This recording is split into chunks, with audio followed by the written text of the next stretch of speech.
The Black Echo. This is for W. Michael Connelly and Mary McAvoy Connelly. I would like to thank the following people for their help and support. Many thanks to my agent, Philip Spitzer, and to my editor, Patricia Mulcahy, for all their hard work, enthusiasm, and belief in this book. Also, thanks to the many police officers who over the years have given me an insight into their jobs and lives. I also want to acknowledge Tom Mangold and John Pennicate, whose book, The Tunnels of Cu Chi, tells the real story of the tunnel rats of the Vietnam War. Last, I would like to thank my family and friends for their encouragement and unqualified support. And most of all, I am indebted to my wife, Linda, whose belief and inspiration never waned. Part 1. Sunday, May 20th. The boy couldn't see in the dark, but he didn't need to. Experience and long practice told him it was good, nice and even. Smooth strokes, moving his whole arm while gently rolling his wrist. Keep the marble moving, no runs. Beautiful. He heard the hiss of the escaping air and could sense the roll of the marble. They were sensations that were comforting to him. The smell reminded him of the sock in his pocket, and he thought about getting high. Maybe after, he decided. He didn't want to stop now, not until he had finished the tag with one uninterrupted stroke. But then he stopped, when the sound of an engine was heard above the hiss of the spray can. He looked around but saw no light save for the moon's silvery white reflection on the reservoir and the dim bulb above the door of the pump house, which was midway across the dam. But the sound didn't lie. There was an engine approaching. Sounded like a truck to the boy, and now he thought he could hear the crunching of tires on the gravel access road that skirted the reservoir. Coming closer. Almost 3 in the morning, and someone was coming. Why? The boy stood up and threw the aerosol can over the fence toward the water. He heard it clunk down in the brush, short of the mark. He pulled a sock from his pocket and decided just one quick blow to give himself balls. He buried his nose in the sock and drew in heavily on the paint fumes. He rocked back on his heels, and his eyelids fluttered involuntarily. He threw the sock over the fence. The boy stood his motorbike up and wheeled it across the road, back toward the tall grass and the bottle brush and pine trees at the base of the hill. It was good cover, he thought, and he'd be able to see what was coming. The sound of the engine was louder now. He was sure it was just a few seconds away, but he didn't see the glow of headlights. This confused him. But it was too late to run. He put the motorbike down in the tall brown grass and stilled the free-spinning front wheel with his hand. Then he huddled down on the earth and waited for whatever and whoever was coming. Harry Bosch could hear the helicopter up there, somewhere above the darkness, circling up in the light. Why didn't it land? Why didn't it bring help? Harry was moving through a smoky, dark tunnel, and his batteries were dying. The beam of the flashlight grew weaker every yard he covered. He needed help. He needed to move faster. He needed to reach the end of the tunnel before the light was gone and he was alone in the black. He heard the chopper make one more pass. Why didn't it land? Where was the help he needed? When the drone of the blades fluttered away again, he felt the terror build, and he moved faster, crawling on scraped and bloody knees, one hand holding the dim light up, the other pawing the ground to keep his balance. He did not look back, for he knew the enemy was behind him in the black mist, unseen but there, and closing in. When the phone rang in the kitchen, Bosch immediately woke. He counted the rings, wondering if he had missed the first 1 or 2, wondering if he had left the answering machine on. He hadn't. The call was not picked up, and the ringing didn't stop until the required 8 rounds. He absent-mindedly wondered where that tradition had come from. Why not 6 rings? Why not 10? He rubbed his eyes and looked around. He was slumped in the living room chair again, the soft recliner that was the centerpiece of his meager furnishings. He thought of it as his watch chair. This was a misnomer, however, because he slept in the chair often, even when he wasn't on call. Morning light cut through the crack in the curtains and slashed its mark across the bleached pine floor. He watched particles of dust floating lazily in the light near the sliding glass door. The lamp on the table next to him was on, and the TV against the wall, its sound very low, was broadcasting a Sunday morning Jesus show. On the table next to the chair were the companions of insomnia, playing cards, magazines, and paperback mystery novels, these only lightly thumbed and then discarded. There was a crumpled pack of cigarettes on the table and 3 empty beer bottles, assorted brands that had once been members of 6-packs of their own tribe. Bosch was fully dressed, right down to a rumpled tie held to his white shirt by a silver 187 tie tack. He reached his hand down to his belt and then around to the area below his kidney. He waited. When the electronic pager sounded, he cut the annoying chirp off in a second. He pulled the device off his belt and looked at the number. He wasn't surprised. He pushed himself out of the chair, stretched, and popped the joints of his neck and back. He walked to the kitchen where the phone was on the counter. He wrote, Sunday, 8:53 a.m., in a notebook he took from his jacket pocket before dialing. After 2 rings, a voice said, Los Angeles Police Department, Hollywood Division, this is Officer Pelch. How can I help you? Bosch said, Somebody could die in the time it took to get all that out. Let me talk to the watch sergeant. Bosch found a fresh pack of cigarettes in a kitchen cabinet and got his first smoke of the day going. He rinsed dust out of a glass and filled it with tap water, then took 2 aspirins out of a plastic bottle that was also in the cabinet. He was swallowing the second when a sergeant named Crowley finally picked up. What, did I catch you in church? I rang your house, no answer. Crowley, what have you got for me?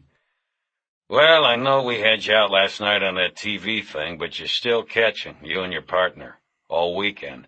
So that means you got the DB up at Lake Hollywood, in a pipe up there. It's on the access road to the Mulholland Dam, you know it? I know the place. What else? Patrol's out, ME, Sid notified. My people don't know what they got except the DB. Stiff's about 30 feet into this pipe there. They don't want to go all the way in, mess up a possible crime scene, you know. I had him page your partner, but he hasn't called in. No answer at his phone either. I thought maybe the 2 of you was together or something. Then I thought, nah, he ain't your style, and you ain't his. I'll get a hold of him. If they didn't go all the way in, how do they know it's a DB and not just some guy sleeping it off? Well, they went in a bit, you know, and reached in with a stick or something and poked around at the guy pretty good. Stiff as a wedding night prick. They didn't want to mess up a crime scene, but then they go poking around the body with a stick. That's wonderful. These guys get in after they raise the college requirement, or what? Hey, Bosch, we get a call, we've got to check it out, okay? You want for us to transfer all our body calls directly to the homicide table to check out? You guys go nuts inside a week. Bosch crushed the cigarette butt in the stainless steel sink and looked out the kitchen window. Looking down the hill, he could see one of the tourist trams moving between the huge, beige sound studios in Universal City. A side of one of the block-long buildings was painted sky blue with wisps of white clouds, for filming exteriors when the natural L.A. exterior turned brown as wheat. Bosch said, How'd we get the call? Anonymous to 911. A little after 0400, dispatcher said it came from a payphone on the boulevard. Somebody out screwing around found the thing in the pipe. Wouldn't give a name. Said there was a stiff in the pipe, that's all. They'll have the tape down at the comm center. Bosch felt himself getting angry. He pulled a bottle of aspirin out of the cabinet and put it in his pocket. While thinking about the 0400 call, he opened the refrigerator and bent in. He saw nothing that interested him. He looked at his watch. Crowley, if the report came in at 4 a.m., why are you just getting to me now, nearly 5 hours later? Look, Bosch, all we had was an anonymous call. That's it. Dispatcher said it was a kid, no less.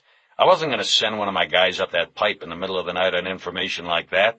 Could have been a prank, could have been an ambush, could have been anything, for Christ's sake. I waited till it got light out and things slowed down around here. Sent some of my guys over there at the end of the shift. Speaking of end of shifts, I'm out of here. I've been waiting to hear from them and from you. Anything else? Bosch felt like asking if it ever occurred to him that it would be dark in the pipe whether they went poking around at 0400 or 0800, but let it go. What was the use? Anything else? Crowley said again. Bosch couldn't think of anything, but Crowley filled the empty space. It's probably just some hype who croaked himself, Harry. No righteous 187 case. Happens all the time. Hell, you remember we pulled one out of that same pipe last year. Well, that was before you came out to Hollywood. So see, what I'm saying is some guy, he goes into this same pipe. These transients, they sleep up there all the time. He's a slammer, but he shoots himself with a hot load, and that's it. Checks out. Except we didn't find him so fast that time, and with his son and all beaten on the pipe a couple days, he gets cooked in there. Roasted like a tom turkey. But it didn't smell as good. Crowley laughed at his own joke. Bosch didn't. The watch sergeant continued. When we pulled this guy out, the spike was still in his arm. Same thing here, just a bullshit job, a no-count case. You go out there, you'll be back home by noon, take a nap, maybe go catch the Dodgers.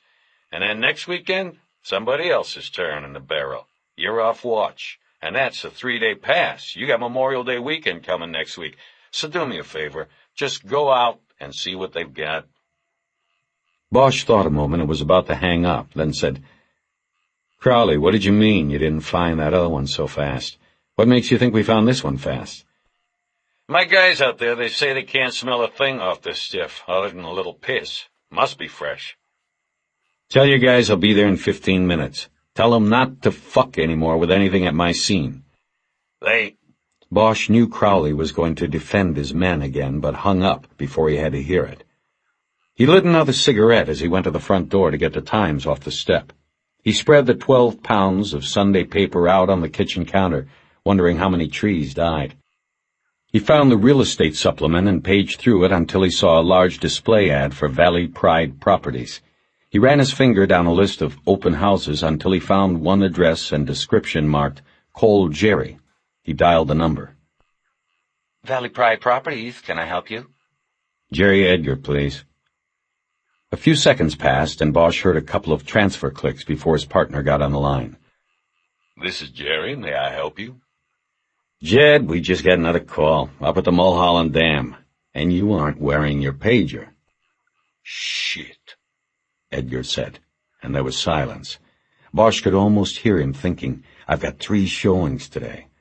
There was more silence, and Bosch pictured his partner on the other end of the line in a $900 suit and a bankrupt frown. What's the call? Bosch told him what little he knew. If you want me to take this one solo, I will, Bosch said. If anything comes up with 98, I'll be able to cover it. I'll tell him you're taking the TV thing and I'm doing the stiff in the pipe. Yeah, I know you would, but it's okay. I'm on my way. I'm just going to have to find someone to cover for my ass first. They agreed to meet at the body, and Bosch hung up. He turned the answering machine on, took 2 packs of cigarettes from the cabinet and put them in his sport coat pocket. He reached into another cabinet and took out the nylon holster that held his gun, a Smith & Wesson 9mm, satin-finished stainless steel, and loaded with 8 rounds of XTPs. Bosch thought about the ad he had seen once in a police magazine. Extreme Terminal Performance. A bullet that expanded on impact to 1.5 times its width, reaching terminal depth in the body and leaving maximum wound channels. Whoever had written it had been right. Bosch had killed a man a year earlier with 1 shot from 20 feet. Went in under the right armpit, exited below the left nipple, shattering heart and lungs on its way. XTP. Maximum wound channels. He clipped the holster to his belt on the right side so he could reach across his body and take it with his left hand. He went into the bathroom and brushed his teeth without toothpaste. He was out and had forgotten to go by the store. He dragged a wet comb through his hair and stared at his red-rimmed 40-year-old eyes for a long moment. Then he studied the gray hairs that were steadily crowding out the brown in his curly hair. Even the mustache was going gray. He had begun seeing flecks of gray in the sink when he shaved. He touched a hand to his chin, but decided not to shave. He left his house then without changing even his tie. He knew his client wouldn't mind. Bosch found a space where there were no pigeon droppings and leaned his elbows on the railing that ran along the top of the Mulholland Dam. A cigarette dangled from his lips, and he looked through the cleft of the hills to the city below. The sky was gunpowdered gray, and the smog was a form-fitted shroud over Hollywood. A few of the far-off towers in downtown poked up through the poison, but the rest of the city was under the blanket. It looked like a ghost town. There was a slight chemical odor on the warm breeze, and after a while he pegged it. Malathion. He'd heard on the radio that the fruit fly helicopters had been up the night before, spraying North Hollywood down through the Cahuenga Pass. He thought of his dream and remembered the chopper that did not land. To his back was the blue-green expanse of the Hollywood Reservoir, 60 million gallons of the city's drinking water trapped by the venerable old dam in a canyon between two of the Hollywood hills. A 6-foot band of dried clay ran the length of the shoreline, a reminder that L.A. was in its 4th year of drought. Farther up the reservoir bank was a 10-foot-high chain-link fence that girded the entire shoreline. Bosch had studied this barrier when he first arrived, and wondered if the protection was for the people on one side of the fence or the water on the other. Bosch was wearing a blue jumpsuit over his rumpled suit. His sweat had stained through the underarms and back of both layers of clothing. His hair was damp and his mustache drooped. He had been inside the pipe. He could feel the slight, warm tickle of a Santa Ana wind drying the sweat on the back of his neck. They had come early this year. Harry was not a big man. He stood a few inches short of 6 feet and was built lean. The newspapers, when they described him, called him wiry. Beneath the jumpsuit, his muscles were like nylon cords, strength concealed by economy of size. The gray that flecked his hair was more partial to the left side. His eyes were brown-black and seldom betrayed emotion or intention. The pipe was located above ground and ran for 50 yards alongside the reservoir's access road. It was rusted inside and out, and was empty and unused except by those who sought its interior as a shelter or its exterior as a canvas for spray paint. Bosch had had no clue to its purpose until the reservoir caretaker had volunteered the information. The pipe was a mud break. Heavy rain, the caretaker said, could loosen earth and send mud sliding off the hillsides and into the reservoir. The 3-foot-wide pipe, left over from some unknown district project or boondoggle, had been placed in a predicted slide area as the reservoir's first and only defense. The pipe was held in place by 1/2-inch thick iron rebar that looped over it and was embedded in concrete below. Bosch had put on the jumpsuit before going into the pipe. The letters LAPD were printed in white across the back. After taking it out of the trunk of his car and stepping into it, he realized it was probably cleaner than the suit he was trying to protect. But he wore it anyway because he had always worn it. He was a methodical, traditional, superstitious detective. As he had crawled with flashlight in hand into the damp-smelling, claustrophobic cylinder, he felt his throat tighten and his heartbeat quicken. A familiar emptiness in his gut gripped him. Fear. But he snapped on the light, and the darkness receded along with the uneasy feelings, and he set about his work. Now he stood on the dam and smoked, and thought about things. Crowley, the watch sergeant, had been right. The man in the pipe was certainly dead. But he had also been wrong. This would not be an easy one. Harry would not be home in time for an afternoon nap, or to listen to the Dodgers on KABC. Things were wrong here. Harry wasn't 10 feet inside the pipe before he knew that. There were no tracks in the pipe, or rather, there were no tracks that were of use. The bottom of the pipe was dusty with dried orange mud, and cluttered with paper bags, empty wine bottles, cotton balls, used syringes, newspaper bedding, the debris of the homeless and addicted. Bosch had studied it all in the beam of the flashlight as he slowly made his way toward the body. And he had found no clear trail left by the dead man, who lay head first into the pipe. This was not right. If the dead man had crawled in of his own accord, there would be some indication of this. If he had been dragged in, there would be some sign of that, too, but there was nothing, and this deficiency was only the first of the things that troubled Bosch. When he reached the body, he found the dead man's shirt, a black, open-collar crew shirt, pulled up over his head with his arms tangled inside. Bosch had seen enough dead people to know that literally nothing was impossible during the last breaths. He had worked a suicide in which a man who had shot himself in the head had then changed pants before dying, apparently because he did not want his body to be discovered soaked in human waste. But the shirt and the arms on the dead man in the pipe did not seem acceptable to Harry. It looked to Bosch as if the body had been dragged into the pipe by someone who had pulled the dead man by the collar. Bosch had not disturbed the body or pulled the shirt away from the face. He noted that it was a white male. He detected no immediate indication of the fatal injury.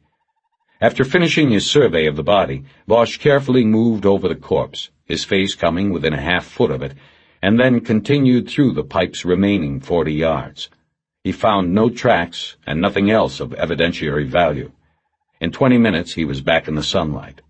He then sent a crime scene tech named Donovan in to chart the location of debris in the pipe and video the body in place. Donovan's face had betrayed his surprise at having to go into the pipe on a case he'd already written off as an OD. He had tickets to the Dodgers, Bosch figured. After leaving the pipe to Donovan, Bosch had lit a cigarette and walked to the dam's railing to look down on the fouled city and brood. At the railing, he could hear the sound of traffic filtering up from the Hollywood freeway. It almost sounded gentle from such a distance, like a calm ocean. Down through the cleft of the canyon, he saw blue swimming pools and Spanish tile roofs. A woman in a white tank top and lime green jogging shorts ran by him on the dam. A compact radio was clipped to her waistband, and a thin yellow wire carried sound to the earphones clamped to her head. She seemed to be in her own world, unaware of the grouping of police ahead of her until she reached the yellow crime scene tape stretched across the end of the dam. It told her to stop in 2 languages. She jogged in place for a few moments, her long blonde hair clinging to sweat on her shoulders, and watched the police, who were mostly watching her. Then she turned and headed back past Bosch. His eyes followed her, and he noticed that when she went by the pump house she deviated her course to avoid something. He walked over and found glass on the pavement. He looked up and saw the broken bulb in the socket above the pump house door. He made a mental note to ask the caretaker if the bulb had been checked lately. When Bosch returned to his spot at the railing, a blur of movement from below drew his attention. He looked down and saw a coyote sniffing among the pine needles and trash that covered the earth below the trees in front of the dam. The animal was small, and its coat was scruffy and completely missing some patches of hair. There were only a few of them left in the city's protected areas, left to scavenge among the debris of the human scavengers. "They're pulling it out now," a voice said from behind. Bosch turned and saw one of the uniforms that had been assigned to the crime scene. He nodded and followed him off the dam, under the yellow tape, and back to the pipe. A cacophony of grunts and heavy gasps echoed from the mouth of the graffiti-scarred pipe. A shirtless man, with his heavily muscled back scratched and dirty, emerged backward, towing a sheet of heavy, black plastic on top of which lay the body. The dead man was still face up, with his head and arms mostly obscured in the wrapping of the black shirt. Bosch looked around for Donovan and saw him stowing a video recorder in the back of the blue crime scene van. Harry walked over. "Now I'm going to need you to go back in. All the debris in there. Newspapers, cans, bags. I saw some hypos, cotton bottles. I need it all bagged." "You got it," Donovan said. He waited a beat and added, "I'm not saying anything, but, Harry, you really think this is the real thing? Is it worth busting our balls on?" "I guess we won't know until after the cut." He started to walk away, but stopped. "Look, Donnie, I know it's Sunday, and thanks for going back in." "No problem. It's straight OT for me." The shirtless man and a coroner's technician were sitting on their haunches, huddled over the body. They both wore white rubber gloves. The technician was Larry Sakai, a guy Bosch had known for years, but never liked. He had a plastic fishing tackle box open on the ground next to him. He took a scalpel from the box and made a 1-inch-long cut into the side of the body, just above the left hip. No blood came from the slice. From the box he then removed a thermometer and attached it to the end of a curved probe. He stuck it into the incision, expertly though roughly turning it and driving it up into the liver. The shirtless man grimaced, and Bosch noticed he had a blue tear tattooed at the outside corner of his right eye. It somehow seemed appropriate to Bosch. It was the most sympathy the dead man would get here. "Time of death is going to be a pisser," Sakai said. He did not look up from his work. "That pipe, with the heat rising, it's going to skew the temperature loss in the liver. Lucido took a reading in there and it was 81. 10 minutes later it was 83. We don't have a fixed temp in the body or the pipe." "So?" Bosch said. "So, I am not giving you anything here. I gotta take it back and do some calculating." "You mean give it to somebody else who knows how to figure it?" Bosch said. "You'll get it when you come in for the autopsy. Don't worry, man." "Speaking of which, who's doing the cutting today?" Sakai didn't answer. He was busy with the dead man's legs. He grabbed each shoe and manipulated the ankles. He moved his hands up the legs and reached beneath the thighs, lifting each leg and watching as it bent at the knee. He then pressed his hands down on the abdomen as if feeling for contraband. Lastly, he reached inside the shirt and tried to turn the dead man's head. It didn't move. Bosch knew rigor mortis worked its way from the head through the body and then into the extremities. "This guy's neck is locked but good," Sakai said. "Stomach's getting there, but the extremities still have good movement."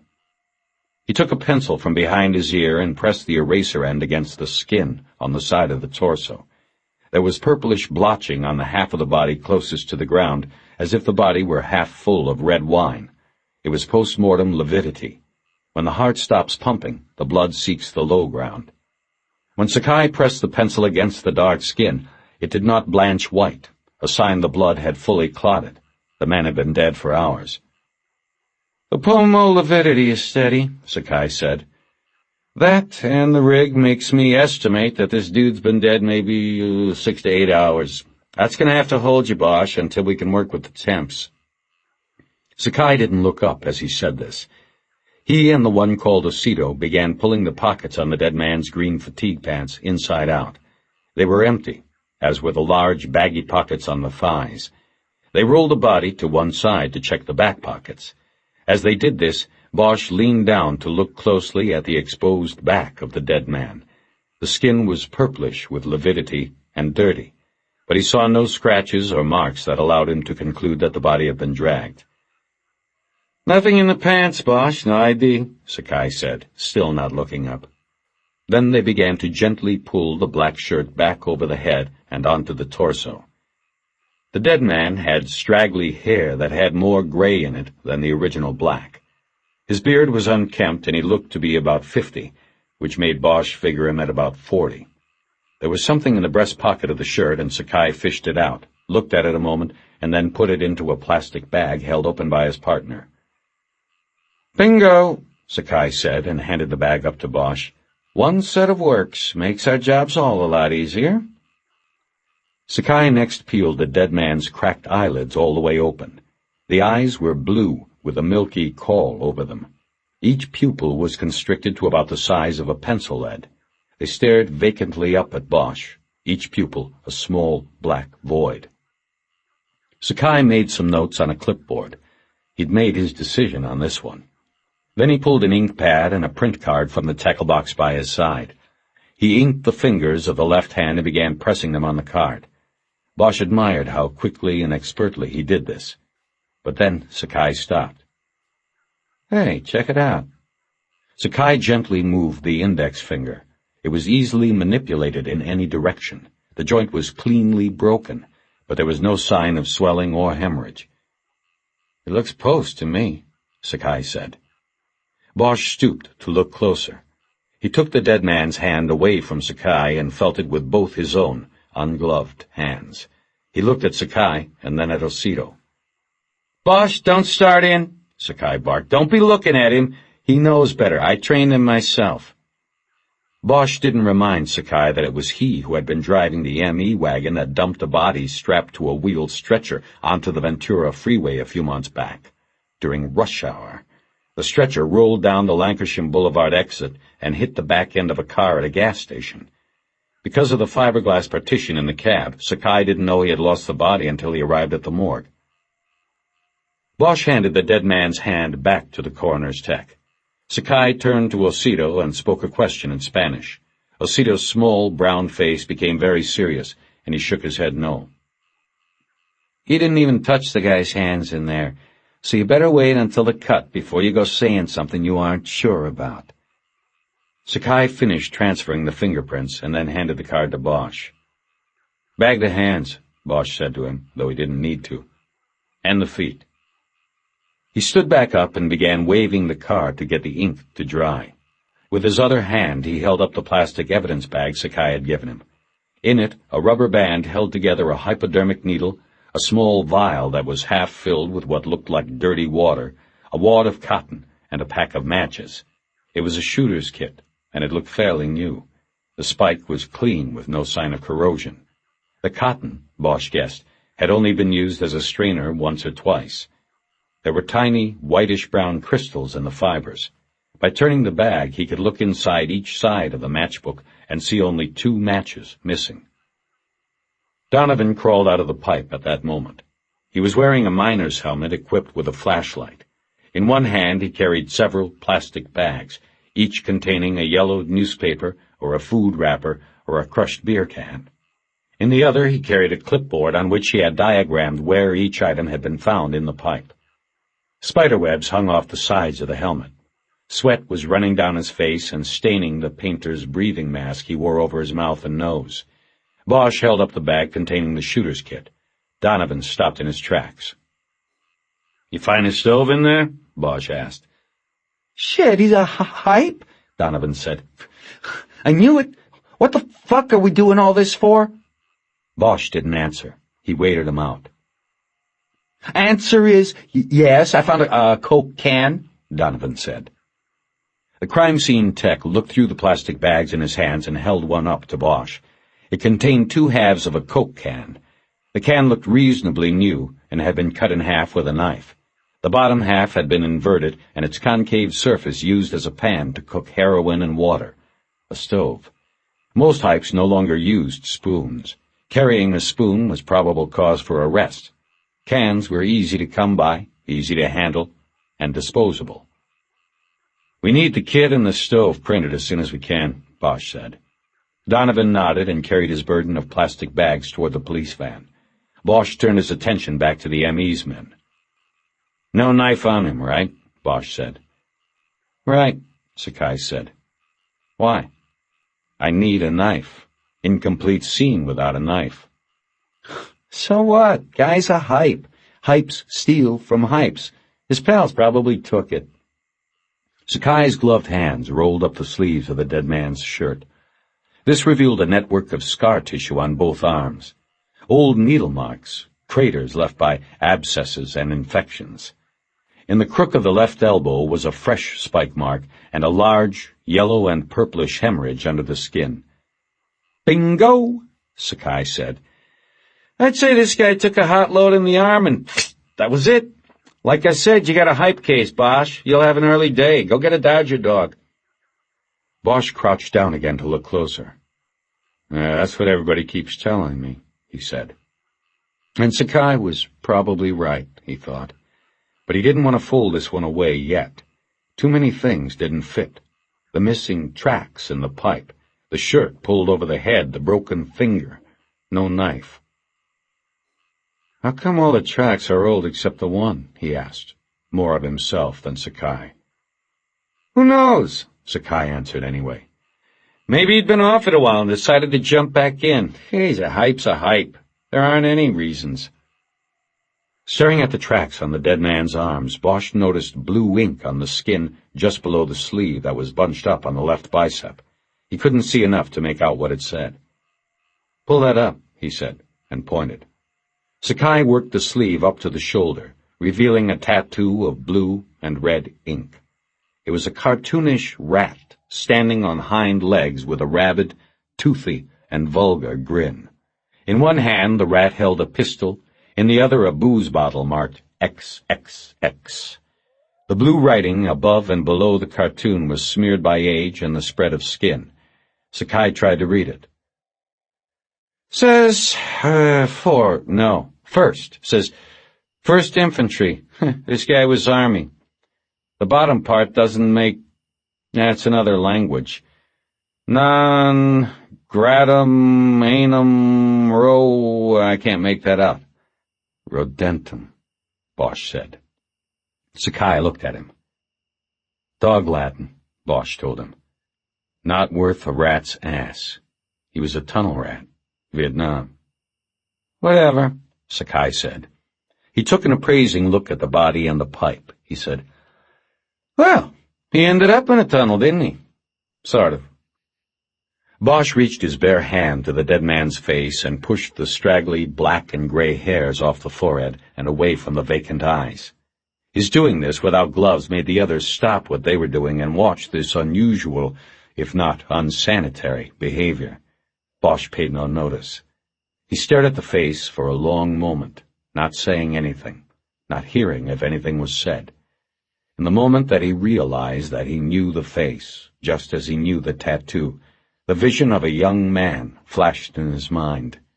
Raw-boned and tan, hair buzzed short, alive, not dead. He stood up and turned quickly away from the body. Making such a quick, unexpected motion, he banged straight into Jerry Edgar, who had finally arrived and walked up to huddle over the body. They both took a step back, momentarily stunned. Bosch put a hand to his forehead. Edgar, who was much taller, did the same to his chin. "Oh, shit, Harry," Edgar said. "You all right?" "Yeah, you?" Edgar checked his hand for blood. "Yeah. Sorry about that. What are you jumping up like that for?" "I don't know." Edgar looked over Harry's shoulder at the body and then followed his partner away from the pack. "Yeah, sorry, Harry," Edgar said. "I sat there waiting an hour till somebody came out to cover me on my appointments. So tell me, what have we got?" Edgar was still rubbing his jaw as he spoke. "Not sure yet," Bosch said. "I want you to get in one of those patrol cars that has an MCT in it, one that works. See if you can get a sheet on a Meadows, Billy, make that William. DOB would be about 1950. We need to get an address from DMV. "That's the stiff?" Bosch nodded. "Nothing? No address with his ID?" "There is no ID. I made him. So check it out on the box. There should be some contact in the last few years, hype stuff at least, out of Van Nuys division." Edgar sauntered off toward the line of parked black and whites to find one with a mobile computer terminal mounted on the dashboard. Because he was a big man, his gait seemed slow, but Bosch knew from experience that Edgar was a hard man to keep pace with. Edgar was impeccably tailored in a brown suit with a thin chalk line. His hair was close-cropped, and his skin was almost as smooth and as black as an eggplant's. Bosch watched Edgar walk away and couldn't help but wonder if he had timed his arrival to be just late enough to avoid having to wrinkle his ensemble by stepping into a jumpsuit and crawling into the pipe. Bosch went to the trunk of his car and got out the Polaroid camera. He then went back to the body, straddled it, and stooped to take photographs of the face. 3 would be enough, he decided, and he placed each card that was ejected from the camera on top of the pipe while the photo developed. He couldn't help but stare at the face, at the changes made by time. He thought of that face and the inebriated grin that creased it on the night that all of the 1st Infantry rats had come out of the tattoo parlor in Saigon. It had taken the burned-out Americans 4 hours, but they had all been made blood brothers by putting the same brand on their shoulders. Bosch remembered Meadows' joy in the companionship and fear they all shared. Harry stepped away from the body while Sakai and Osido unfolded a black, heavy plastic bag with a zipper running up the center. Once the body bag was unfolded and opened, the coroner's men lifted Meadows and placed him inside. "Looks like Rip Van Fucking Winkle," Edgar said as he walked up. Sakai zipped the bag up, and Bosch saw a few of Meadows' curling gray hairs had been caught in the zipper. Meadows wouldn't mind. He had once told Bosch that he was destined for the inside of a body bag. He said everybody was. Edgar held a small notepad in one hand, a gold cross pen in the other. "William Joseph Meadows, 7/21/50. That sound like him, Harry?" "Yeah, that's him." "Well, you were right. We have multiple contacts, but not just hype shit. We got bank robbery, attempted robbery, possession of heroin. We got a loitering right here at the dam a year or so ago. And he did have a couple hype beefs. The one in Van Nuys you were talking about? What was he to you, a CI? No.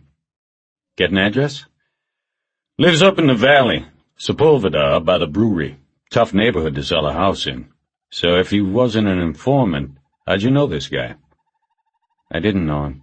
At least recently. I knew him in a different life. What does that mean? When did you know the guy? Last time I saw Billy Meadows was 20 years ago, or thereabouts. He was in Saigon. Yeah, that'd make it about 20 years. Edgar walked over to the Polaroids and looked down at the three faces of Billy Meadows. You know him good? Not really. About as well as anybody got to know somebody there. You learn to trust people with your life, then when it's over you realize you didn't really even know most of them. I never saw him once I got back here. Talked to him once on the phone last year, that's all. How'd you make him? I didn't at first. Then I saw the tattoo on his arm. That brought the face back. I guess you remember guys like him. I do, at least. I guess. They let the silence sit there a while. Bosch was trying to decide what to do, but could only wonder about the coincidence of being called to a death scene to find Meadows. Edgar broke the reverie. So you want to tell me what you got that looks hinky here? Donovan over there looks like he's getting ready to shit his pants, all the work you're putting him through.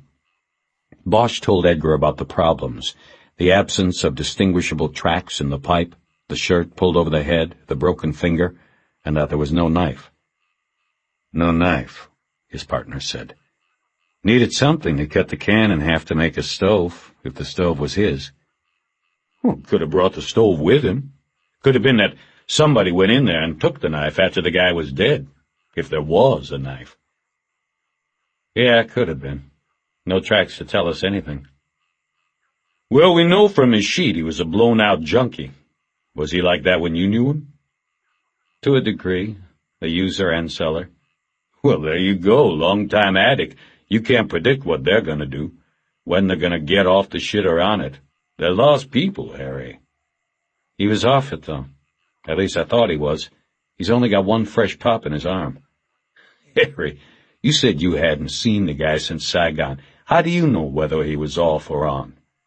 I hadn't seen him, but I talked to him. He called me once, last year sometime, July or August, I think. He'd been pulled in on another track marks beef by the hype car up in Van Nuys. Somehow, maybe reading newspapers or something, it was about the same time as the dollmaker thing, he knew I was a cop, and he calls me up at robbery-homicide. He calls me from Van Nuys jail and asks if I could help him out. He would have only done, 30 days in county, but he was bottomed out, he said. And he just said he couldn't do the time this time. Couldn't kick alone like that. Bosch trailed off without finishing his story. After a long moment, Edgar prompted him. And? Come on, Harry, what did you do? And I believed him. I talked to the cop. I remember his name was Knuckles. Good name for a street cop, I thought.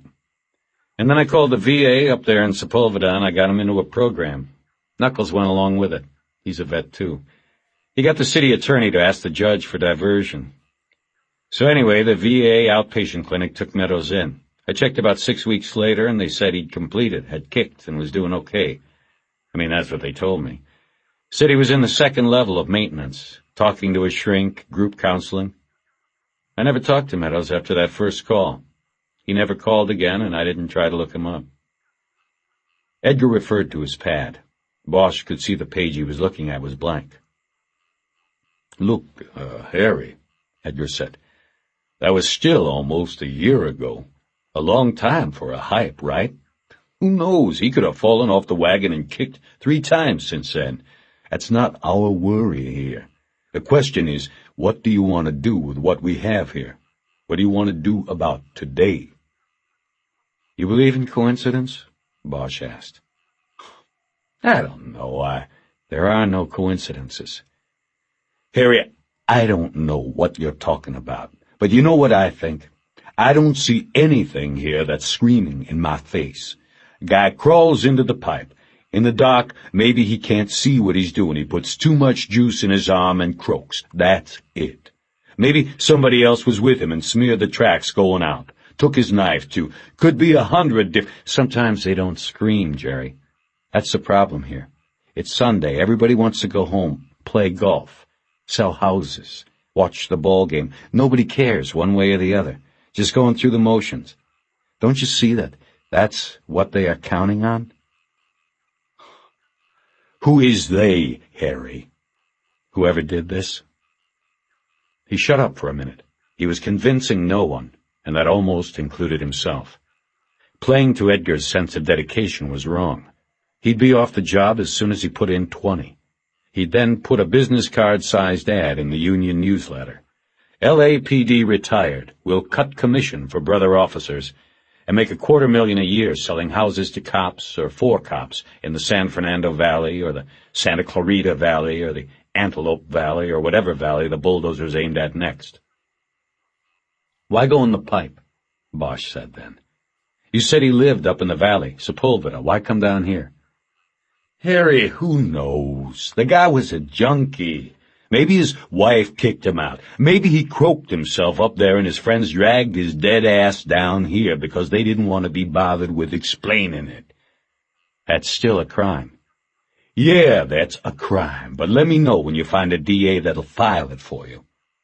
His kit looked clean, new. The other tracks on his arm look old. I don't think he was slamming again. Not regularly. Something isn't right. Well, I don't know. You know, AIDS and everything, they're supposed to keep a clean kit. Bosch looked at his partner as if he didn't know him. Harry, listen to me. What I'm telling you is that he may have been your foxhole buddy 20 years ago, but he was a junkie this year. You'll never be able to explain every action he took. I don't know about the kit or the tracks, but I do know that this does not look like one we should bust our humps on. This is a 9-to-5er, weekends and holidays excluded. Bosch gave up for the moment. I'm going up to Sepulveda, he said. Are you coming, or are you going back to your open house? I'll do my job, Harry, Edgar said softly. Just because we don't agree on something doesn't mean I'm not going to do what I'm paid to do. It's never been that way, never will be. But if you don't like the way I do business, we'll go see 98 tomorrow morning and see about a switch. Bosch was immediately sorry for the cheap shot, but didn't say so. He said, Okay, you go on up there, see if anybody's home. I'll meet you after I sign off on the scene. Edgar walked over to the pipe and took one of the Polaroid photos of Meadows. He slipped it into his coat pocket, then walked down the access road toward his car without saying another word to Bosch. After Bosch took off his jumpsuit and folded it away in the trunk of his car, he watched Sakai and Osito slide the body roughly onto a stretcher and then into the back of a blue van. He started over, thinking about what would be the best way to get the autopsy done as a priority, meaning by at least the next day instead of 4 or 5 days later. He caught up with the coroner's tech as he was opening the driver's door. We're out of here, Bosch. Bosch put his hand on the door, holding it from opening enough for Sakai to climb in. Who's doing the cutting today? On this one? Nobody. Come on, Sakai, who's on? Sally, but he's not going near this one, Bosch. Look, I just went through this with my partner, not you two, okay? Bosch, you look. You listen. I've been working since 6 last night, and this is the 7th scene I've been to. We got drive-bys, floaters, a sex case. People are dying to meet us, Bosch. There is no rest for the weary, and that means no time for what you think might be a case.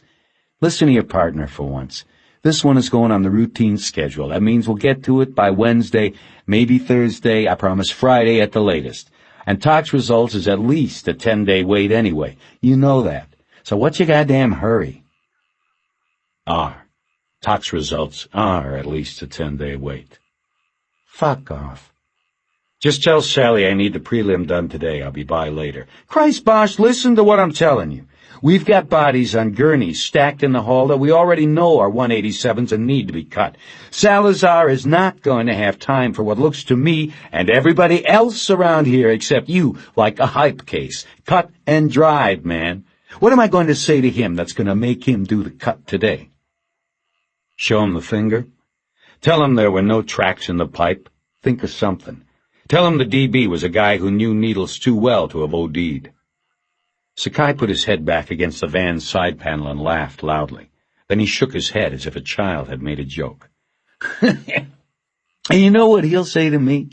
He'll say that it doesn't matter how long he'd been spiking, they all fuck up. Bosch, how many 65-year-old junkies do you see around? None of them go the distance. The needle gets them all in the end, just like this guy in the pipe. Bosch turned and looked around to make sure none of the uniforms were watching and listening. Then he turned back to Sakai's face. Just tell him I'll be by there later, he said quietly. If he doesn't find anything on the prelim, then fine. You can stick the body at the end of the line in the hall, or you can park it down at the gas station on Lancashire. I won't care then, Larry. But you tell him. It's his decision, not yours. Bosch dropped his hand from the door and stepped back. Sakai got in the van and slammed the door. He started the engine and looked at Bosch through the window for a long moment before rolling it down. Bosch, you're a pain in the ass. Tomorrow morning. It's the best I can do. Today is no way. First cut of the day? Just leave us alone today, okay? First cut? Yeah. First cut. Sure, I'll leave you alone. See you tomorrow, then. Not me, man. I'll be sleeping. Sakai rolled the window back up, and the van moved away. Bosch stepped back to let it pass, and when it was gone, he was left staring at the pipe. It was really for the first time, then, that he noticed the graffiti. Not that he hadn't seen that the exterior of the pipe was literally covered with painted messages, but this time he looked at the individual scrawls. Many were old, faded together, a tableau of letters spelling threats either long forgotten or since made good. There were slogans, Abandon L.A. There were names, Ozone, Bomber, Striker, many others. One of the fresher tags caught his eye. It was just 3 letters about 12 feet from the end of the pipe. Shah. The 3 letters had been painted in one fluid motion. The top of the S was jagged and then contoured, giving the impression of a mouth, a gaping maw. There were no teeth, but Bosch could sense them. It was as though the work wasn't completed. Still, it was good work, original and clean.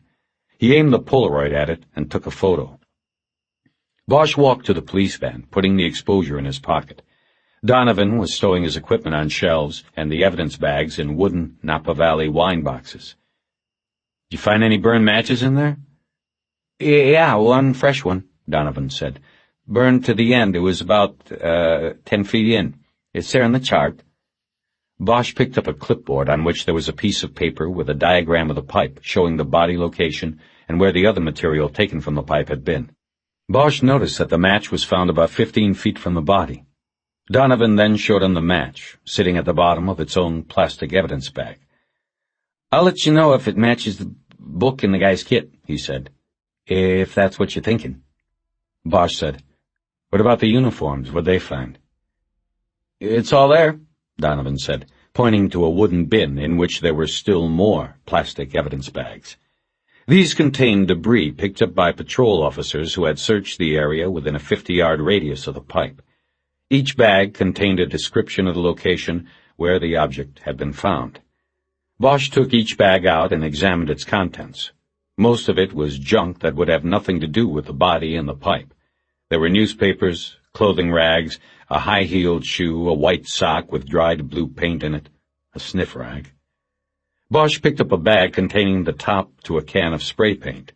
The next bag contained the spray paint can. The Krylon label said it was ocean blue. Bosch hefted the bag and could tell there was still paint in the can. He carried the bag to the pipe, opened it, and touching the nozzle with a pen, sprayed a line of blue next to the letters Shah. He sprayed too much. The paint ran down the curved side of the pipe and dripped onto the gravel, but Bosch could see the colors matched. He thought about that for a moment. Why would a graffiti tagger throw half a can of paint away? He looked at the writing on the evidence bag. It had been found near the edge of the reservoir. Someone had attempted to throw the can into the lake, but came up short. Again, he thought, why? He squatted next to the pipe and looked closely at the letters. He decided that whatever the message or name was, it wasn't finished. Something had happened that made the tagger stop what he was doing and throw the can, the top, and his sniff sock over the fence. Was it the police? Bosch took out his notebook and wrote a reminder to call Crowley after midnight to see if any of his people had cruised the reservoir during the AM watch. But what if it wasn't a cop that made the tagger throw the paint over the fence? What if the tagger had seen the body being delivered to the pipe? Bosch thought about what Crowley had said about an anonymous caller reporting the body. A kid, no less. Was it the tagger who called? Bosch took the can back to the SID truck and handed it to Donovan. "Print this after the kid in the stove," he said. "I think it might belong to a witness." "Will do," Donovan said. Bosch drove down out of the hills and took the Barham Boulevard ramp onto the northbound Hollywood Freeway. After coming up through the Cahuenga Pass, he went west on the Ventura Freeway and then north again on the San Diego Freeway. It took about 20 minutes to go the 10 miles. It was Sunday and traffic was light. He exited on Roscoe and went east a couple of blocks into Meadows neighborhood on Langdon. Sepulveda, like most of the suburban communities within Los Angeles, had both good and bad neighborhoods. Bosch wasn't expecting trimmed lawns and curbs lined with Volvos on Meadows' street, and he wasn't disappointed. The apartments were at least a decade past being attractive. There were bars over the windows of the bottom units and graffiti on every garage door. The sharp smell of the brewery on Roscoe wafted into the neighborhood. The place smelled like a 4 a.m. bar. Meadows had lived in a U-shaped apartment building that had been built in the 1950s, when the smell of hops wasn't yet in the air, gangbangers weren't on the street corner, and there was still hope in the neighborhood. There was a pool in the center courtyard, but it had long been filled in with sand and dirt. Now the courtyard consisted of a kidney-shaped plot of brown grass surrounded by dirty concrete. Meadows had lived in an upstairs corner apartment.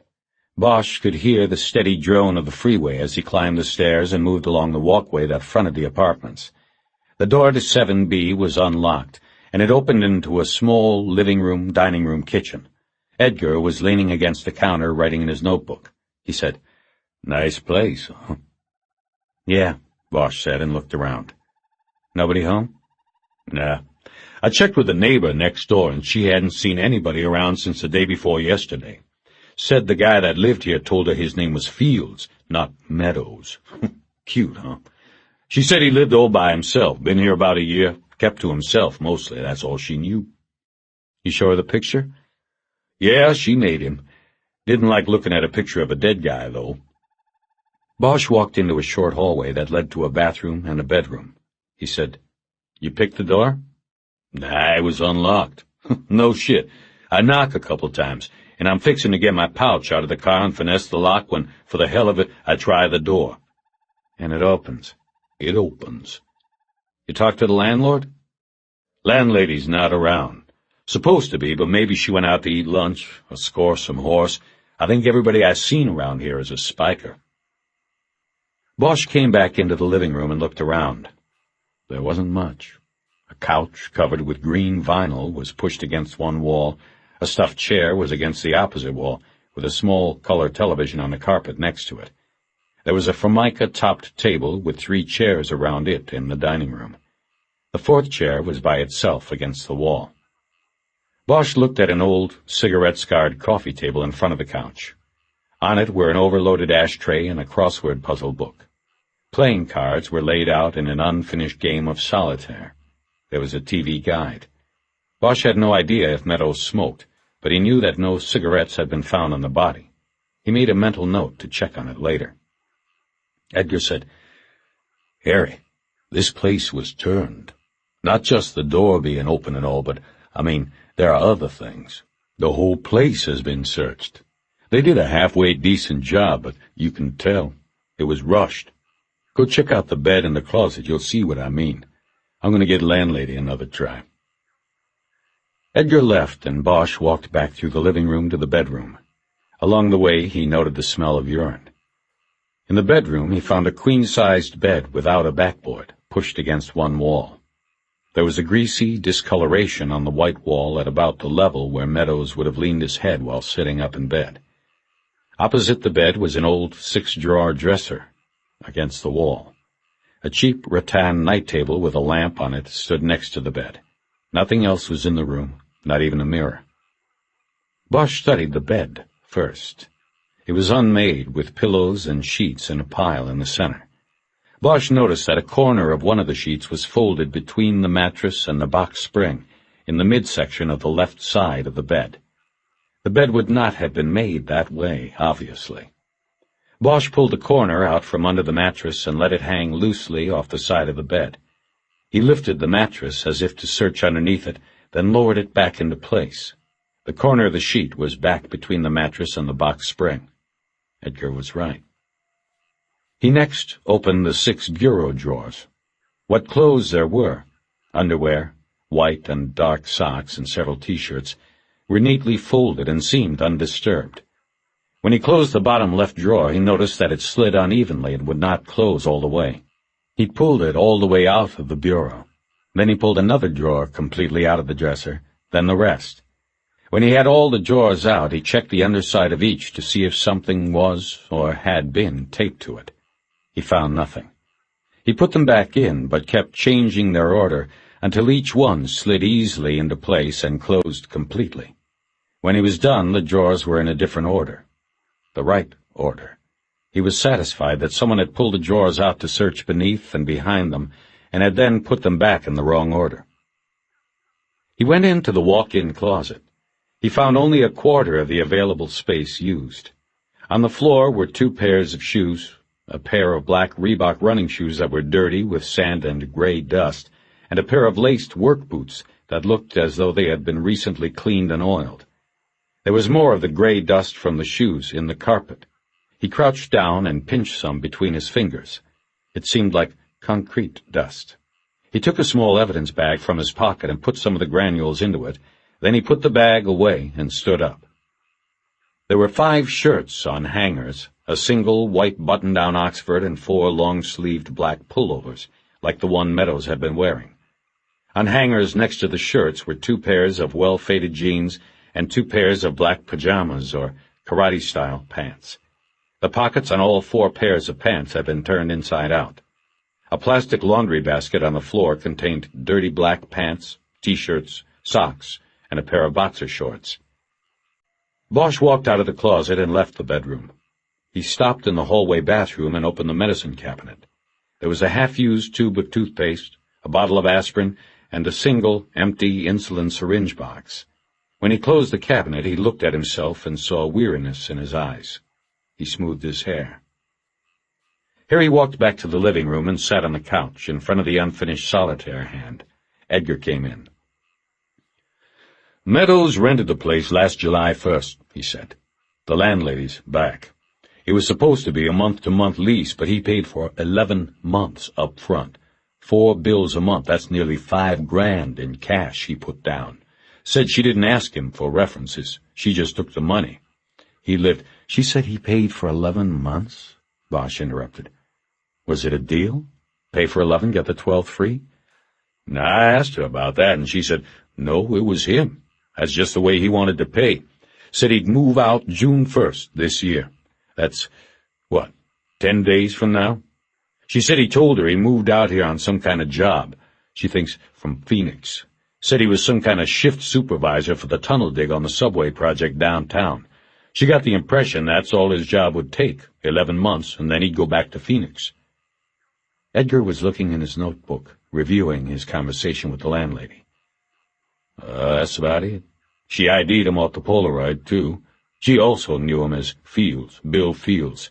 Said he kept odd hours, like he was on a night shift or something. Said she saw him last week coming home one morning getting dropped off from a beige or tan Jeep. No license number because she wasn't looking. But she said he was all dirty. That's how she knew he was coming home from work. They were silent for a few moments, both thinking. Bosch finally said, "J. Edgar, I have a deal for you." "You got a deal for me. Okay, let me hear it." "You go home now, or back to your open house, or whatever. I'll take this from here. I'll go pull the tape at the comm center, go back to the office and start the paper going. I'll see if Sakai made next of kin notification. I think, if I remember right, that Meadows was from Louisiana. Anyway, I got the autopsy scheduled for tomorrow at 8. I'll take that, too, on my way in.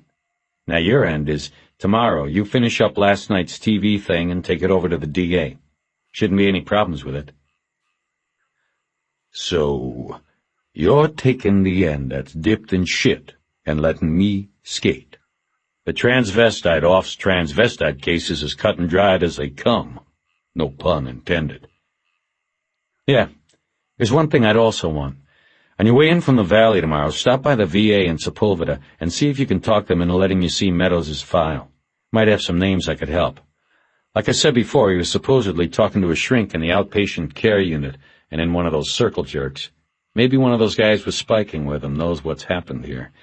It's a long shot, I know. If they give you a hard time, give me a call and I'll work on a search warrant." "Sounds like a deal. But I'm worried about you, Harry. I mean, you and I haven't been partners too long, and I know you probably want to work your way back downtown to robbery homicide, but I don't see the percentage in busting your balls on this one. Yeah, this place has been turned over, but that isn't the question. The question is, why? And on the face of things, nothing really stirs me. It looks to me like somebody dumped Meadows down at the reservoir after he croaked and searched his place to find his stash, if he had one." "Probably that's the way it was," Bosch said after a few moments. "But a couple things still bother me. I want to puzzle with it a little more until I'm sure." "Well, like I said, no problem with me. You're giving me the clean end of the stick." "I think I'm going to look around a little more.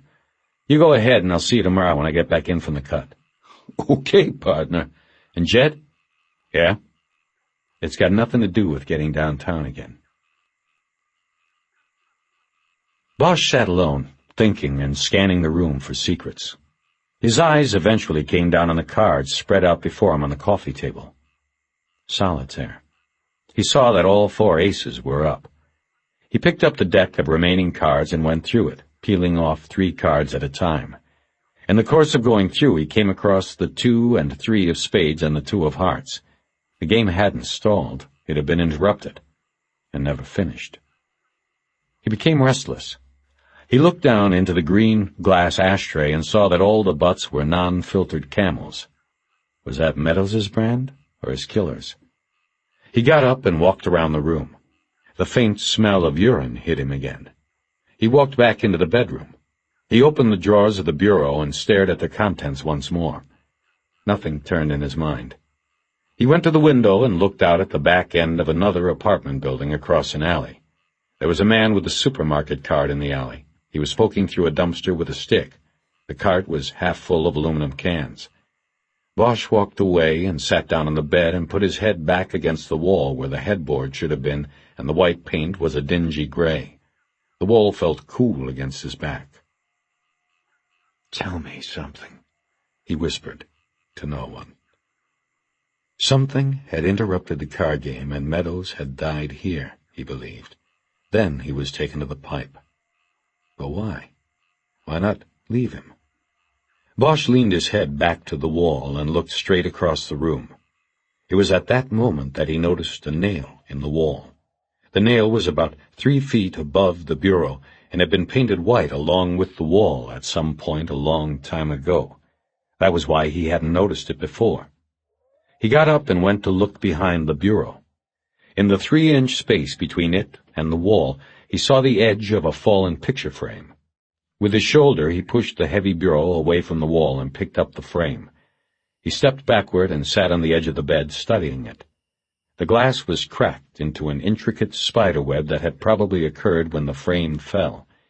The damaged glass partially obscured an 8x10 black-and-white photograph. It was grainy and fading to a brownish yellow around the edges. The photo was more than 20 years old. Bosch knew this because between two cracks in the glass he saw his own young face staring out and smiling.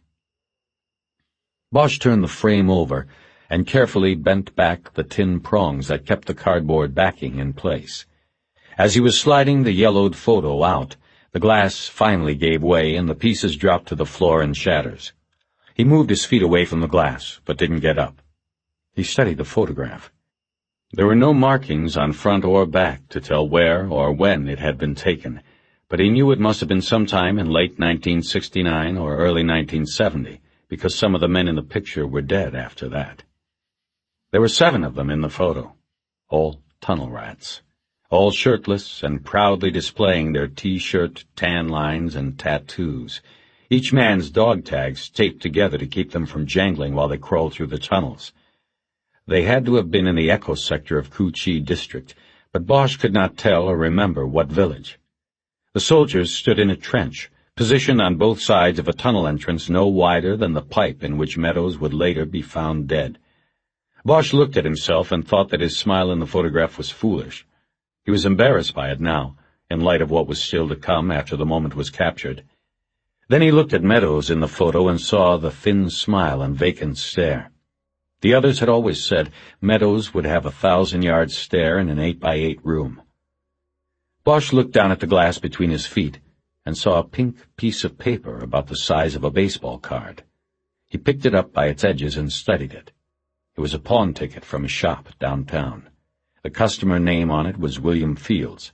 It listed one item pawned, an antique bracelet, gold with jade inlay. The ticket was dated 6 weeks earlier. Fields had gotten $800 for the bracelet. Bosch slipped it into an evidence envelope from his pocket and stood up. The trip downtown took an hour because of the traffic heading to Dodger Stadium. Bosch spent the time thinking about the apartment. It had been searched, but Edgar was right, it was a rush job.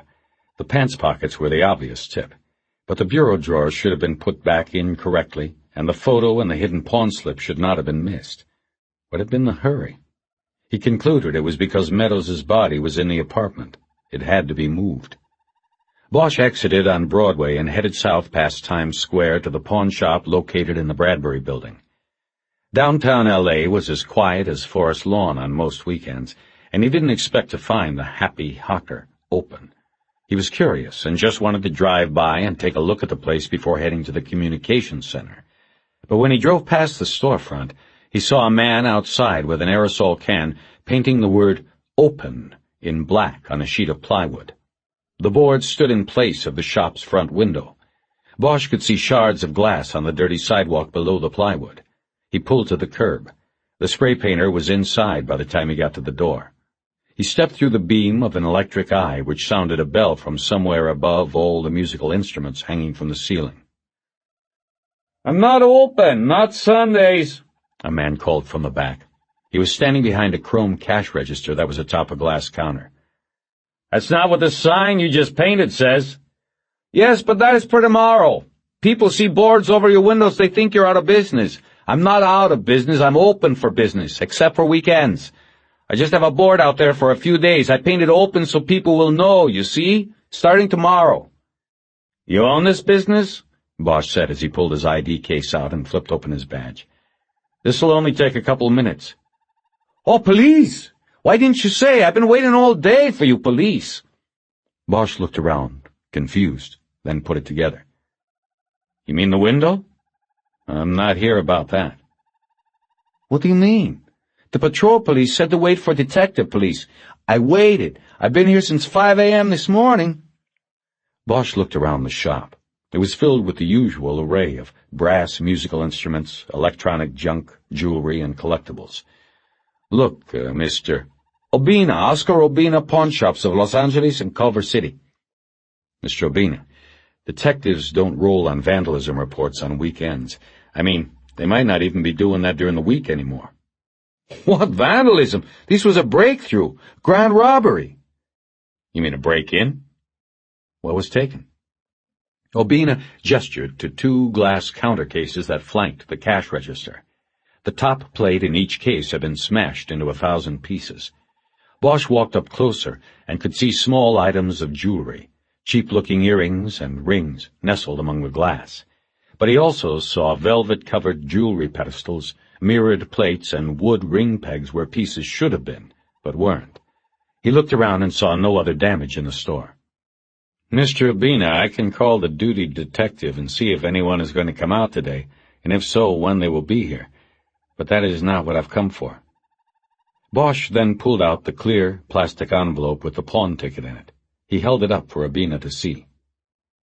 "Can I see this bracelet, please?" The moment he said it, he felt a bad premonition come over him.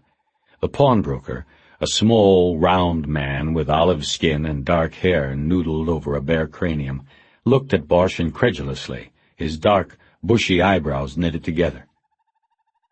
"You're not going to take the report on my cases?" "No, sir, I'm investigating a murder. Can you please show me the bracelet pawned on this ticket? Then I will call the detective bureau and find out if anyone is coming today on your break-in. Thank you for your cooperation." You people!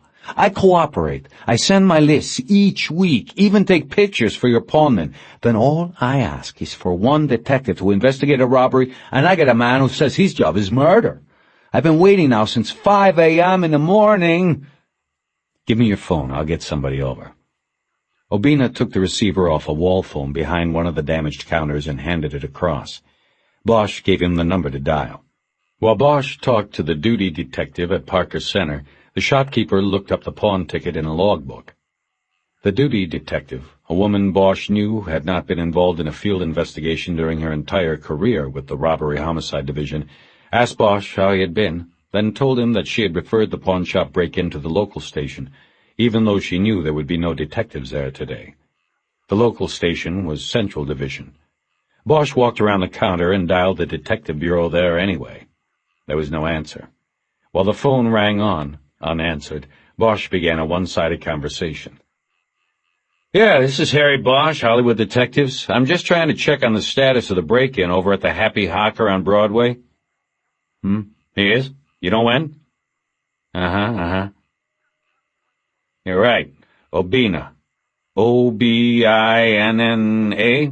He looked over, and Obina nodded at the correct spelling. "Yeah, he's here waiting." "Right. Yeah, I'll tell him. Thank you." He hung up the phone. Obina looked at him, his bushy eyebrows arched. "It's been a busy day, Mr. Obina," Bosch said.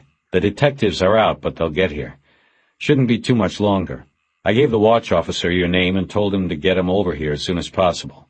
Now, can I see the bracelet?" "No." Bosch dug a cigarette out of a package he pulled from his coat pocket. He knew what was coming before Obina spread his arm across one of the damaged display cases. "Your bracelet? It is gone?" the pawnbroker said. "I looked it up here in my record. I see that I had it here in the case because it was a fine piece, very valuable to me. Now, it is gone. We are both victims of the robbery, yes?" Obina smiled, apparently happy to share his woe. Bosch looked into the glitter of sharp glass in the bottom of the case. He nodded and said, "Yes." "You are a day late, Detective." "A shame." "Did you say only these two cases were robbed?" "Yes, a smash and grab. Quick, quick." "What time?" "Police called me at 4:30 a.m. in the morning. That is the time of the alarm. I came at once. The alarm. When the window was smashed, the alarm went off. The officers found no one. They stayed until I came. Then I begin to wait for detectives that do not come. I cannot clean up my cases until they get here to investigate this crime." Bosch was thinking of a time scheme. The body dumped sometime before the anonymous 911 call at 4 a.m. The pawn shop broken into about the same time. A bracelet pawned by the dead man taken. There are no coincidences, he told himself. "You said something about pictures, lists and pictures for the pawn detail?" "Yes, at LAPD, that is true. I turn over lists of everything I take in to the pawn detectives. It is law. I cooperate fully." Obina nodded his head and frowned mournfully into the broken display case. "What about the pictures?" Bosch said. "Yes, pictures. These pawn detectives, they asked me to take pictures of my best acquisitions, help them better identify for stolen merchandise. It's not the law, but I say, sure, I cooperate fully. I bought a Polaroid kind of camera. I keep pictures if they want to come and look." They never do. It's bullshit. "You have a picture of this bracelet?" Obina's eyebrows arched again as he considered the idea for the first time.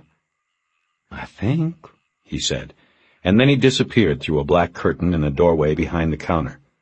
He came out a few moments later with a shoebox full of Polaroid photos with yellow carbon slips paper-clipped to them.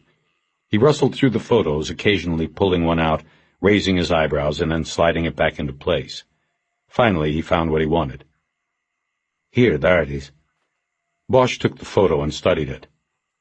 "Antique gold with carved J. Very nice," Obina said. "I remember it. Top line. No wonder the shitheel that broke through my window took it. Made in the 1930s, Mexico. I gave the man $800. I have not often paid such a price for a piece of jewelry. I remember, very big man. He came here with the ring for the Super Bowl, 1983. Very nice. I gave him $1,000. He did not come back for it." He held out his left hand to display the oversized gold ring, which seemed even larger on his small finger. "The guy who pawned the bracelet, you remember him as well?" Bosch asked. Obina looked puzzled. Bosch decided that watching his eyebrows was like watching two caterpillars charging each other. He took one of the Polaroids of Meadows out of his pocket and handed it to the pawnbroker. He studied it closely. "The man is dead," Obina said after a moment. The caterpillars seemed to quiver with fear. "The man looks dead." "I don't need your help for that," Bosch said. "I want to know if he pawned the bracelet." Obina handed the photo back. He said, "I think yes." "He ever come in here and pawn anything else before or after the bracelet?" "No, I think I'd remember him. I'll say no." "I need to take this," Bosch said, holding up the Polaroid of the bracelet. "If you need it back, give me a call." He put one of his business cards on the cash register. The card was one of the cheap kind, with his name and phone number handwritten on a line. As he walked to the front door, crossing under a row of banjos, Bosch looked at his watch. He turned to Obina, who was looking through the box of Polaroids again. "Mr. Obina, the watch officer, he said to tell you that if the detectives didn't get here in a half hour, you should go home, and they'll be by in the morning." Obina looked at him without saying a word. The caterpillars charged and collided. Bosch looked up and saw himself in the polished brass elbow of a saxophone that hung overhead. A tenor. Then he turned and walked out the door, heading to the comm center to pick up the tape. The watch sergeant in the comm center beneath City Hall let Bosch record the 911 call off one of the big reel-to-reels that never stopped rolling and recording the cries of the city. The voice of the emergency operator was female and black. The caller was male and white. The caller sounded like a boy. 911 emergency, what are you reporting? Can I help you? What are you reporting? Yeah, I'm reporting you have a dead guy in a pipe. You said you are reporting a dead body? Yeah, that's right. What do you mean by a pipe, sir? He's in a pipe up by the dam. What dam is that? You know where they got the water reservoir and everything. The Hollywood sign. Is that the Mulholland Dam, sir, above Hollywood? Yeah, that's it. You got it, Mulholland. I couldn't remember the name. Where is the body? They have a big old pipe up there. You know, the one that people sleep in? The dead guy's in the pipe. He's there. Do you know this person? No, man, no way. Is he sleeping? Shit, no. He's dead. How are you sure? I'm sure. I'm just telling you. If you don't want to... What is your name, sir? What is this? What do you need my name for? I just saw it. I didn't do it. How am I to know this is a legitimate call? Check the pipe, you'll know. I don't know what else to tell you. What's my name got to do with anything? For our records, sir. Can you give me your name? No. Sir, will you stay there until an officer arrives? No, I'm already gone. I'm not there, man. I'm down. I know, sir. I have a readout here that says you are at a payphone on Gower near Hollywood Boulevard. Will you wait for the officer? Huh? Never mind. I gotta go now. You check it out. The body's there, a dead guy. Sir, we would like to talk. The line was disconnected. Bosch put the cassette tape in his pocket and headed out of the comm center the way he had come in. It had been 10 months since Harry Bosch had been on the 3rd floor at Parker Center. He had worked in RHD, the Robbery Homicide Division, for almost 10 years, but never came back after his suspension and transfer from the Homicide Special Squad to Hollywood Detectives. On the day he got the word, his desk was cleared by 2 goons from Internal Affairs named Lewis and Clark. They dumped his stuff on the homicide table at Hollywood Station, then left a message on his phone tape at home saying that's where he would find it. Now, 10 months later, he was back on the hallowed floor of the department's elite detective squad, and he was glad it was Sunday. There would be no faces he knew, no reason to look away. Room 321 was empty except for the weekend duty detective, whom Bosch didn't know. Harry pointed to the back of the room and said, "Bosch, Hollywood Detectives. I have to use the box." The duty man, a young guy with a haircut he had kept when he split the Marine Corps, had a gun catalog open on his desk. He looked back at the computers along the back wall as if to make sure they were still there, and then back at Bosch. "Supposed to use the one in your own division," he said. Bosch walked by him.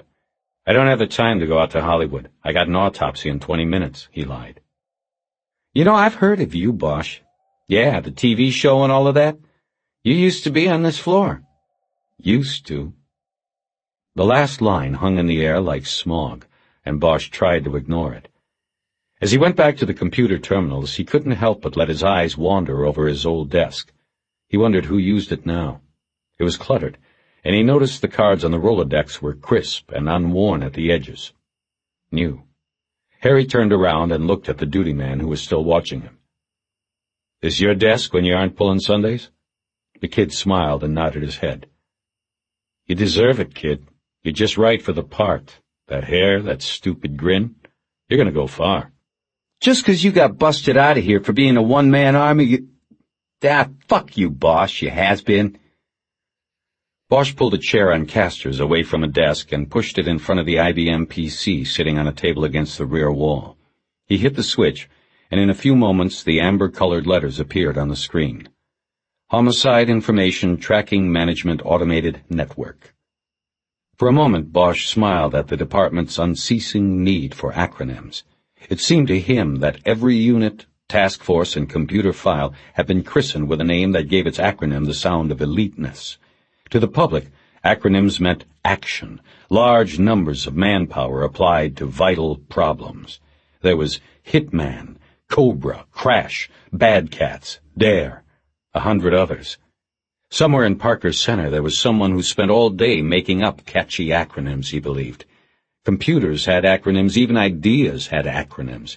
If your special unit didn't have an acronym, then you weren't shit in this department.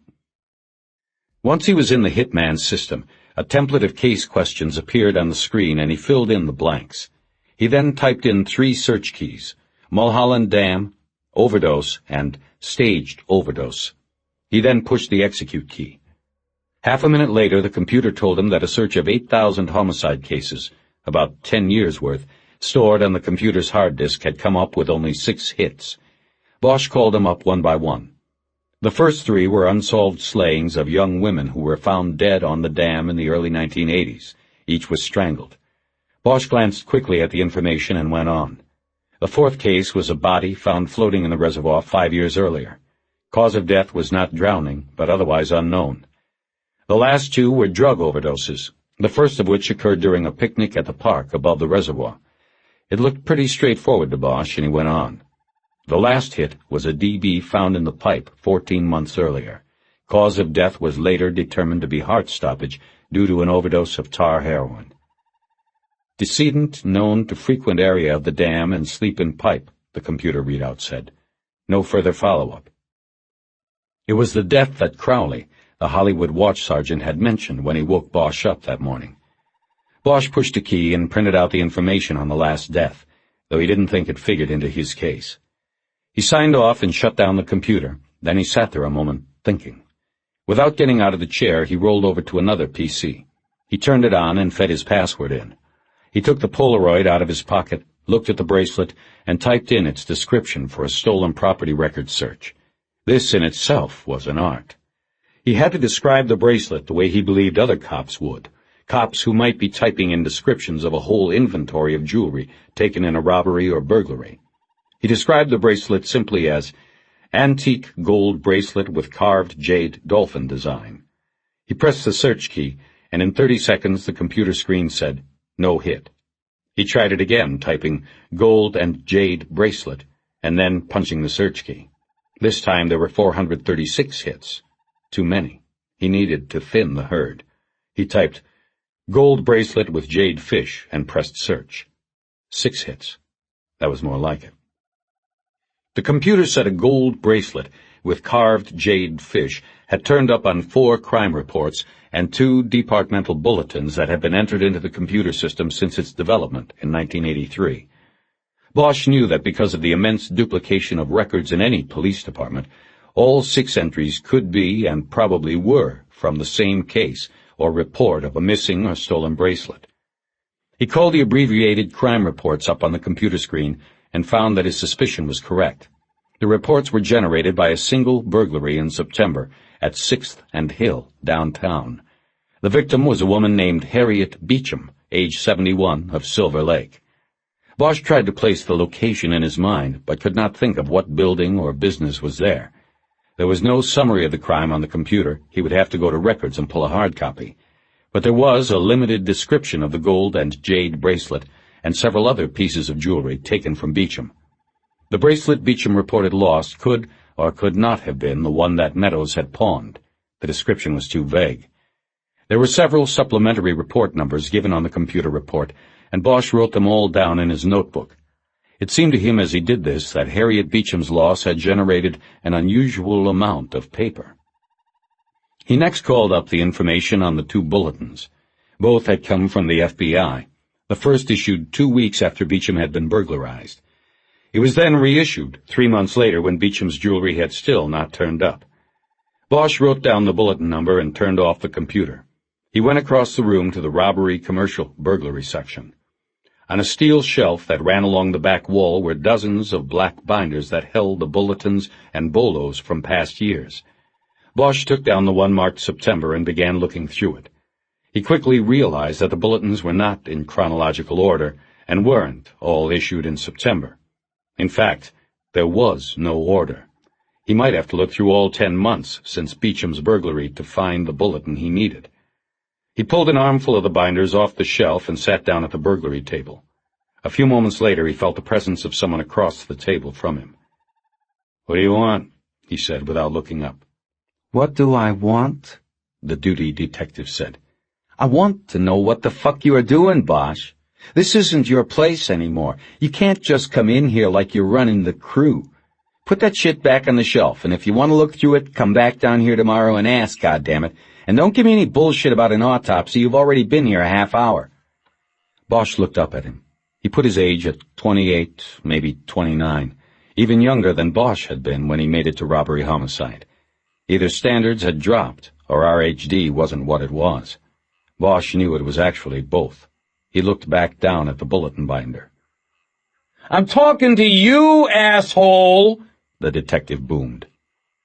Bosch reached his foot up under the table and kicked the chair that was across from him. The chair shot out from the table and its backrest hit the detective in the crotch. He doubled over and made an oomph sound, grabbing the chair for support. Bosch knew he had his reputation going for him now. Harry Bosch, a loner, a fighter, a killer. "Come on, kid," he was saying. "Do something." But the young detective just stared at Bosch, his anger and humiliation in check. He was a cop who could pull the gun, but maybe not the trigger. And once Bosch knew that, he knew the kid would walk away. The young cop shook his head, waved his hands like he was saying, "Enough of this," and walked back to the duty desk. "Go ahead, write me up, kid," Bosch said to his back. "Fuck you," the kid feebly returned. Bosch knew he had nothing to worry about. IAD wouldn't even look at an officer-on-officer beef without a corroborating witness or tape recording. One cop's word against another's was something they wouldn't touch in this department. Deep down, they knew a cop's word by itself was worthless. That was why internal affairs cops always worked in pairs. An hour and 7 cigarettes later, Bosch found it. A photocopy of another Polaroid of the gold and jade bracelet was part of a 50-page packet of descriptions and photos of property lost in a burglary at Westland National Bank at 6th and Hill. Now Bosch was able to place the address in his mind, and he remembered the dark, smoked glass of the building. He had never been inside the bank. A bank heist with jewelry taken, he thought. It didn't make much sense. He studied the list. Almost every item was a piece of jewelry, and there was too much there for a walk-in robbery. Harriet Beecham alone was listed as having lost 8 antique rings, 4 bracelets, 4 earrings. Besides that, these were listed as burglary losses, not robbery losses. He looked through the Be On Lookout package for any kind of crime summary, but didn't find any. Just a bureau contact. Special Agent E.D. Wish. Then he noticed in a block on the bolo sheet that there were 3 dates noted for the date of the crime. A burglary over a 3-day span during the first week of September. Labor Day weekend, he realized. Downtown banks are closed 3 days. It had to have been a safe deposit caper. A tunnel job? Bosch leaned back and thought about that. Why hadn't he remembered it? A heist like that would have played in the media for days. It would have been talked about in the department even longer. Then he realized he had been in Mexico on Labor Day, and for the next 3 weeks. The bank heist had occurred while he was serving the 1-month suspension for the dollmaker case. He leaned forward, picked up a phone, and dialed. Times, Bremer. It's Bosch. Still got you working Sundays, huh? 2 to 10 every Sunday, no parole. So what's up? Haven't talked to you since your problem with the dollmaker case. How you liking Hollywood Division? It'll do, for a while at least. He was speaking low so the duty detective would not overhear. Bremer said, Like that, huh? Well, I heard you caught the stiff up at the dam this morning. Joel Bremer had covered the cop shop for the Times longer than most cops had been on the force, including Bosch. There was not much he didn't hear about the department, or couldn't find out with a phone call. A year ago, he called Bosch for comment on his 22-day suspension, no pay. Bremer had heard about it before Bosch. Generally, the police department hated the Times, and the Times was never short in its criticism of the department. But in the middle of that was Bremer, whom any cop could trust, and many, like Bosch, did. Yeah, that's my case, Bosch said. Right now it's nothing much, but I need a favor. If it works out the way it's looking, then it'll be something you'd want to know about. Bosch knew he didn't have to bait him, but he wanted the reporter to know there might be something later. What do you need? Bremer said. As you know, I was out of town last Labor Day on my extended vacation, courtesy of IAD. So I missed this one, but there was... The tunnel job.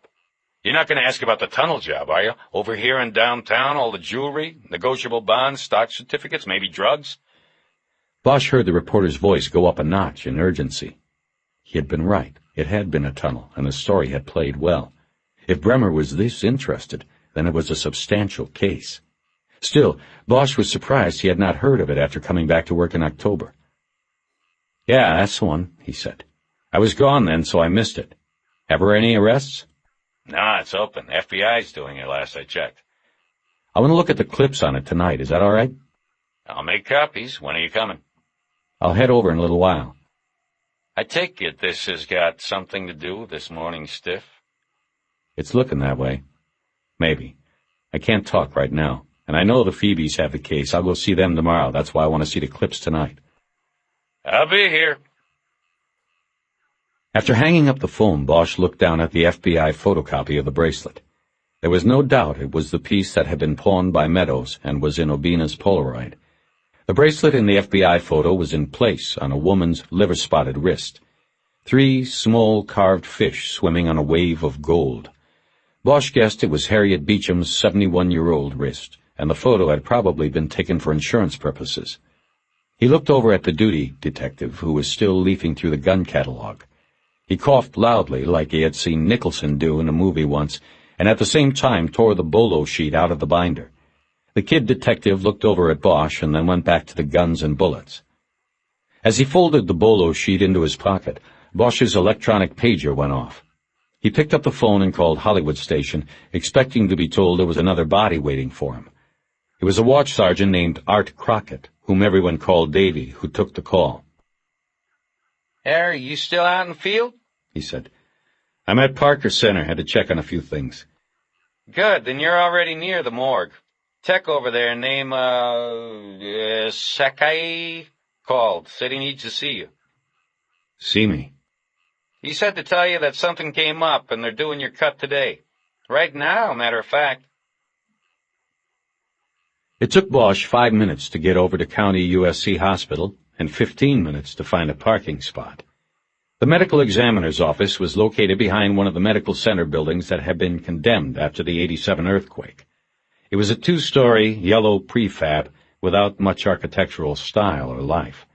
As Bosch was going through the glass doors where the living people entered and into the front lobby, he passed a sheriff's detective he had spent some time with while working the Night Stalker task force in the early '80s. Hey, Bernie, Bosch said and smiled. Hey, fuck you, Bosch, Bernie said. The rest of us catch ones that count, too. Bosch stopped there a moment to watch the detective walk into the parking lot. Then he went in and to the right, down a government green corridor, passing through 2 sets of double doors, the smell getting worse each time. It was the smell of death and industrial-strength disinfectant. Death had the upper hand. Bosch stepped into the yellow-tiled scrub room. Larry Sakai was in there, putting a paper gown over his hospital scrubs. He already had on a paper mask and booties. Bosch took a set of the same out of cardboard boxes on a stainless steel counter and started putting them on. "What's with Bernie Slaughter?" Bosch asked. "What happened in here to piss him off?" "You're what happened, Bosch," Sakai said without looking at him. "He got a call out yesterday morning. Some 16-year-old shoots his best friend up in Lancaster. Looks like accidental, but Bernie's waiting on us to check the bullet track and powder stippling. He wants to close it. I told him we'd get to it late today, so he came in. Only we aren't going to get to it at all today, 'cause Sally's got a bug up his ass about doing yours. Don't ask me why. He just checked the stiff out when I brought it in and said we'd do it today. I told him we'd have to bump somebody, and he said bump Bernie, but I couldn't get him on the line in time to stop him from coming in, so that's why Bernie's pissed. You know, he lives all the way down to Diamond Bar. Long ride in for nothing." Bosch had the mask, gown, and booties on, and followed Sakai down the tiled hall to the autopsy suite. "Then maybe he ought to be pissed at Sally, not me," he said. Sakai didn't answer. They walked to the first table where Billy Meadows lay on his back, naked, his neck braced against a short cut of 2x4 wood. There were 6 of the stainless steel tables in the room. Each had gutters running alongside its edges and drain holes in the corners. There was a body on each. Dr. Jesus Salazar was huddled over Meadows' chest, with his back to Bosch and Sakai. "Afternoon, Harry. I've been waiting," Salazar said, still not looking. "Larry, I'm going to need slides on this." The medical examiner straightened up and turned. In his rubber-gloved hand he held what looked like a square plug of flesh and pink muscle tissue. He placed it in a steel pan, the kind brownies are cooked in, and handed it to Sakai. "Give me verticals, 1 at the puncture track, then 2 on either side for comparison." Sakai took the pan and left the room to go to the lab. Bosch saw that the plug of meat had been cut from Meadows' chest, about an inch above the left nipple. "What did you find?" Bosch asked. "I'm not sure yet. We'll see. The question is, what did you find, Harry? My field tech told me you were demanding an autopsy on this today. Why is that?" "I told him I needed it today because I wanted to get it done tomorrow. I thought that was what we had agreed on, too." "Yes, he told me so, but I got curious about it. I love a good mystery, Harry. What made you think this was hinky, as you detectives say?" "We don't say it anymore," Bosch thought. "Once it's said in the movies, and people like Salazar pick it up, it's ancient." "Just some things didn't fit at the time," Bosch said. "There are more things now. From my end, it looks like a murder. No mystery. What, things? Bosch got out his notebook and started flipping through the pages as he talked. He listed the things he had noticed wrong at the death scene: the broken finger, the lack of distinct tracks in the pipe, the shirt pulled over the head. He had a hype kit in his pocket, and we found a stove in the pipe, but it doesn't look right. Looks like a plant to me. Looks like the pop that killed him is in the arm there. Those other scars on his arms are old. He hasn't been using his arms in years. You're right about that. Aside from the one recent puncture in the arm, the groin area is the only area where punctures are fresh. The inside thighs, an area usually used by people going to great lengths to hide their addiction. But then again, this could have just been his first time back on the arms. What else you got, Harry? He smoked, I'm pretty sure. There was no pack of cigarettes with the body. Couldn't somebody have taken them off the body before it was discovered as scavenger? True, but why take the smokes and not the kit? There's also his apartment. Somebody searched the place. Could have been someone who knew him, someone looking for his stash. True again. Bosch flipped through a few more pages in the notebook. The kit on the body had whitish-brown crystals in the cotton. I've seen enough tar heroin to know it turns the straining cotton dark brown, sometimes black, so it looks like it was some fine stuff, probably overseas, that was put in his arm. That doesn't go with the way he was living. That's uptown stuff. Salazar thought a moment before saying, "It's all a lot of supposition, Harry." The last thing, though, is, and I'm just starting to work on this, he was involved in some kind of caper. Bosch gave him a brief synopsis of what he knew about the bracelet, its theft from the bank vault, and then from the pawn shop. Salazar's domain was the forensic detail of the case, but Bosch had always trusted Sally, and found that it sometimes helped to bounce other details of a case off him. The two had met in 1974, when Bosch was a patrolman and Sally was a new assistant coroner. Bosch was assigned guard duty and crowd control on East 54th and South Central, where a firefight with the Symbionese Liberation Army had left a house burned to the ground and 5 bodies in the smoking rubble.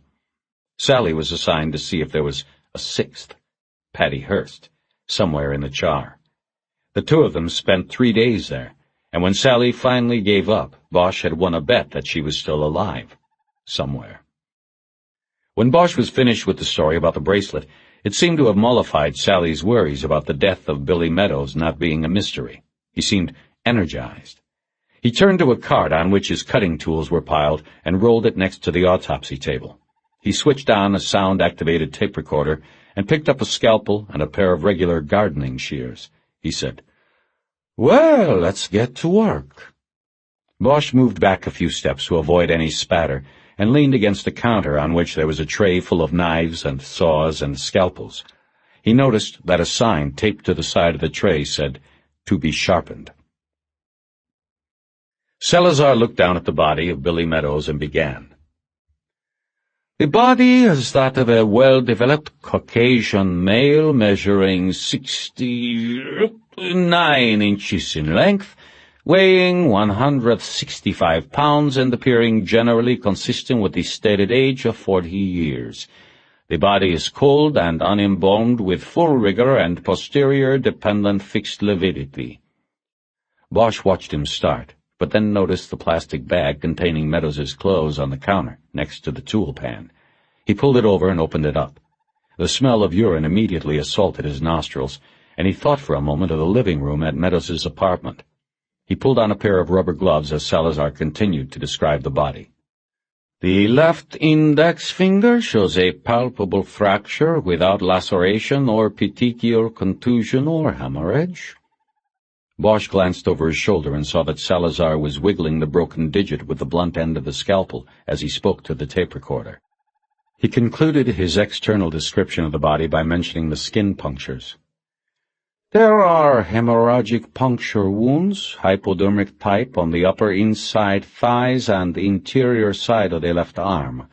The arm puncture exudes a bloody fluid and appears to be most recent. No scabbing.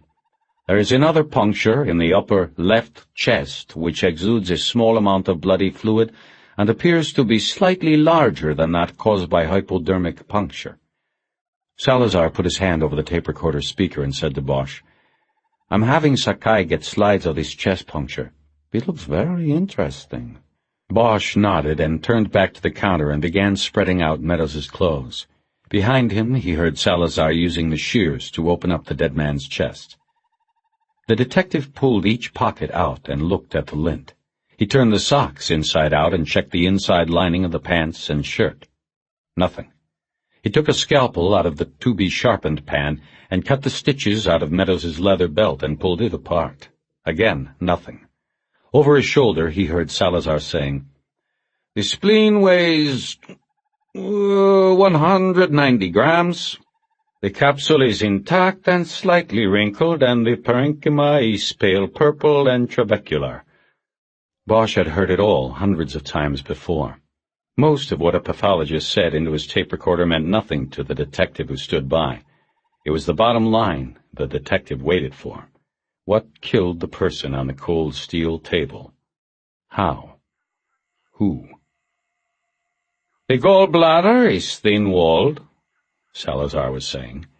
"It contains a few cc's of greenish bile with no stones." Bosch shoved the clothes back into the plastic bag and sealed it.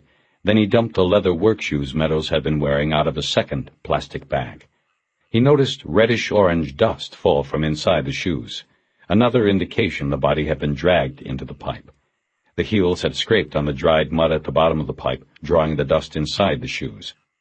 Salazar said, "The bladder mucosa is intact, and there are only 2 ounces of pale yellow urine.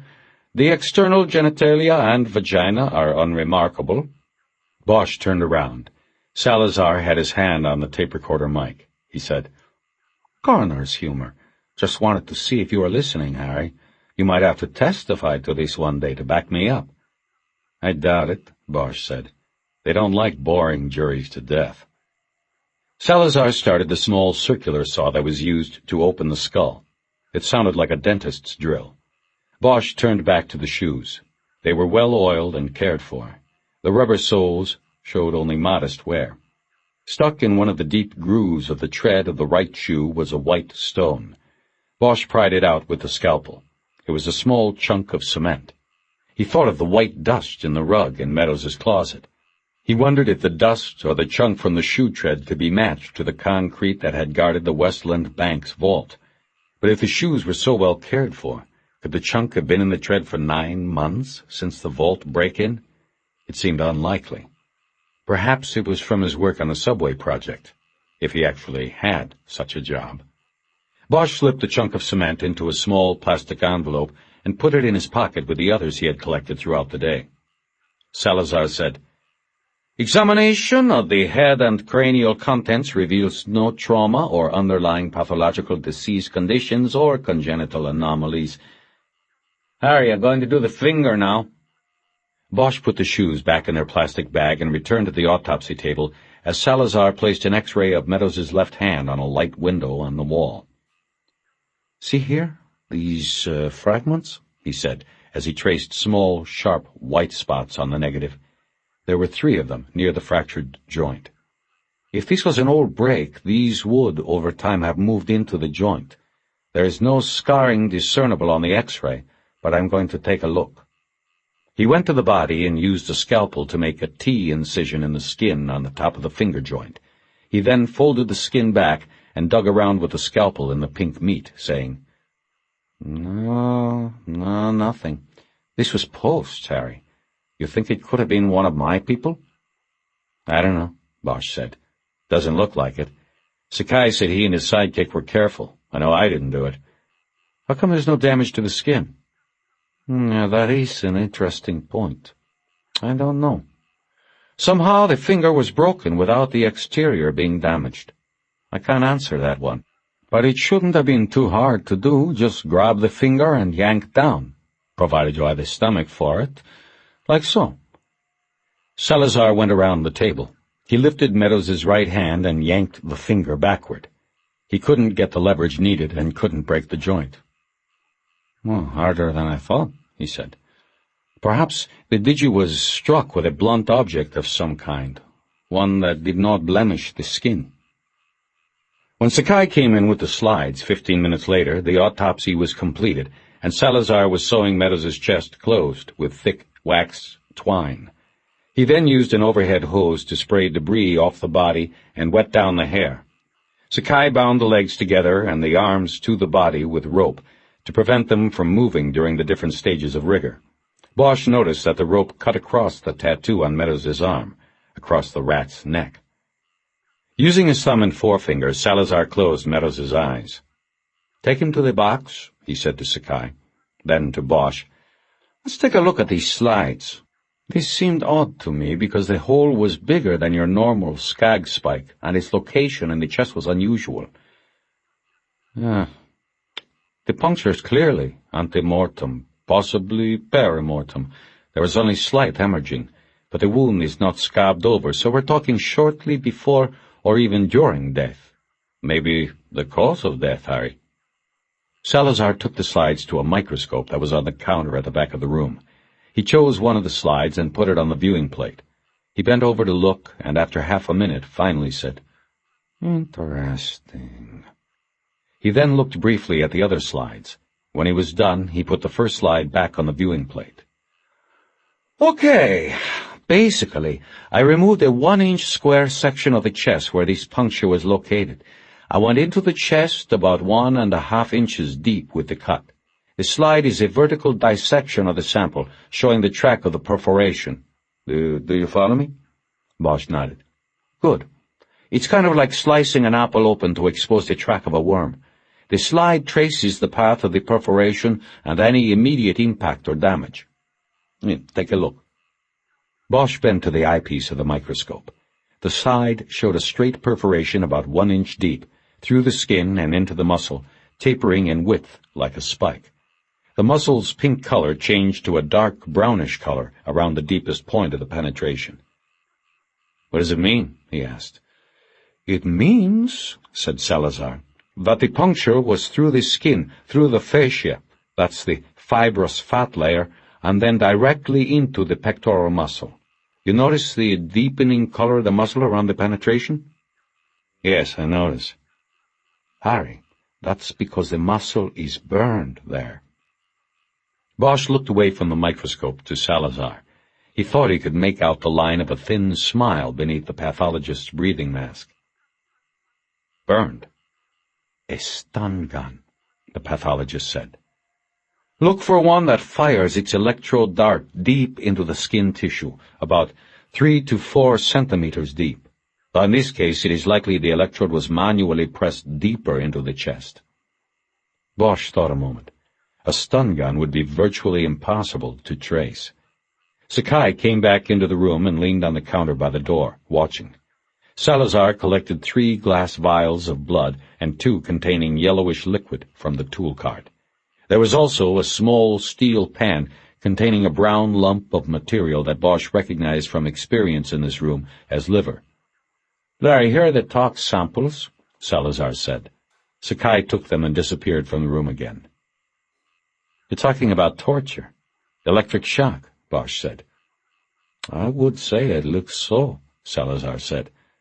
"Not enough to kill him, the trauma is too small, but possibly enough to get information from him. An electric charge can be very persuasive. I think there is ample history on that. With the electrode position in the subject's chest, he could probably feel the juice going right into his heart. He would have been paralyzed. He'd tell them what they wanted and then could only watch while they put a fatal dosage of heroin into his arm." "Can we prove any of this?" Salazar looked down at the tile floor and put his finger on his mask and scratched his lip beneath it. Bosch was dying for a cigarette. He had been in the autopsy room nearly 2 hours. "Prove any of it," Salazar said. "Not medically. Tox tests will be done in a week. For the sake of argument, say they come back heroin overdose. How do we prove that someone else put it in his arm, not himself? Medically? We can't. But we can show that at the time of death, or shortly before, there was a traumatic assault on the body in the form of electric shock. He was being tortured. After death, there is the unexplained damage to the first digit of the left hand." He rubbed the finger over his mask again and then concluded, I could testify that this was a homicide. The totality of the medical evidence indicates death at the hands of others. But, for the moment, there is no cause. We wait for the tox studies to be completed, and then we'll put our heads together again. Bosch wrote a paraphrase of what Salazar had just said into his notebook.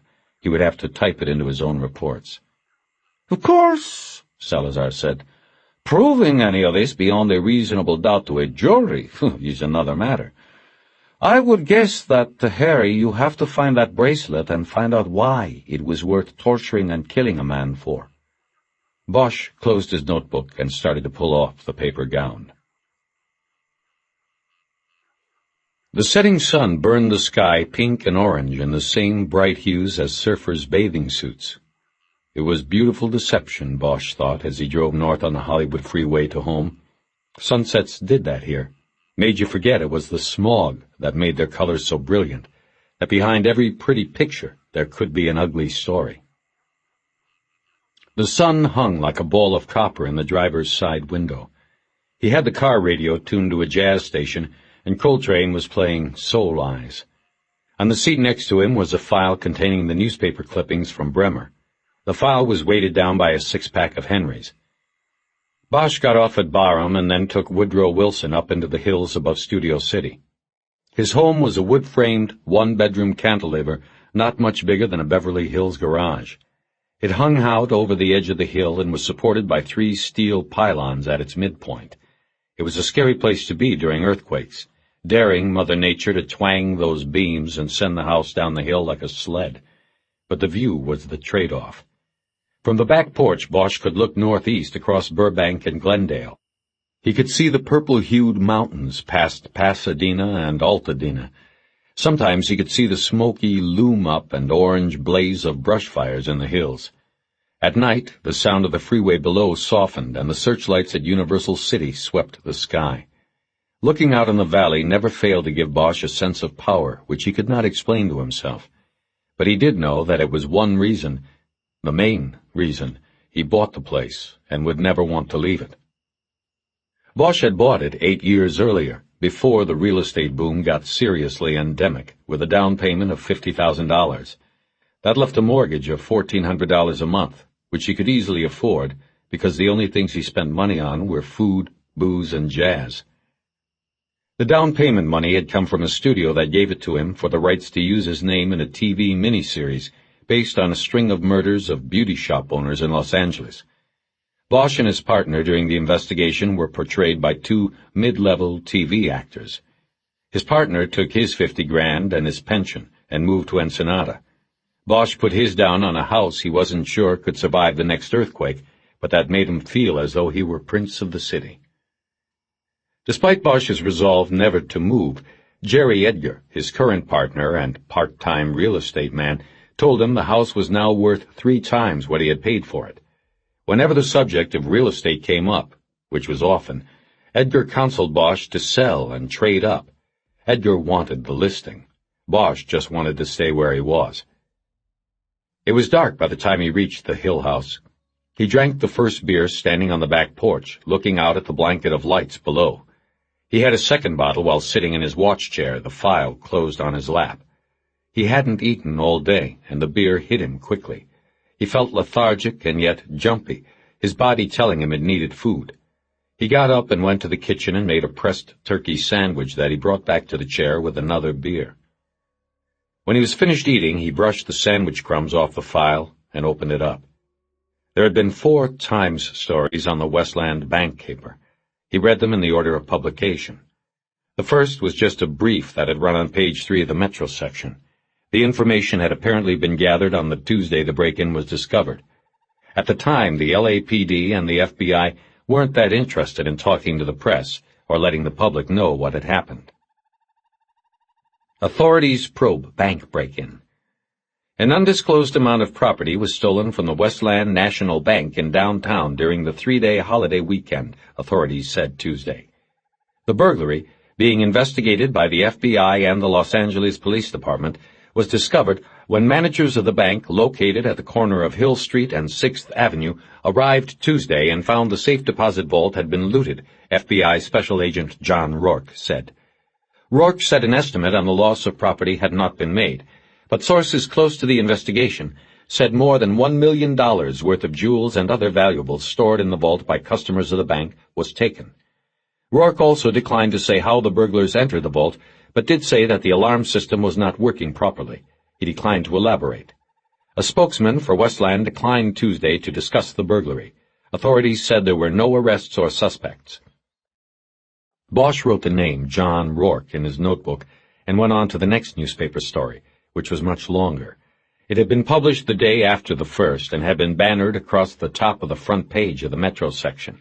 It had a 2-deck headline and was accompanied by a photograph of a man and woman standing in the safe deposit vault looking down at a manhole-sized opening in the floor.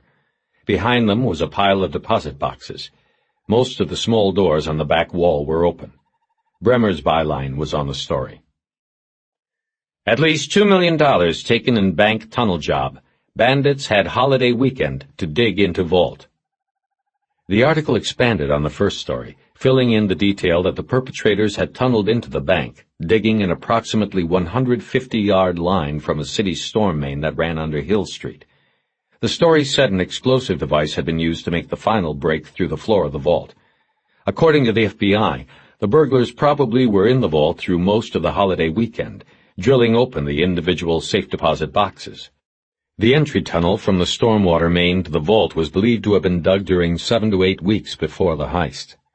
Bosch made a note to ask the FBI how the tunnel had been dug. If heavy equipment was used, most banks' alarms, which measured sound as well as earth vibrations, would have picked up the ground movement and sounded. Also, he wondered, why hadn't the explosive device set off alarms? He looked then at the third article, published the day after the second. This one wasn't written by Bremer, though it still had been played on the front of Metro. It was a feature on the dozens of people lining up at the bank to see if their safe deposit boxes were among those pried open and emptied. The FBI was escorting them into the vault and then taking their statements. Bosch scanned the story, but saw the same thing over and over again. People angry or upset or both because they had lost items that they had placed in the vault because they believed it was safer than their homes. Near the bottom of the story, Harriet Beecham was mentioned. She had been interviewed as she came out of the bank, and she told a reporter she had lost a lifetime's collection of valuables bought while traveling the world with her late husband, Harry. The story said Beecham was dabbing at her eyes with a lace handkerchief. "I lost the rings he bought me in France, a bracelet of gold and jade from Mexico," Beecham said. "Whoever they were that did this, they took my memories." Very melodramatic. Bosch wondered if the last quote had been made up by the reporter. The fourth story in the file had been published a week later. By Bremer, it was short and had been buried in the back of Metro, behind where they stuffed the Valley News. Bremer reported that the Westland investigation was being handled exclusively by the FBI. The LAPD provided initial backup, but as leads dried up, the case was left in the Bureau's hands. Special Agent Rourke was quoted again in this story. He said agents were still on the case full-time, but no progress had been made or suspects identified. None of the property taken from the vault, he said, had turned up. Bosch closed the file. The case was too big for the Bureau to slough off like a bank stick-up. He wondered if Rourke had been telling the truth about the lack of suspects. He wondered if Meadows' name had ever come up. 2 decades earlier, Meadows had fought and sometimes lived in the tunnels beneath the villages of South Vietnam. Like all the tunnel fighters, he knew demolition work. But that was for bringing a tunnel down. Implosion. Could he have learned how to blow through the concrete and steel floor of a bank vault? Then Bosch realized that Meadows would not necessarily have needed to know how. He was sure the Westland job had taken more than one person. He got up and got another beer from the refrigerator. But before going back to the watch chair, he detoured into the bedroom, where he pulled an old scrapbook out of the bottom drawer of the bureau. Back in the chair, he drank down half the beer, then opened the book. There were bunches of photographs loose between the pages. He had meant to mount them, but had never gotten around to it. He rarely even opened the book. The pages were yellowed and had gone to brown at the edges. They were brittle, much like the memories the photos evoked. He picked up each snapshot and examined it, at some point realizing that he had never mounted them on the pages because he liked the idea of holding each picture in his hands, feeling it, The photographs were all taken in Vietnam. Like the picture found in Meadows' apartment, these were mostly in black and white. It was cheaper back then, getting black and white film developed in Saigon. Bosch was in some of the shots, but most were photos that he had taken, with an old Leica his foster father had given him before he left. It was a peace gesture from the old man. He hadn't wanted Harry to go, and they had fought about it. So the camera was given, and accepted. But Bosch was not one to tell stories when he returned, and the snapshots were left spread through the pages of the scrapbook, never to be mounted, rarely to be looked at.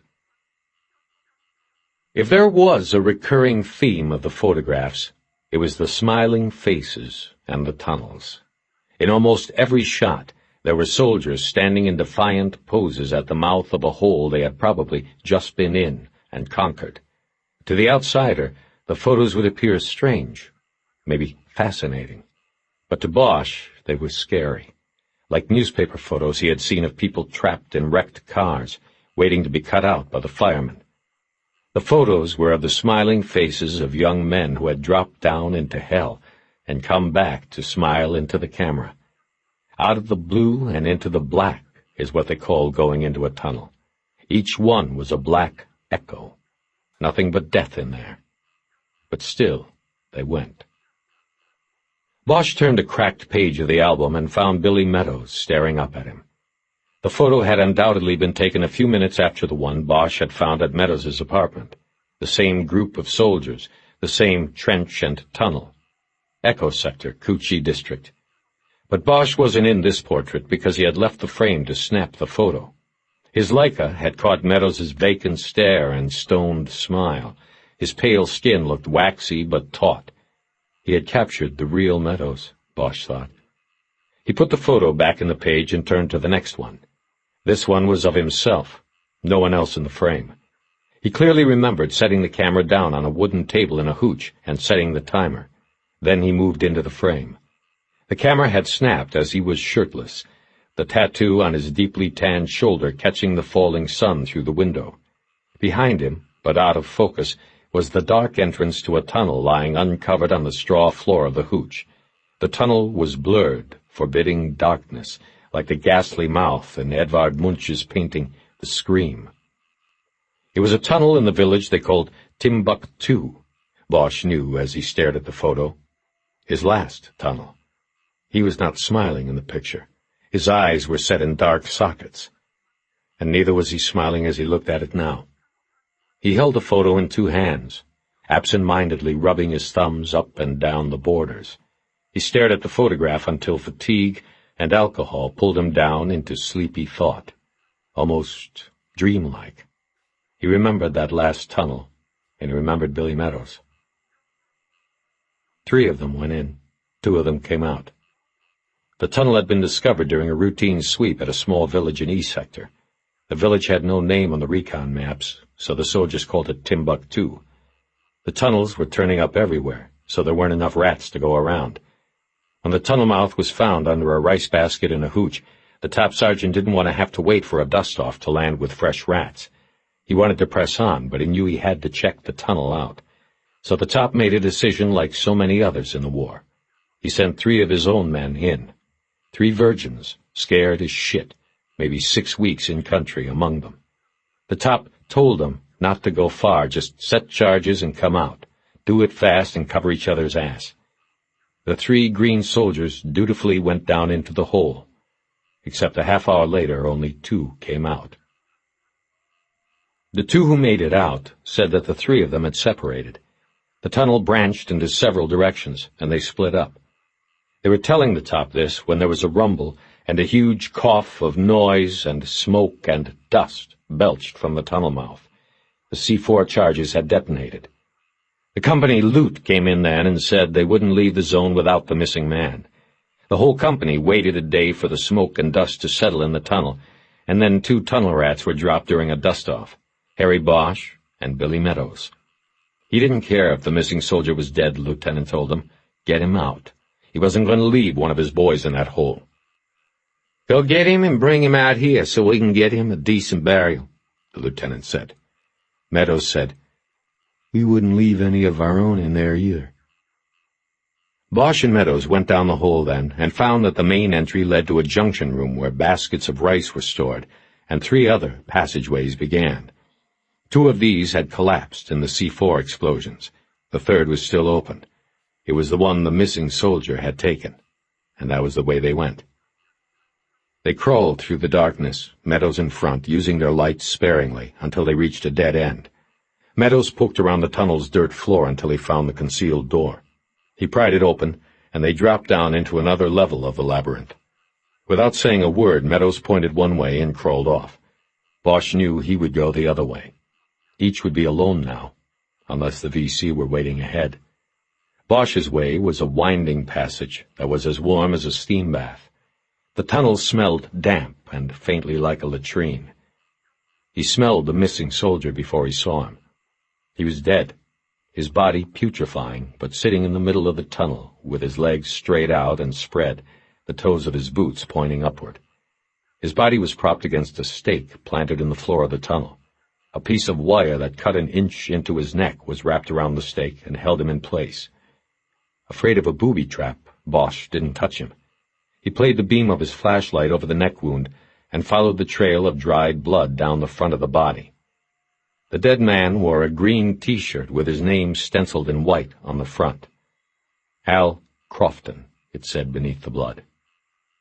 There were flies mired in the crusted blood on his chest, and for a moment Bosch wondered how they found their way so far down. He dipped the light to the dead soldier's crotch and saw that it too was black with dried blood. The pants were torn open, and Crofton looked as though he had been mauled by a wild animal. Sweat began to sting Bosch's eyes, and his breathing became louder, more hurried than he wanted it to be. He was immediately aware of this, but was also aware that he could do nothing to stop it. Crofton's left hand was palm up on the ground next to his thigh. Bosch put the light on it and saw the bloody set of testicles. He stifled the urge to vomit, but could not prevent himself from hyperventilating. He cupped his hands over his mouth and tried to slow his gasping for air. It didn't work. He was losing it. He was panicking. He was 20 years old, and he was scared. The walls of the tunnel were closing tighter on him. He rolled away from the body and dropped the light, its beam still focused on Crofton. Bosch kicked at the clay walls of the tunnel and curled into a fetal position. The sweat in his eyes was replaced by tears. At first they came silently, but soon his sobs racked his entire body, and his noise seemed to echo in all directions in the darkness, right to where Charlie sat and waited. Right to hell. Part 2. Monday, May 21st. Bosch came awake in his watch chair about 4 a.m. He had left the sliding glass door open to the porch, and the Santa Ana winds were billowing the curtains, ghost-like, out across the room. The warm wind and the dream had made him sweat. Then the wind had dried the moisture on his skin like a salty shell. He stepped out onto the porch and leaned against the wood railing, looking down at the lights of the valley. The searchlights at Universal were long since retired for the night, and there was no traffic sound from the freeway down in the pass. In the distance, maybe from Glendale, he heard the whooping sound of a helicopter. He searched and found the red light moving low in the basin. It wasn't circling, and there was no searchlight. It wasn't a cop. He thought then that he could smell the slight scent of malathion, sharp and bitter on the red wind. He went back inside and closed the sliding glass door.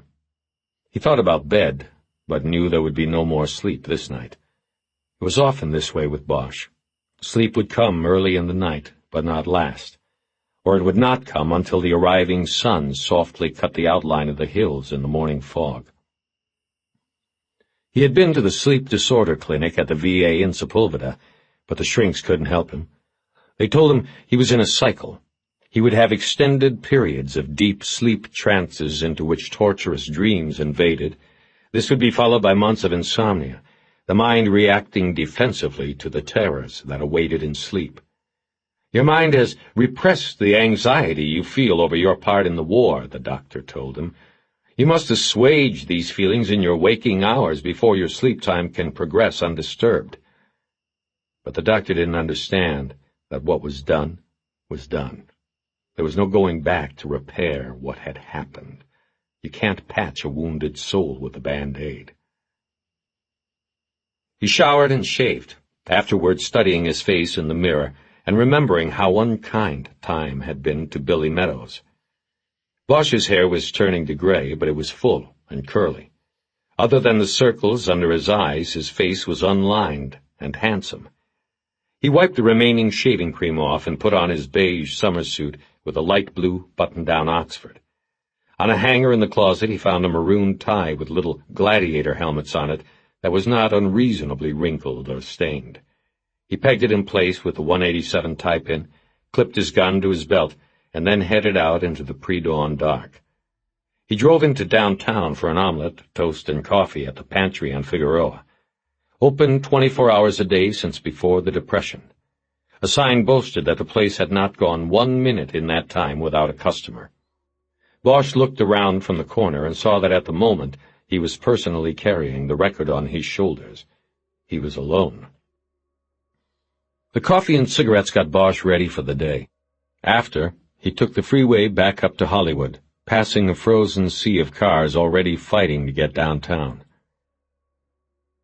Hollywood Station was on Wilcox, just a couple of blocks south of the boulevard where most of its business came from.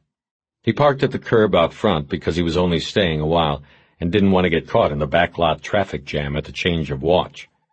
As he walked through the small lobby, he saw a woman with a blackened eye who was crying and filling out a report with the desk officer. But down the hall to the left, the detective bureau was quiet. The night man must have been out on a call or up in the bridal suite, a storage room on the second floor where there were 2 cots, first come, first served.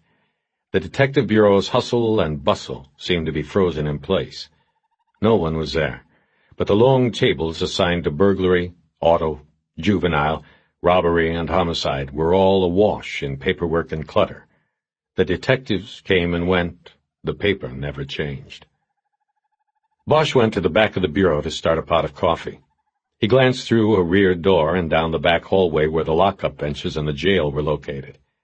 Halfway down the hall to the holding tank, a young white boy with blonde dreadlocks sat handcuffed to a bench. A juvie, maybe 17 at most, Bosch figured. It was against California law to put them in a holding tank with adults, which was like saying it might be dangerous for coyotes to be put in a pen with Dobermans. "What are you looking at, fuckhead?" the boy called down the hall to Bosch. Bosch didn't say anything. He dumped a bag of coffee into a paper filter. A uniform stuck his head out of the watch commander's office farther down the hall. "I told you," the uniform yelled at the kid. "Once more and I'm going to go up a notch on the cuffs. Half hour you won't feel your hands. Then how you going to wipe your ass in the john?" "I guess I'll have to use your fucking face." The uniform stepped into the hall and headed toward the kid, his hard black shoes making long, mean strides. Bosch shoved the filter bowl into the coffee machine and hit the brewing cycle switch.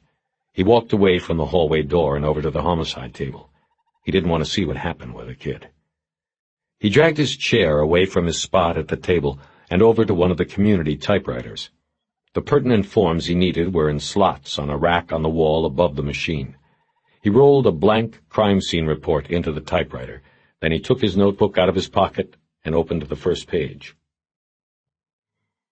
2 hours of typing and smoking and drinking bad coffee later, a bluish cloud hung near the ceiling lights over the homicide table, and Bosch had completed the myriad forms that accompany a homicide investigation. He got up and made copies on the Xerox in the back hall. He noticed the dreadlock kid was gone. Then he got a new blue binder out of the office supplies closet, after finessing the door with his LAPD ID card, and hooked one set of the typed reports onto the 3 rings.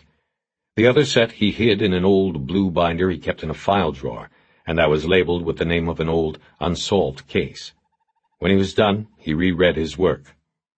He liked the order the paperwork gave the case. On many previous cases, he had made it a practice to reread the murder book each morning. It helped him draw out theories. The smell of the binder's new plastic reminded him of other cases and invigorated him. He was in the hunt again. The reports he had typed and placed in the murder book were not complete, though. On the investigating officer's chronological report, He had left out several parts of his Sunday afternoon and evening. He neglected to type in the connection he had made between Meadows and the Westland Bank burglary. He also left out the visits to the pawn shop and to see Bremer at the Times. There were no typed summaries of these interviews either. It was only Monday, day 2. He wanted to wait until he had been to the FBI before committing any of that information to the official record. He wanted to know exactly what was going on first. It was a precaution he took on every case. He left the bureau before any of the other detectives had arrived for the day. By 9, Bosch had driven to Westwood and was on the 17th floor of the Federal Building on Wilshire Boulevard. The FBI waiting room was austere. The usual plastic-covered couches and scarred coffee table with old copies of the FBI Bulletin fanned across its fake wood-grain veneer. Bosch didn't bother to sit down or read. He stood before the sheer white curtains that covered the floor-to-ceiling windows and looked out at the panorama. The northern exposure offered a view that stretched from the Pacific eastward around the rim of the Santa Monica Mountains to Hollywood. The curtains served as a layer of fog over the smog. He stood with his nose almost touching the soft gauze fabric and looked down across Wilshire at the Veterans Administration Cemetery. Its white stones sprouted in the manicured grass like row after row of baby teeth. Near the cemetery's entrance, a funeral was in progress, with a full honor guard at attention, but there wasn't much of a crowd of mourners. Farther north, at the top of a rise where there were no tombstones, Bosch could see several workers removing sod and using a backhoe to dig up a long slice of the earth. He checked their progress from time to time as he scanned the view, but he could not figure out what they were doing. The clearing was far too long and wide for a grave. By 10:30, the soldier's funeral was done, but the cemetery workers were still toiling on the hill, and Bosch was still waiting at the curtain. A voice finally hit him from behind. All those graves, such neat rows. I try never to look out the windows here. He turned. She was tall and lithesome, with brown, wavy hair about to the shoulder with blonde highlights, a nice tan, and little makeup. She looked hard shell, and maybe a little weary for so early in the day, the way lady cops and hookers get. She wore a brown business suit and a white blouse with a chocolate-brown western bow. He detected the unsymmetrical curves of her hips beneath the jacket. She was carrying something small on the left side, maybe a Ruger, which was unusual. Bosch had always known female detectives to carry their weapons in their purses. That's the Veterans Cemetery, she said to him. I know. He smiled, but not at that. It was that he had expected Special Agent E.D. Wish to be a man. No reason other than that was what most of the Bureau agents assigned to the bank detail were.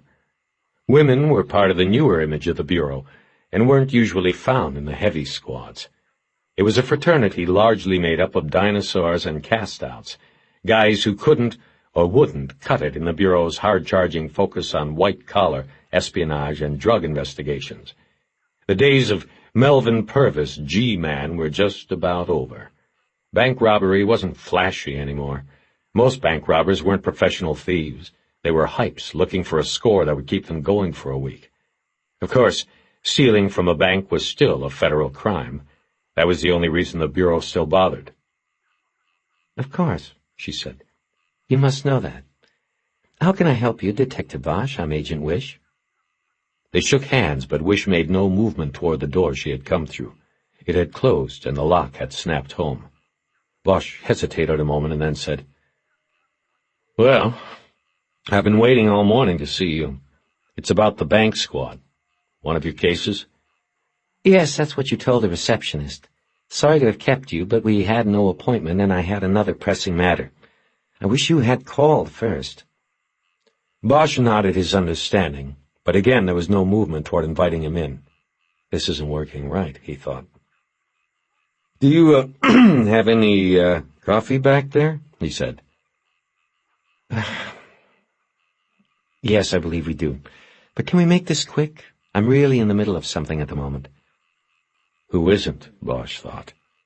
She used a card key to open the door and then pulled it open and held it for him. Inside, she led him down a corridor where there were plastic signs on the walls next to the doors. The Bureau didn't have the same affinity for acronyms as the police department. The signs were numbered, Group 1, Group 2, and so on. As they went along, he tried to replace her accent. It had been slightly nasal, but not like New York. Philadelphia, he decided. Maybe New Jersey. Definitely not Southern California. Never mind the tan that went with it. Black, she said. Cream and sugar, please. She turned and entered a room that was furnished as a small kitchen. There was a counter and cabinets, a coffee maker, a microwave, and a refrigerator. The place reminded Bosch of law offices he had been to give depositions. Nice, neat, expensive. She handed him a styrofoam cup of black coffee and signaled for him to put in his own cream and sugar. She wasn't having any. If it was an attempt to make him uncomfortable, it worked. Bosch felt like an imposition, not someone who brought good news, a break in a big case. He followed her back into the hallway, and they went through the next doorway, which was marked Group 3. It was the bank robbery kidnap unit. The room was about the size of a convenience store. It was the first federal squad room Bosch had been in, and the comparison to his own office was depressing. The furniture here was newer than anything he had ever seen in any LAPD squad. There was actually carpet on the floor, and a typewriter or computer at almost every desk. There were 3 rows of 5 desks, and all of them but one were empty. A man in a gray suit sat at the first desk in the middle row, holding a phone to his ear. He didn't look up as Bosch and Wish walked in. Except for the background noise of a tactical channel coming from a scanner on a file cabinet in the back, the place could have passed for a real estate office. Wish took a seat behind the first desk in the first row and gestured for Bosch to take the seat alongside it. This put him directly between Wish and Gray Suit on the phone. Bosch put his coffee down on her desk and began to figure right away that Gray Suit wasn't really on the phone, even though the guy kept saying, or every few moments or so. Wish opened a file drawer in her desk and pulled out a plastic bottle of water, some of which she poured into a paper cup. We had a 211 at a savings and loan in Santa Monica. Just about everybody's out on it, she explained as he scanned the almost empty room. I was coordinating from here. That's why you had to wait out there. Sorry. No problem. Get him? What makes you say it was a him? Bosch shrugged his shoulders. Percentages? Well, it was 2 of them, 1 of each. And yes, we got them. They were in a stolen from receipt reported yesterday. Female went in and took care of business. Male was the wheel. They took the 10 to the 405, then into LAX, where they left the car in front of a skycap at United. Then they took the escalator to the arrivals level, got on a shuttle bus to the flyaway station in Van Nuys, and then took a cab all the way back down to Venice, to a bank. We had an LAPD copter over them the whole time. They never looked up. When she went into the second bank, we thought we were going to see another 211, so we rushed her while she was waiting in line for a teller. Got him in the parking lot. Turned out she was going to deposit the take from the first bank, an interbank transfer, the hard way. See, some dumb people in this business, Detective Bosch. What can I do for you? You can call me Harry. As I am doing what for you? Interdepartmental cooperation, he said. Kind of like you and our helicopter this morning. Bosch drank some of his coffee and said, Your name is on a bolo I came across yesterday. Euro case out of downtown. I'm interested in it. I work homicide out of Hollywood. Yes, I know, Agent Wish interrupted. Vision. The receptionist showed me the card you gave. By the way, do you need it back? That was a cheap shot. He saw his sad-looking business card on her clean green blotter. It had been in his wallet for months, and its corners were curled up at the edges. It was one of the generic cards the department gave detectives who worked out in the bureaus. It had the embossed police badge on it and the Hollywood Division phone number, but no name. You could buy yourself an ink pad and order a stamp and sit at your desk at the beginning of each week and stamp out a couple of dozen cards, or you could just write your name on the line with a pen and not give out too many. Bosch had done the latter. Nothing the department could do could embarrass him anymore. No, you can keep it. By the way, you have one? In a quick, impatient motion, she opened the top middle drawer of the desk, took a card out of a little tray and put it down on the desktop next to the elbow Bosch had leaned there. He took another sip of coffee while glancing down at it. The E stood for Eleanor. So anyway, you know who I am and where I come from, he began. And I know a little about you. For instance, you investigated, or are investigating, a bank caper from last year in which the perps came in through the ground. A tunnel job, Westland National. He noticed her attention immediately pick up with that, and even thought he sensed Graysuit's breathing catch. Bosch had a line in the right water. Your name is on the bulletins. I'm investigating a homicide I believe is related to your case, and I want to know... Basically, I want to know what you've got. Can we talk about suspects, possible suspects? I think we might be looking for the same people. I think my guy might have been one of your perps. Wish was quiet for a moment and played with a pencil she'd picked up off the blotter. She pushed Bosch's card around on the green square with the eraser end. Graysuit was still acting like he was on the phone. Bosch glanced over at him and their eyes briefly connected. Bosch nodded and Graysuit looked away. Bosch figured he was looking at the man whose comments had been in the newspaper articles, Special Agent John Rourke. You can do better than that, can't you, Detective Bosch? Wish said. I mean, you just walk in here and wave the flag of cooperation and you expect me to just open up our files? She tapped the pencil 3 times on the desk and shook her head like she was disciplining a child. How about a name? She said.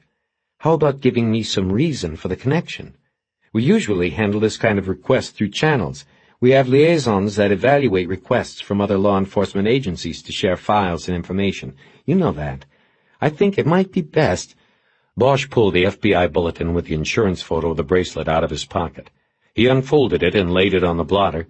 Then he took the pawn shop Polaroid out of the other pocket and also dropped that on the desk. Westland National, he said, tapping a finger on the bulletin. The bracelet was pawned 6 weeks ago in a downtown shop. My guy pawned it. Now he's dead.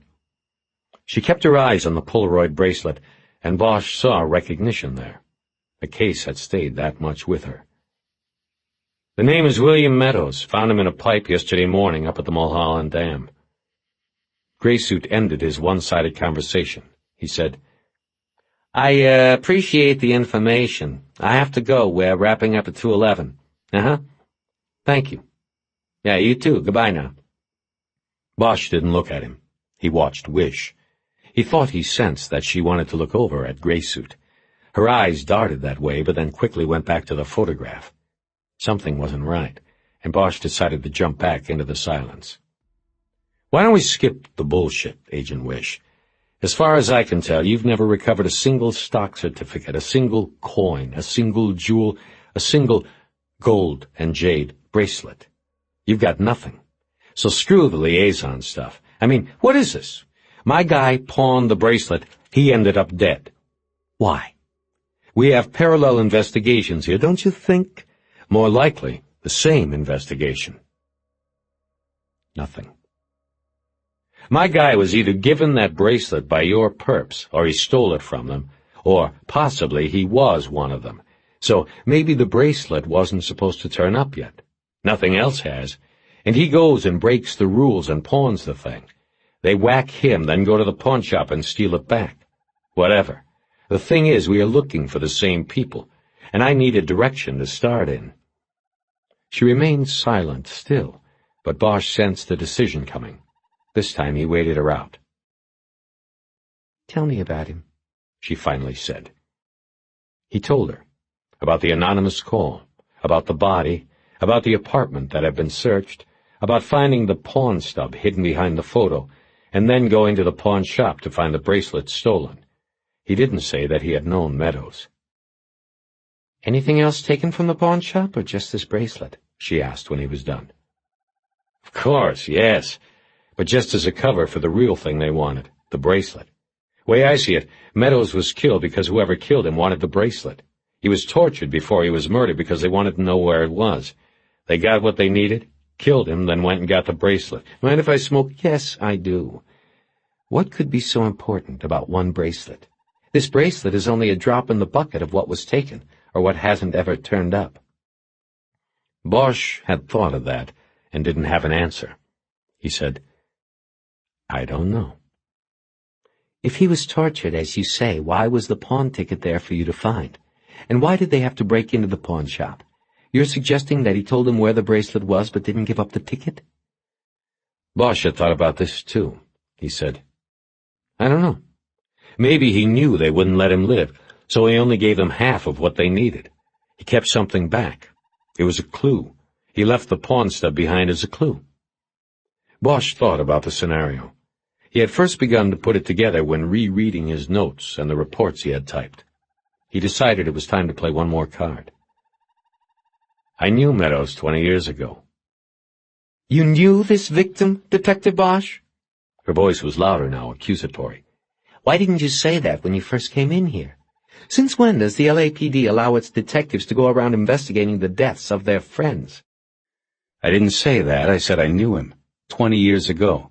And I didn't ask for the case. It was my turn in the bucket. I got the call out. It was—" He didn't want to say coincidence. "This is all very interesting," Wish said. "It is also irregular. I'm not sure we can help you. I think—" "Look, when I knew him, it was with the U.S. Army, 1st Infantry in Vietnam, okay? We were both there. He was what they called a tunnel rat. Do you know what that means? I was one too." Wish said nothing. She was looking down at the bracelet again. Bosch had totally forgotten about Gray Suit. "The Vietnamese had tunnels under their villages," Bosch said. "Some were a century old. The tunnels went from hooch to hooch, village to village, jungle to jungle. They were under some of our own camps, everywhere. And that was our job, the tunnel soldiers, to go down into those things. There was a whole other war under the ground." Bosch realized that aside from a shrink and a circle group at the VA in Sepulveda, he had never told anyone about the tunnels and what he did. And Meadows, he was good at it. As much as you could like going down into that blackness with just a flashlight and a .45, well, he did. Sometimes we'd go down and it would take hours, and sometimes it would take days. And Meadows, well, he was the only one I ever knew over there that wasn't scared of going down there. It was life above ground that scared him. She didn't say anything. Bosch looked over at Gray Suit, who was writing on a yellow tablet Bosch couldn't read. Bosch heard someone report on the TAC channel that he was transporting 2 prisoners to the Metro lockup. "So now, 20 years later, you've got a tunnel caper, and I've got a dead tunnel fighter. He was found in a pipe, a tunnel. He had property from your caper." Bosch felt around in his pockets for his cigarettes, then remembered she had said no. "We have to work together on this one, right now." He knew by her face it hadn't worked. He emptied his coffee cup, ready for the door. He didn't look at Wish now. He heard Gray Suit pick up the phone again and punch a number out. He stared down at the residue of sugar in the bottom of his cup. He hated sugar in his coffee. "Detective Bosch," Wish began, "I am sorry you had to wait in the hall so long this morning. I am sorry this fellow soldier you knew, Meadows, is dead. Whether it was 20 years ago or not, I am. I have sympathy for him and you and what you may have had to go through. But I am also sorry that I can't help you at the moment. I will have to follow established protocol and talk to my supervisor. I will get back to you as soon as possible. That is all I can do at the moment." Bosch dropped the cup into a trash can next to her desk and reached over to pick up the Polaroid and the bulletin page. "Can we keep the photo here?" Agent Wish asked. "I need to show it to my supervisor." Bosch kept the Polaroid. He got up and stepped in front of Gray Suit's desk. He held the Polaroid up to the man's face. "He's seen it," he said over his shoulder as he walked out of the office. Deputy Chief Irvin Irving sat at his desk, bruxing his teeth and working the muscles of his jaw into hard rubber balls. He was disturbed, and this clenching and gnashing of teeth was his habit when disturbed or in solitary contemplative moods. As a result, the musculature of his jaw had become the most pronounced feature of his face. When looked at head-on, Irving's jawline was actually wider than his ears, which were pinned flat against his shaven skull and had a wing-like shape to them. The ears and the jaw gave Irving an intimidating, if not odd, visage. He looked like a flying jaw, as though his powerful molars could crush marbles. and Irving did all he could to promote this image of himself as a fearsome junkyard dog who might sink his teeth into a shoulder or leg and tear out a piece of meat the size of a softball. It was an image that had helped overcome his one impediment as a Los Angeles policeman, his silly name, and could only aid him in his long-planned ascendancy to the chief's office on the 6th floor. So he indulged the habit, even if it did cost him a new set of $2,000 molar implants every 18 months. Irving pulled his tie tight against his throat and ran his hand over his gleaming scalp. He reached to the intercom buzzer. Though he could have easily pushed the speaker button then and barked his command, he waited for his new adjutant's reply first. This was another of his habits. Yes, Chief? He loved hearing that. He smiled, then leaned forward until his great, wide jaw was inches from the intercom speaker. He was a man who did not trust that technology could do what it was supposed to do. He had to put his mouth to the speaker and shout, "Mary, get me the jacket on Harry Bosch. It should be in the actives." He spelled the first and last names for her. Right away, Chief. Irving leaned back, smiled through clenched teeth, but then thought he felt something out of alignment. He deftly ran his tongue over his left rear lower molar, searching for a defect in its smooth surface, maybe a slight fissure. Nothing. He opened the desk drawer and took out a small mirror. He opened his mouth and studied the back teeth. He put the mirror back and took out a pale blue post-it pad and made a note to call for a dental checkup. He closed the drawer and remembered the time he had popped a fortune cookie into his mouth while dining with the city councilman from the west side. The right rear lower molar had crumbled on the stale cookie. The junkyard dog decided to swallow the dental debris rather than expose the weakness to the councilman, whose confirmation vote he would someday need and expect. During the meal, he had brought to the councilman's attention the fact that his nephew, and LAPD motorman, was a closet homosexual. Irving mentioned that he was doing his best to protect the nephew and prevent his exposure. The department was as homophobic as a Nebraska church, and if the word leaked to the rank and file, Irving explained to the councilman, the officer could forget any hope for advancement. He could also expect brutal harassment from the rest of LA's finest. Irving didn't need to mention the consequences if a scandal broke publicly. Even on the liberal west side, it wouldn't help a councilman's mayoral ambitions. Irving was smiling at the memory when Officer Mary Grosso knocked and then walked into the office with a 1-inch thick file in her hand. She placed it on Irving's glass-topped desk. There was nothing else on its gleaming surface, not even a phone.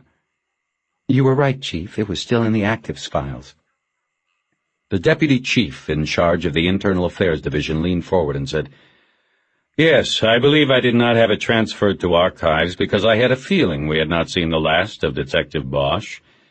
Let me see, that would be Lewis and Clark, I believe." He opened the file and read the notations on the inside of the jacket. "Yes. Mary, will you have Lewis and Clark come in, please?" "Chief, I saw them in the squad. They were getting ready for a BOR. I'm not sure which case." "Well, Mary, they will have to cancel the Board of Rights, and please do not talk to me in abbreviations. I am a slow-moving, careful policeman. I do not like shortcuts. I do not like abbreviations. You will learn that. Now, tell Lewis and Clark I want them to delay the hearing and report to me forthwith." He flexed his jaw muscles and held them, hard as tennis balls, at their full width. Grosso scurried from the office. Irving relaxed and paged through the file, reacquainting himself with Harry Bosch. He noted Bosch's military record and his fast advance through the department. From patrol to detectives to the elite robbery-homicide division in 8 years. Then the fall. Administrative transfer last year from robbery-homicide to Hollywood homicide. Should have been fired, Irving lamented as he studied the entries on Bosch's career chronology. Next, Irving scanned the evaluation report on a psychological given Bosch the year before to determine if he should be allowed to return to duty after killing an unarmed man. The department psychologist wrote, "Through his war and police experiences, most notably including the aforementioned shooting resulting in fatality, the subject has to a high degree become desensitized to violence. He speaks in terms of violence or the aspect of violence being an accepted part of his day-to-day life for all of his life. Therefore, it is unlikely that what transpired previously will act as a psychological deterrent should he again be placed in circumstances where he must act with deadly force in order to protect himself or others. I believe he will be able to act without delay. He will be able to pull the trigger.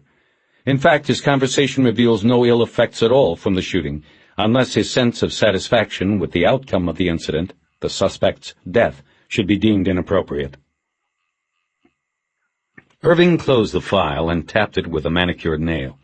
He then picked a strand of long brown hair, Officer Mary Grosso's, he presumed, off the glass desktop and dropped it into a wastebasket next to the desk. Harry Bosch was a problem, he thought. A good cop, a good detective. Actually, Irving grudgingly admired his homicide work, particularly his affinity for serial slayers. But in the long run, the deputy chief believed, outsiders did not work well inside the system. Harry Bosch was an outsider, always would be, not part of the LAPD family. And now the worst had come to Irving's attention. Bosch had not only left the family, but appeared to be engaged in activities that would hurt the family, embarrass the family. Irving decided that he would have to move swiftly and surely.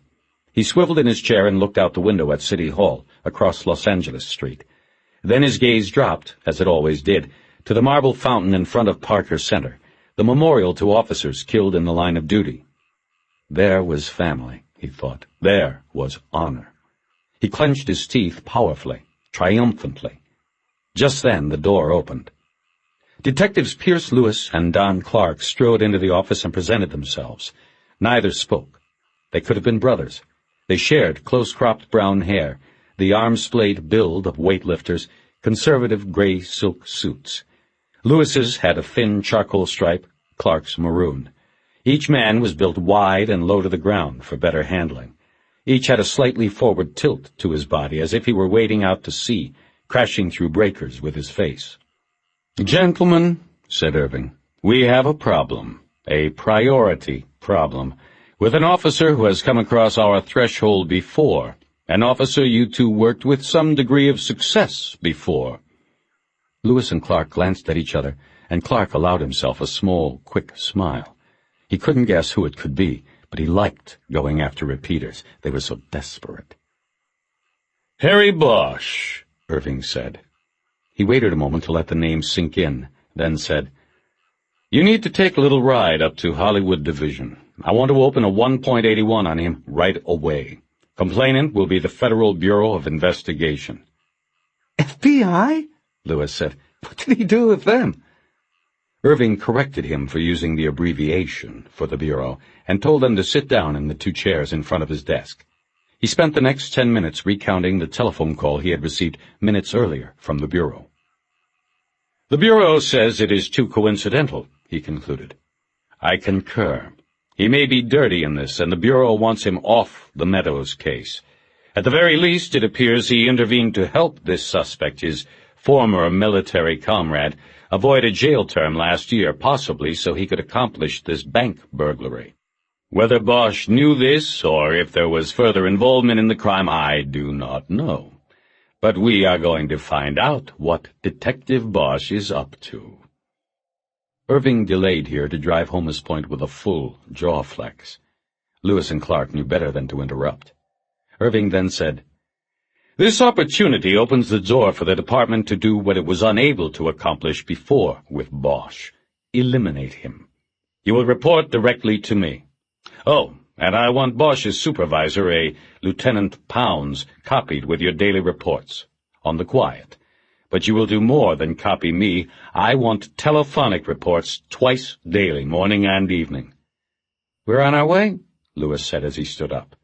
"Aim high, gentlemen, but be careful," Irving counseled them.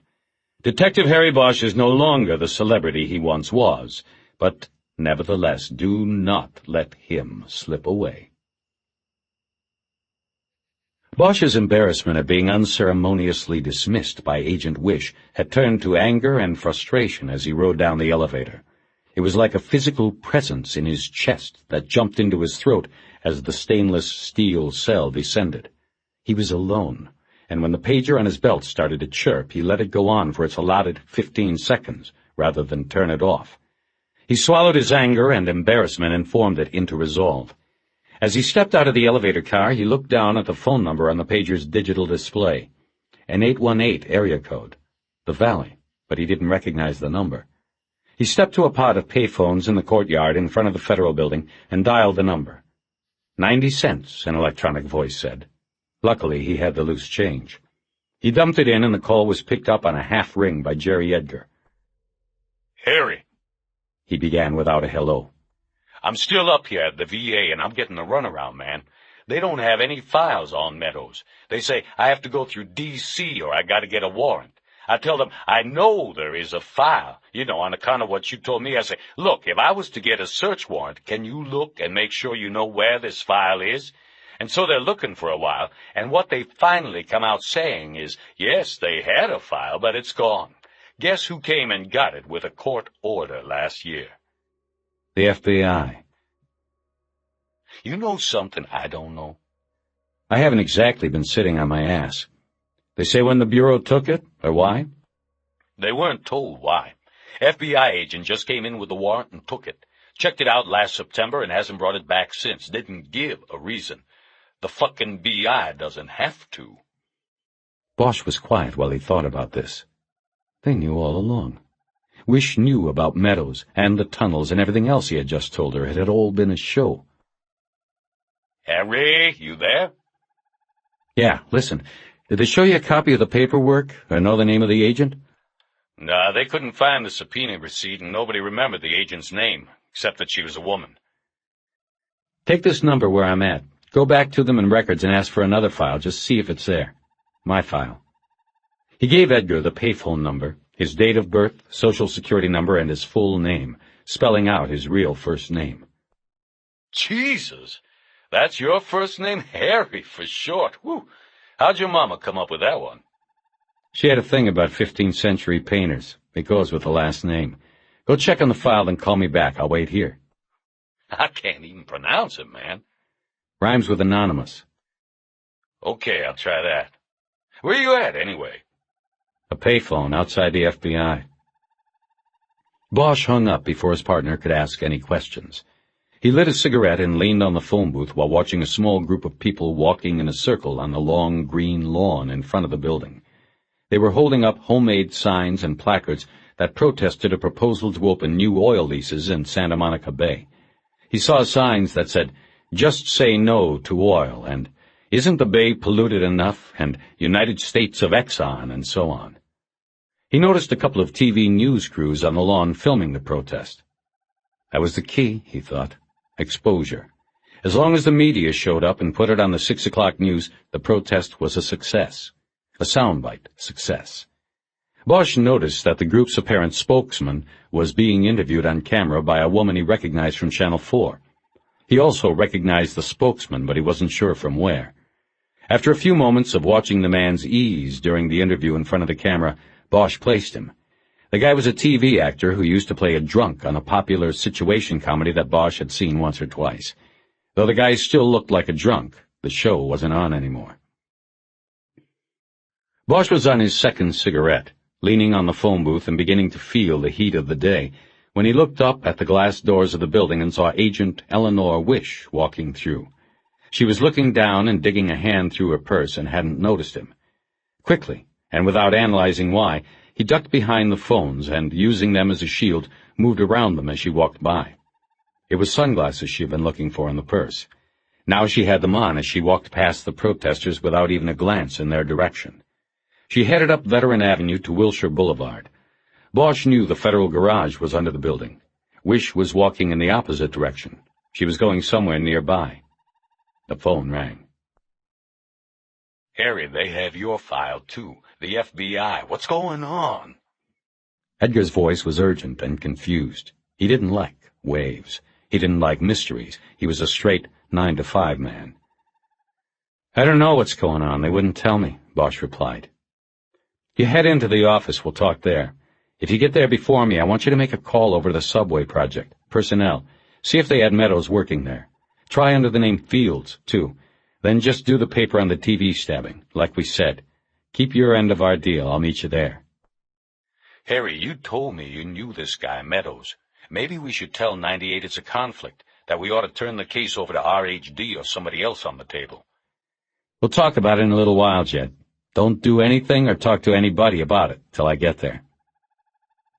Bosch hung up the phone and walked off toward Wilshire. He could see Wish already had turned east toward Westwood Village. He closed the distance between them, crossed to the other side of the street, and followed behind.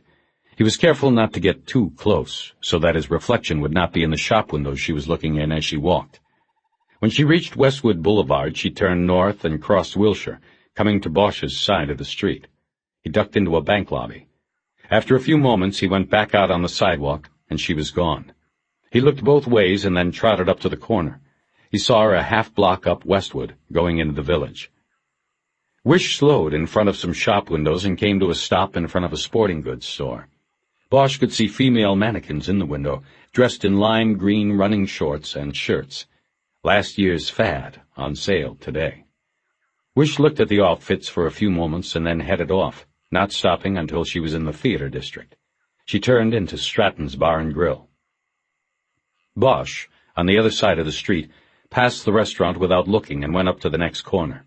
He stood in front of the Bruin, below the old theater's marquee, and looked back. She hadn't come out. He wondered if there was a rear door. He looked at his watch.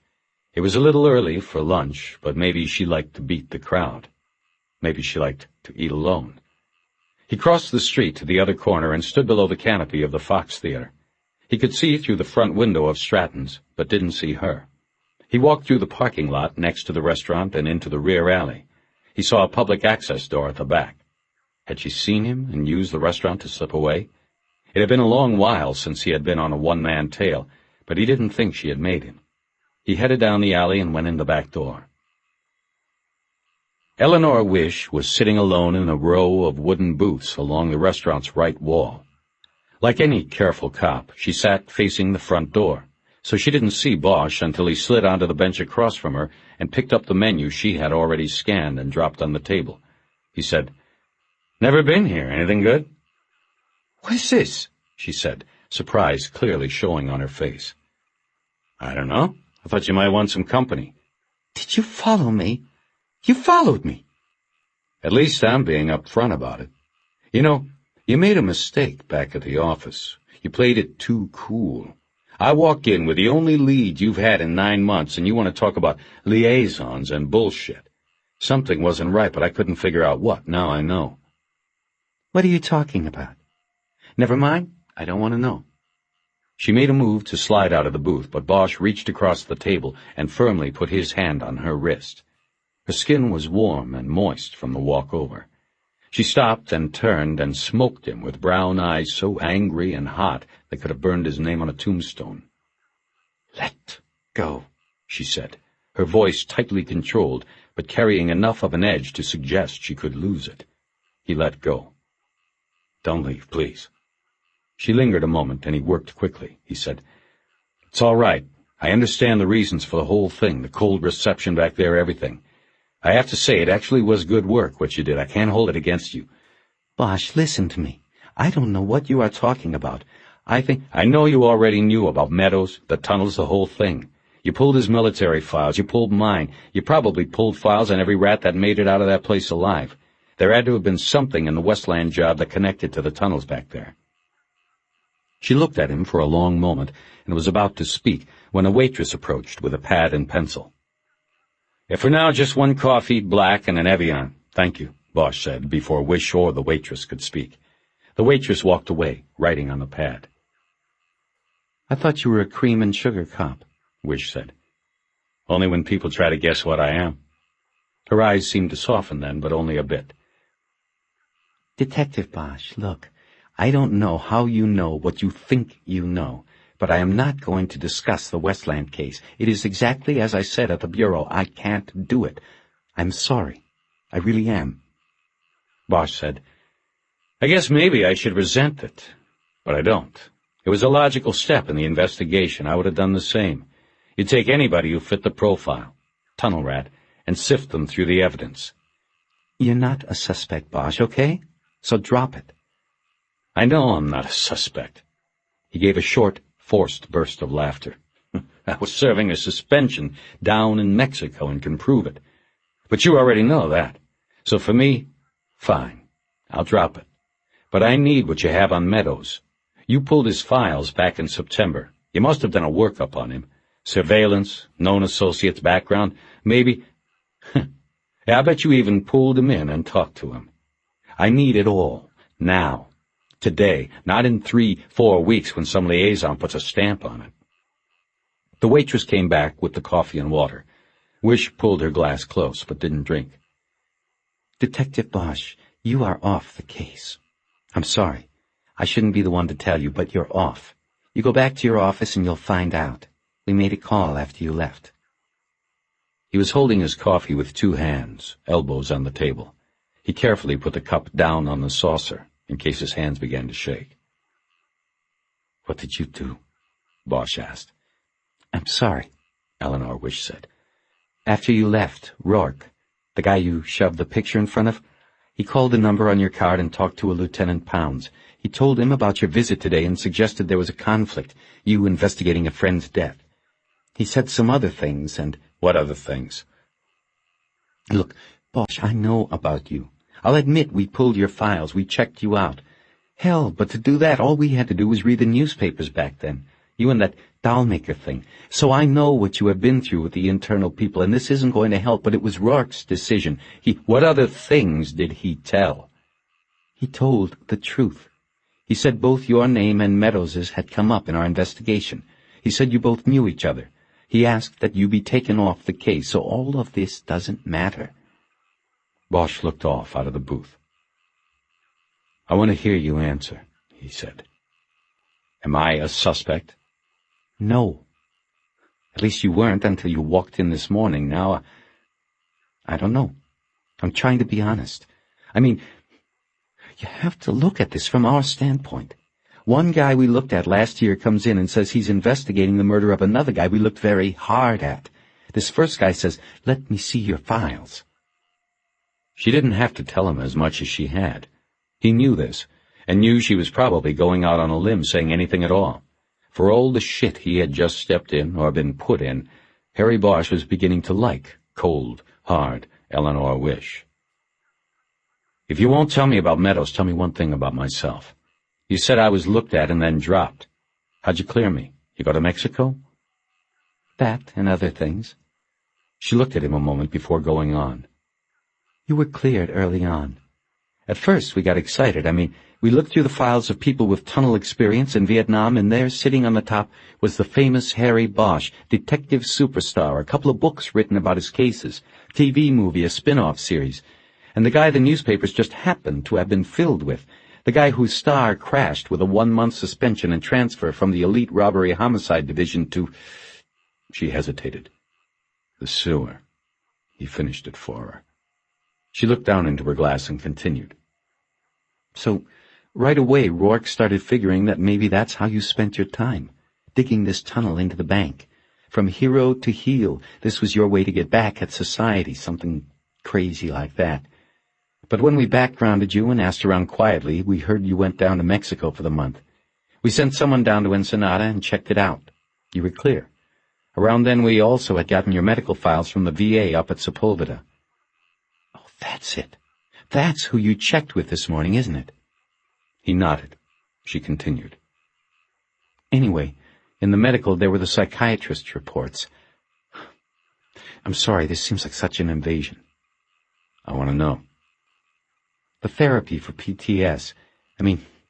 You are completely functional, but you have infrequent manifestation of post-traumatic stress in forms of insomnia and other things.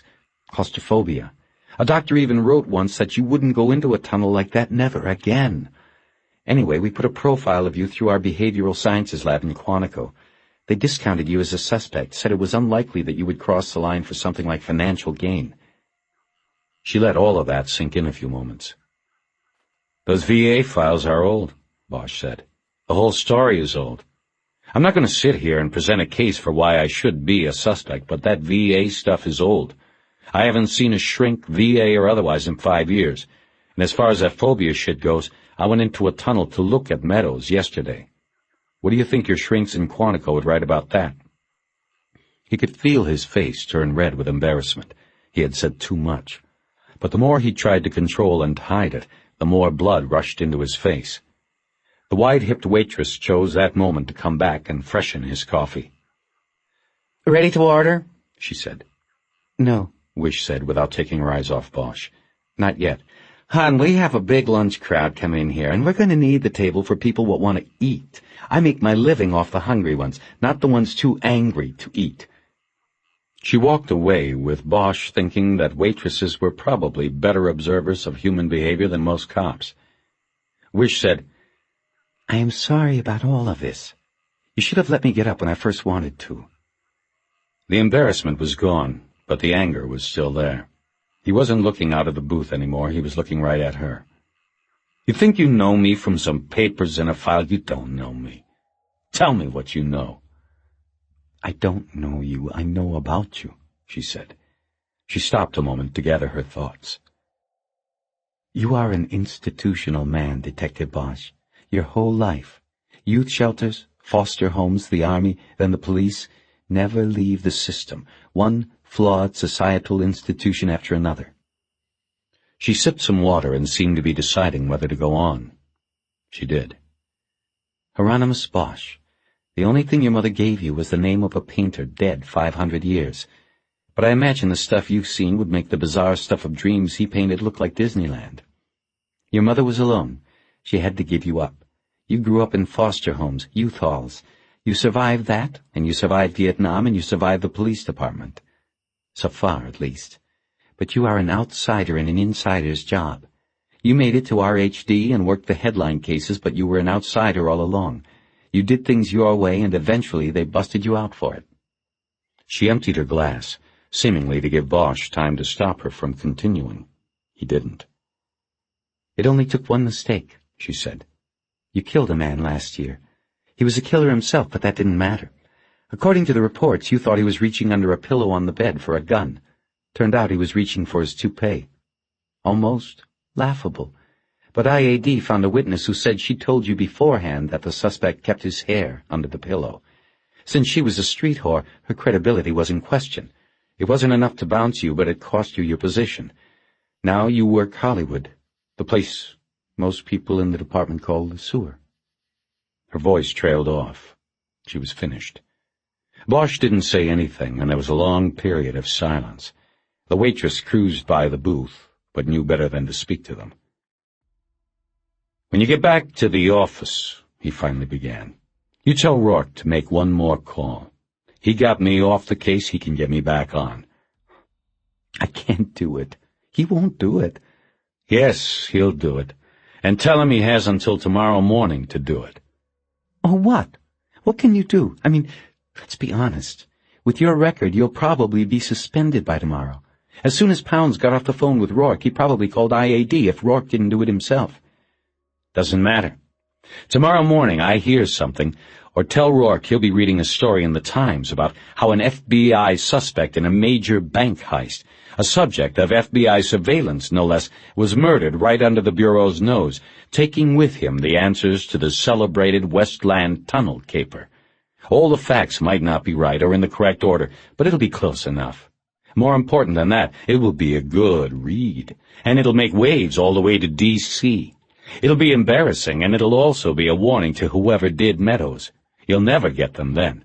And Rourke will always be known as the guy who let them get away. She looked at him, shaking her head as if she were above this whole mess. It's not my call. I'll have to go back to him and let him decide what to do. But if it was me, I'd call your bluff. And I will tell you straight out, that's what I'll tell him to do. It's no bluff. You've checked me out. You know I'll go to the media, and the media will listen to me and like it. Be smart. You tell him it's no bluff. I'll have nothing to lose by doing it. He'll have nothing to lose by bringing me in. He began to slide out of the booth. He stopped and threw a couple of dollar bills on the table. You've got my file. You know where you can reach me. Yes, we do, she said, and then, Hey, Bosch? He stopped and looked back at her. The street whore. Was she telling the truth about the pillow? Don't they all? Bosch parked in the lot behind the station on Wilcox and smoked right up until he reached the rear door.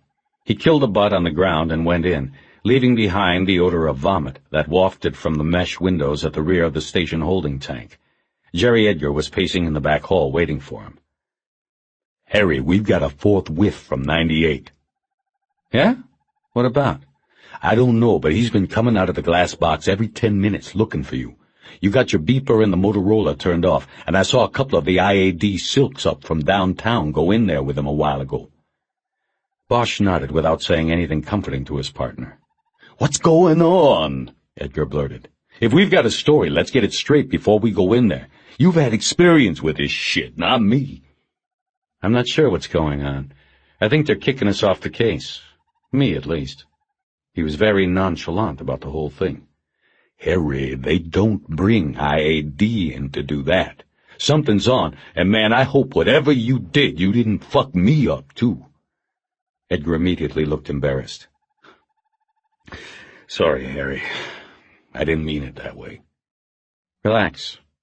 Let's go see what the man wants." Bosch headed toward the detective's squad room. Edgar said he'd cut through the watch office and then come in from the front hall so it wouldn't look like they had collaborated on a story. When Bosch got to his desk, the first thing he noticed was that the blue murder book on the Meadows case was gone. But he also noticed that whoever had taken it had missed the cassette tape with the 911 call on it. Bosch picked up the cassette and put it in his coat pocket just as 98's voice boomed out of the glass office at the head of the squad room. He yelled just one word. "Bosch!" The other detectives in the squad room looked around. Bosch got up and slowly walked toward the glass box, as the office of Lieutenant Harvey, 98 pounds, was called.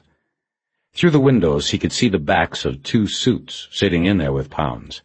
Bosch recognized them as the two IAD detectives who had handled the dollmaker case, Lewis and Clark.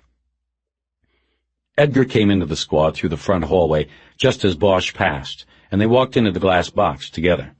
Pounds sat dull-eyed behind his desk. The men from Internal Affairs did not move. "First thing, no smoking, Bosch. You got that?" Pounds said. "In fact, the whole squad stunk like an ashtray this morning. I'm not even going to ask if it was you." Department and city policy outlawed smoking in all community-shared offices, such as squad rooms. It was okay to smoke in a private office if it was your office, or if the office's occupant allowed visitors to smoke.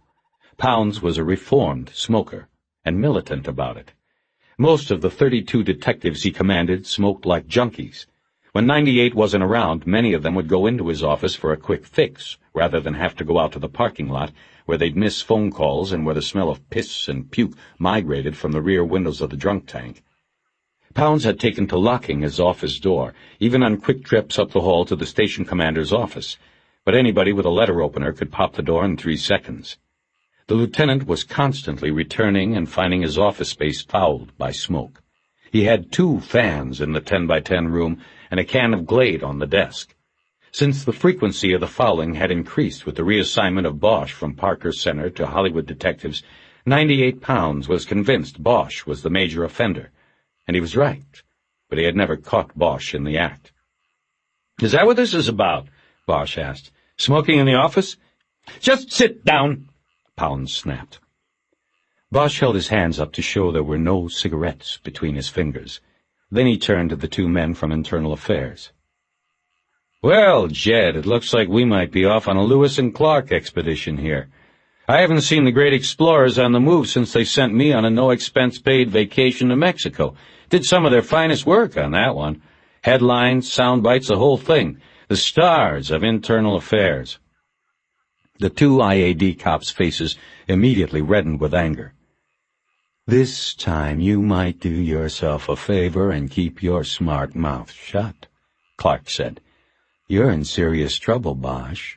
You get it?" "Yeah, I get it. Thanks for the tip. I got one for you, too. Go back to the leisure suit you used to wear before you became Irving's bend-over. You know, the yellow thing that matched your teeth. The polyester does more for you than the silk. In fact, one of the guys out there in the bullpen mentioned that the ass end of that suit is getting shiny, all the work you do riding a desk." All right, Pounds cut in. Bosch, Edgar, sit down and shut up for a minute. This lieutenant, I didn't say one thing, Edgar began. Shut up! Everybody! Shut up a minute, Pounds barked. Jesus Christ. Edgar, for the record, these two are from Internal Affairs, if you didn't already know. Detectives Lewis and Clark. What this is— I want a lawyer, Bosch said. Me too, I guess, added Edgar. Oh, bullshit, Pounds said.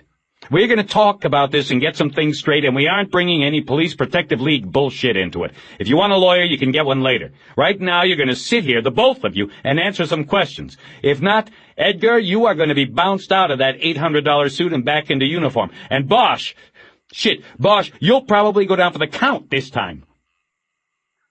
For a few moments, there was silence in the small room, even though the tension among the 5 men threatened to shatter the windows. Pounds looked out at the squad room and saw about a dozen detectives acting as if they were working, but who were actually trying to pick up whatever they could through the glass. Some had been attempting to read the lieutenant's lips. He got up and lowered a set of Venetian blinds over the windows. He rarely did this. It was a signal to the squad that this was big. Even Edgar showed his concern, audibly exhaling. Pounds sat back down. He tapped a long fingernail on the blue plastic binder that lay closed on his desk. Okay, now let's get down to it, he began. You two guys are off the Meadows case. That's number 1. No questions, you're done. Now, from the top, you're going to tell us anything and everything. At that, Lewis snapped open a briefcase and pulled out a cassette tape recorder. He turned it on and put it on Pounds's spotless desk. Bosch had been partnered with Edgar only 8 months. He didn't know him well enough to know how he would take this kind of bullying, or how far he could hold out against these bastards, but he did know him well enough to know he liked him and didn't want him to get jammed up. His only sin in this whole thing was that he had wanted Sunday afternoon off to sell houses. This is bullshit, Bosch said, pointing to the recorder. Turn that off, Pounds said to Lewis, pointing to the recorder, which was actually closer to him than to Lewis. The Internal Affairs detective stood up and picked up the recorder. He turned it off, hit the rewind button, and replaced it on the desk. After Lewis sat back down, Pounds said, Jesus Christ, Bosch. The FBI calls me today and tells me they've got you as a possible suspect in a goddamn bank heist. They say this Meadows was a suspect in the same job, and by virtue of that, you should now be considered a suspect in the Meadows kill. You think we aren't going to ask questions about that? Edgar was exhaling louder now. He was hearing this for the first time. Keep the tape off and we'll talk, Bosch said. Pounds contemplated that for a moment and said, For now, no tape. Tell us. First off, Edgar doesn't know shit about this. We made a deal yesterday. I take the Meadows case and he goes home. He does the wrap-up on Spivey, the TV stabbed the night before. This FBI stuff, the bank job, he doesn't know for shit. Let him go. Pounds seemed to make a point of not looking at Lewis or Clark or Edgar.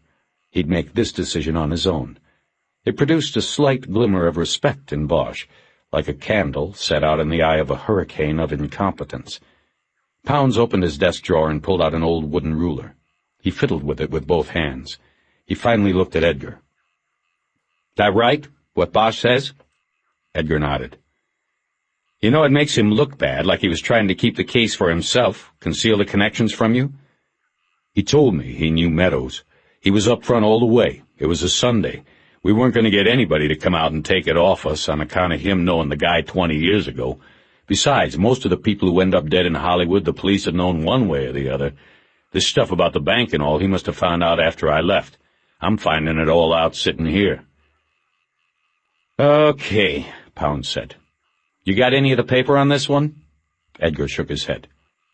Okay, finish up what you've got on the, what'd you call it? Spivey, yeah, the Spivey case. I'm assigning you a new partner. I don't know who, but I'll let you know. Okay, go on, that's all. Edgar let out one more audible breath and stood up.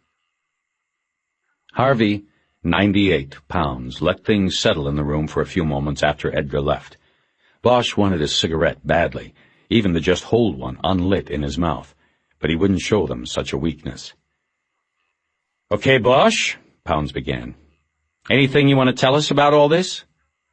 Yeah, it's bullshit. Clark smirked. Bosch paid no mind. But Pounds gave the IAD detective a withering look that further increased his stock of respect with Bosch. "The FBI told me today I was no suspect," Bosch said. "They looked at me 9 months ago because they looked at anybody around here who'd worked the tunnels in Vietnam. They found some connection to the tunnels back there. Simple as that. It was good work. They had to check out everybody, so they looked at me and went on. Hell, I was in Mexico, thanks to these two goons, when the bank thing went down. The FBI just—" "Supposedly," Clark said. "Shove it, Clark. You're just angling for a way to take your own vacation down there at taxpayers' expense, checking it out. You can check with the Bureau and save the money." Bosch then turned back to Pounds and adjusted his chair so his back was to the IAD detectives. He spoke in a low voice to make it clear he was talking to Pounds, not them. "The Bureau wants me off it because, 1, I threw a curve at him when I showed up there today to ask about the bank caper. I mean, I was a name from the past, and they panicked and called you. And 2, they want me off the case because they probably fucked it up when they let Meadows skate last year. They blew their one chance at him and don't want an outside department to come in and see that or to break the thing they couldn't break for 9 months. "No, Bosch, that's what's bullshit," Pounds said. "This morning I received a formal request from the assistant special agent in charge who runs their bank squad, a guy named Rourke. You know him. Well, he asked that I be removed from the Meadows case forthwith. He says I knew Meadows, who just happened to be the prime suspect in the bank job. He ends up dead, and I'm on the case. Coincidence? Rourke thinks not. I'm not sure myself." "That's what he said. So that's where we start. Tell us about Meadows, how you knew him, when you knew him. Don't leave one thing out."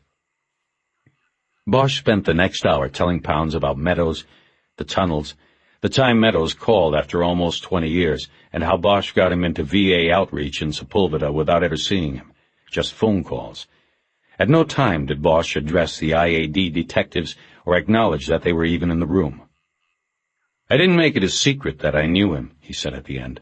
"I told Edgar. I walked right in and told the FBI. You think I would have done that if I was the one who did Meadows? Not even Lewis and Clark are that dumb." "Well, then, Jesus Christ, Bosch, why didn't you tell me?" Pounds boomed. "Why isn't it in the reports in this book? Why do I have to hear it from the FBI? Why does Internal Affairs have to hear it from the FBI?" So Pounds hadn't made the call to IAD. Rourke had.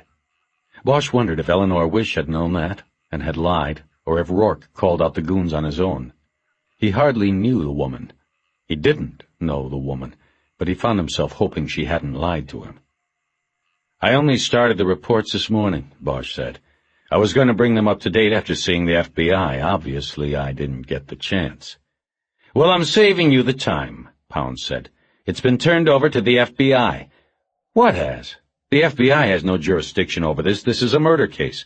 Rourke said they believe the slaying is directly related to their ongoing investigation of the bank job. They will include this in their investigation. We will assign our own case officer through an interdepartmental liaison. If and when the time comes to charge someone in the murder, the appointed officer will take it to the DA for state charges." "Christ, Pounds, there is something going on. Don't you see that?" Pounds put the ruler back in the drawer and closed it. "Yes, something is going on, but I don't see it your way," he said.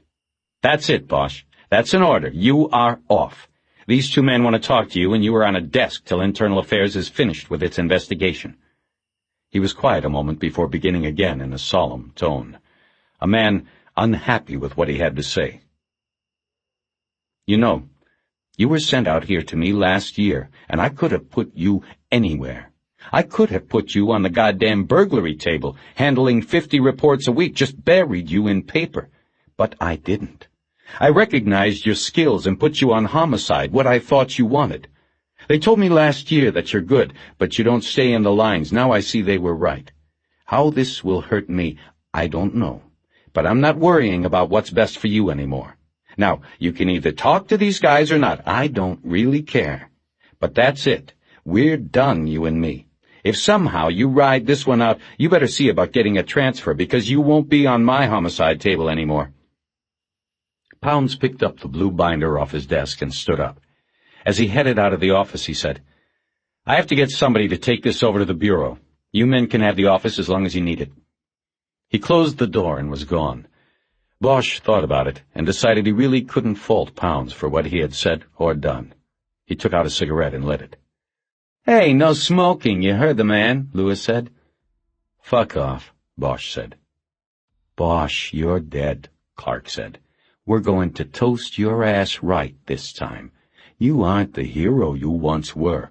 No PR problems this time.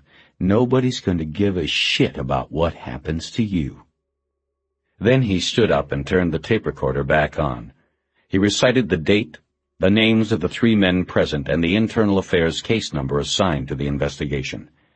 Bosch realized the number was about 700 higher than the case number from the internal investigation 9 months earlier that sent him to Hollywood. 9 months, and 700 other cops have been through the bullshit ringer, he thought. One day there will be no one left to do what it says on the side of every patrol car, to serve and protect. "Detective Bosch," Lewis took over then in a modulated, calm tone. "We would like to ask you questions regarding the investigation of the death of William Meadows. Will you tell us of any past association with or knowledge you had of the decedent?" "I refuse to answer any questions without an attorney present," Bosch said. "I cite my right to representation under California's Policeman's Bill of Rights."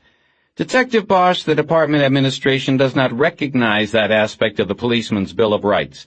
You are commanded to answer these questions, and if you do not, you will be subject to suspension and possible dismissal.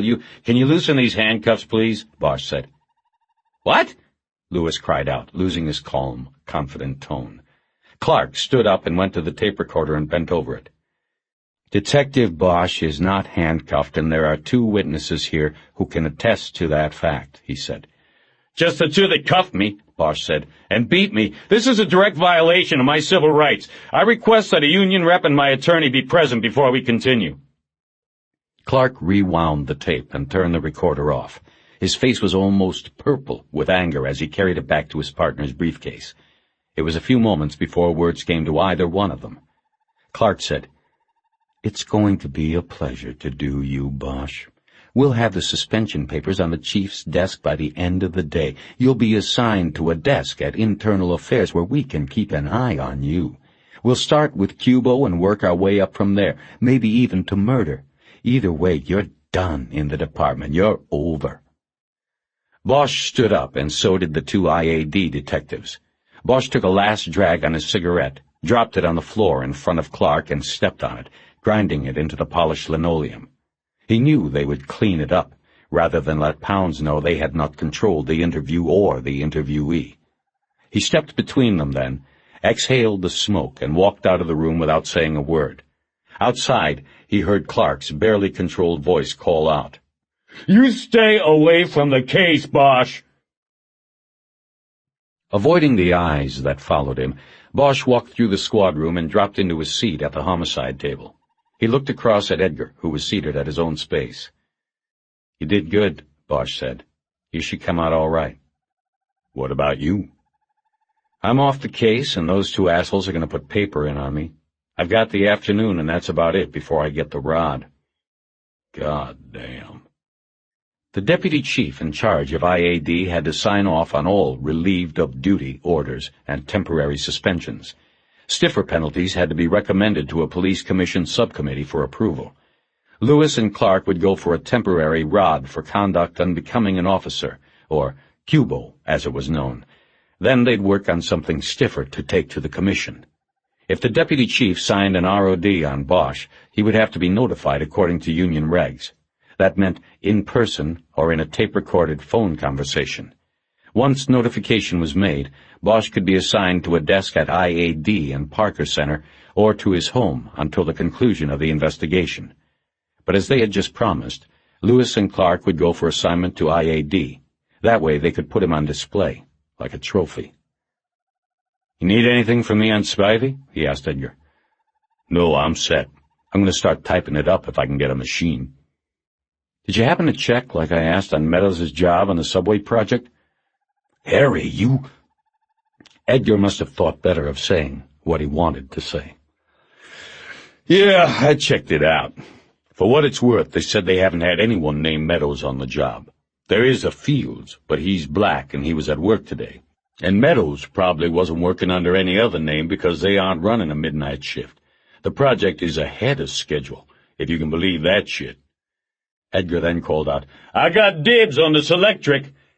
"No way," called back an autos detective named Minkley. "I'm on deck with that one."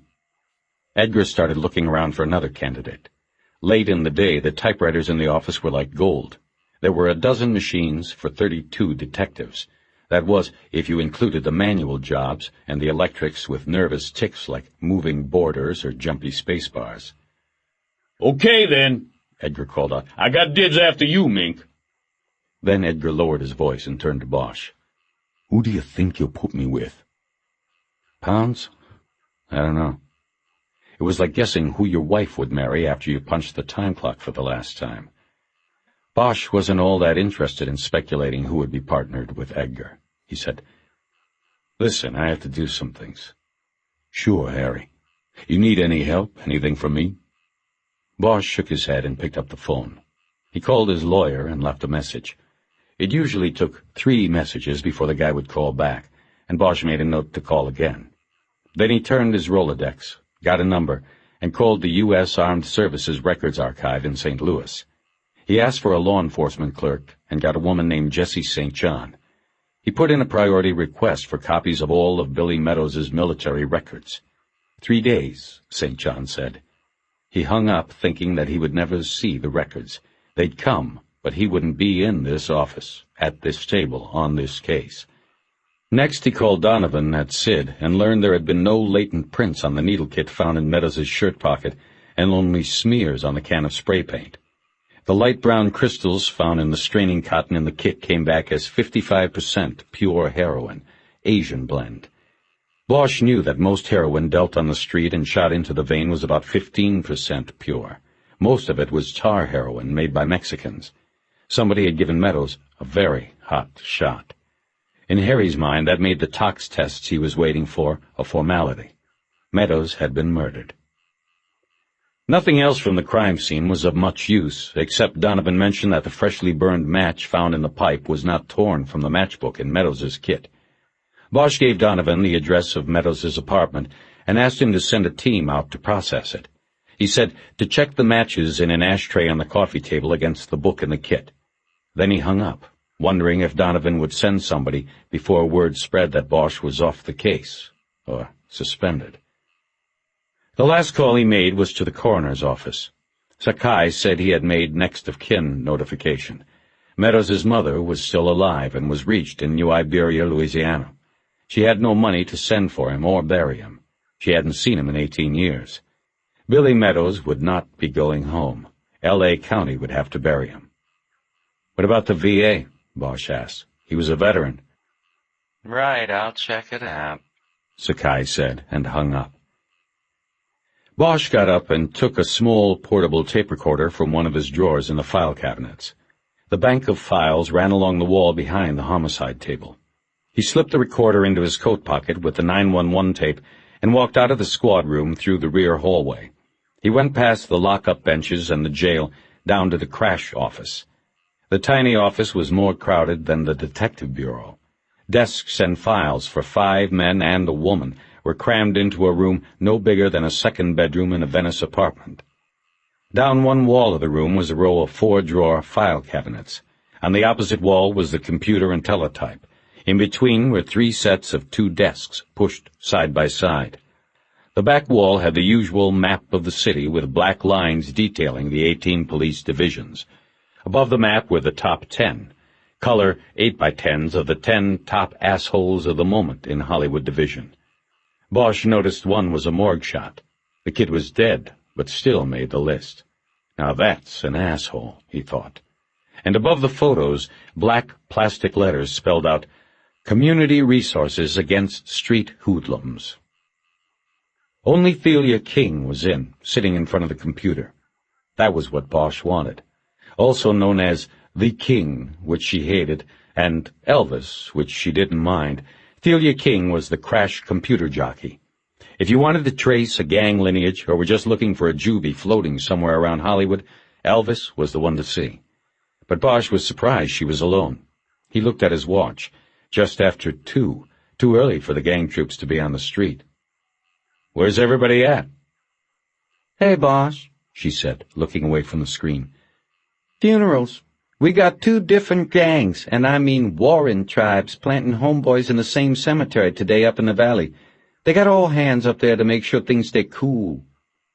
"And so why aren't you out there with the boys?" "Just got back from court. So, before you tell me why you are here, Harry, why don't you tell me what happened in 98 Pounds' office today?" Bosch smiled. Word traveled faster through a police station than it did on the street. He gave her an abbreviated account of his time in the barrel and the expected battle with IAD. "Boss, you take things too seriously," she said. "Why don't you get yourself an outside gig, something to keep yourself sane, moving in the flow like your partner? Too bad that sucker's married. He's making 3 times selling houses on the side what we make busting heads full-time. I need a gig like that." Bosch nodded. But too much going with the flow is heading us into the sewer, he thought, but didn't say. Sometimes he believed that he took things just right, and everybody else didn't take them seriously enough. That was the problem. Everybody had an outside gig. "What do you need?" she said. "I better do it now before they put your paper through. After that, you'll be a leper around here." "Stay where you are," he said, and then he pulled over a chair and told her what he needed from the computer. The crash computer had a program called GRIT, an acronym within an acronym, this one for Gang-Related Information Tracking. The program files contained the vitals on the 55,000 identified gang members and juvenile offenders in the city. The computer also tied in with the gang computer at the sheriff's department, which had about 30,000 of its own gangbangers on file. One part of the GRIT program was the moniker file. This stored references to offenders by their street names and could match them with real names, DOBs, addresses, and so on. All monikers that came to police attention through arrests or shake cards, field interrogation reports, were fed into the computer program.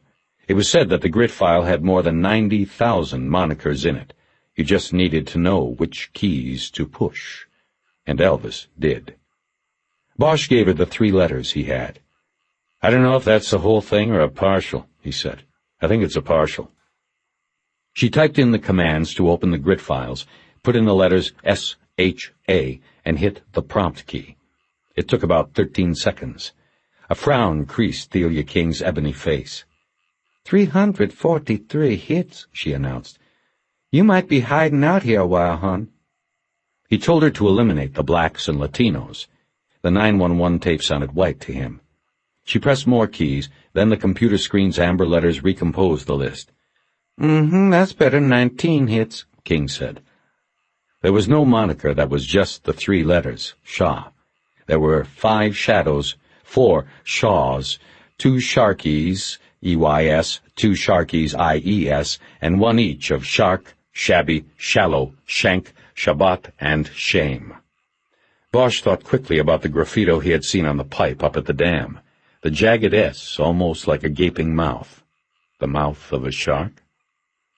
"Pull up the variations on shark," he said. King hit a couple of keys, and the top third of the screen filled with new amber letters. Shark was a valley boy. Limited contact with police. He had gotten probation and graffiti cleanup after he was caught tagging bus benches along Ventura Boulevard in Tarzana. He was 15. It wasn't likely he would have been up at the dam at 3 o'clock on a Sunday morning, Bosch guessed. King pulled the first Sharky, IE, up on the screen. He was currently in a Malibu fire camp for juvenile offenders. The second Sharky IE was dead, killed in a gang war between the KGB, Kids Gone Bad, and the Vineland Boys in 1989. His name had not yet been purged from the computer records. When King called up the first Sharky, EY, the screen filled with information, and a blinking word at the bottom said, "More." Here's a regular troublemaker, she said. The computer report described Edward Neese, a male white, 17 years of age, known to ride a yellow motorbike, tag number JVN138, and who had no known gang affiliation, but used Sharky as a graffiti tag. a frequent runaway from his mother's home in Chatsworth. 2 screens of police contacts with Sharkey followed. Bosch could tell by the location of each arrest or questioning that this Sharkey was partial to Hollywood and West Hollywood when he ran away. He scanned to the bottom of the second screen, where he saw a loitering arrest 3 months earlier at the Hollywood Reservoir. "This is him," he said. "Forget the last kid. Hard copy?" She pushed keys to print the computer file and then pointed to the wall of file cabinets. He went over and opened the end drawer. He found a file on Edward Neese and pulled it. Inside was a color booking photo. Sharkey was blond and seemed small in the picture. He had the look of hurt and defiance that was as common as acne on teenagers' faces these days. But Bosch was struck by a familiarity about the face. He couldn't place it. He turned the photo over. It was dated 2 years earlier. King handed him the computer printout, and he sat down at one of the empty desks to study it and the contents of the file. The most serious offenses the boy who called himself Sharkey, E.Y., had committed, and been caught at, were shoplifting, vandalism, loitering, and possession of marijuana and speed. He had been held once, 20 days, at Sylmar Juvenile Hall after one of the drug arrests, but later released on home probation. All the other times he was popped, he was immediately released to his mother. He was a chronic runaway from home and a throwaway from the system. There was not much more in the file than was on the computer. A little elaboration on the arrests was all. Bosch shuffled through the papers until he found the report on the loitering charge.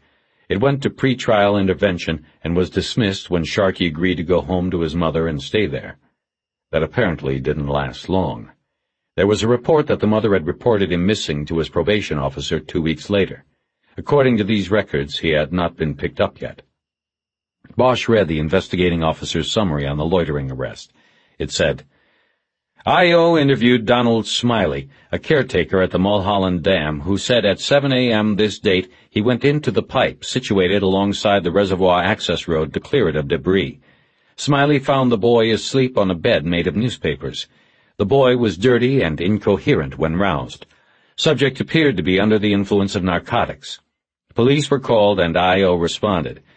The arrestee stated to I.O. that he had been sleeping there regularly because his mother did not want him at home. I.O. determined the subject was a reported runaway and took him into custody this date, suspicion of loitering. Sharkey was a creature of habit, Bosch thought.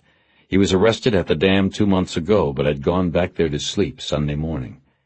He looked through the rest of the papers in the file for indications of other habits that would help Bosch find him. From a 3x5 shake card, Bosch learned that Sharkey had been stopped and questioned, but not arrested, on Santa Monica Boulevard near West Hollywood in January.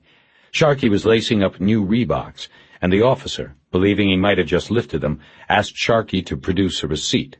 He did, and that would have been that. But when the boy pulled the receipt out of a leather pouch on his motorbike, the officer noticed a plastic bag in there and asked to see that as well. The bag contained 10 photographs of Sharkey. He was naked in each and stood in different poses, fondling himself in some, his penis erect in others. The officer took the photos and destroyed them, but noted on the shake card that he would alert the sheriff's station in West Hollywood that Sharkey was hustling photos to homosexuals on Santa Monica Boulevard. That was it. Bosch closed the file, but kept the photo of Sharkey. He thanked Thalia King and left the small office. He was walking through the station's rear hallway, past the lock-up benches, when he placed the familiarity in the photo. The hair was longer now, and in dreadlocks, the defiance crowding out the hurt in the face, but Sharkey had been the kid who was cuffed to the juvie bench early that morning. Bosch felt sure of it. Thalia had missed it on the computer search because the arrest had not yet been logged in. Bosch cut into the watch commander's office, told the lieutenant what he was looking for, and was led to a box labeled AM Watch. Bosch looked through the reports stacked in the box until he found the paperwork on Edward Neese. Sharkey had been picked up at 4 a.m., loitering near a newsstand on Vine. A patrol officer thought he was hustling. After he grabbed him, he ran a computer check and learned he was a runaway. Bosch checked the day's arrest sheet and learned the kid had been held until 9 a.m., when his probation officer came and got him. Bosch called the P.O. at Sylmar Juvenile Hall, but learned that Sharkey had already been arraigned before a juvenile court referee and was released to the custody of his mother. And that's his biggest problem. He'll be gone by tonight, back on the street, I guarantee it. And I told the ref that, but he wasn't going to book the kid into the monkey house just 'cause he was caught loitering and his mother happens to be a telephone whore. A what? Bosch asked. It should be in the file.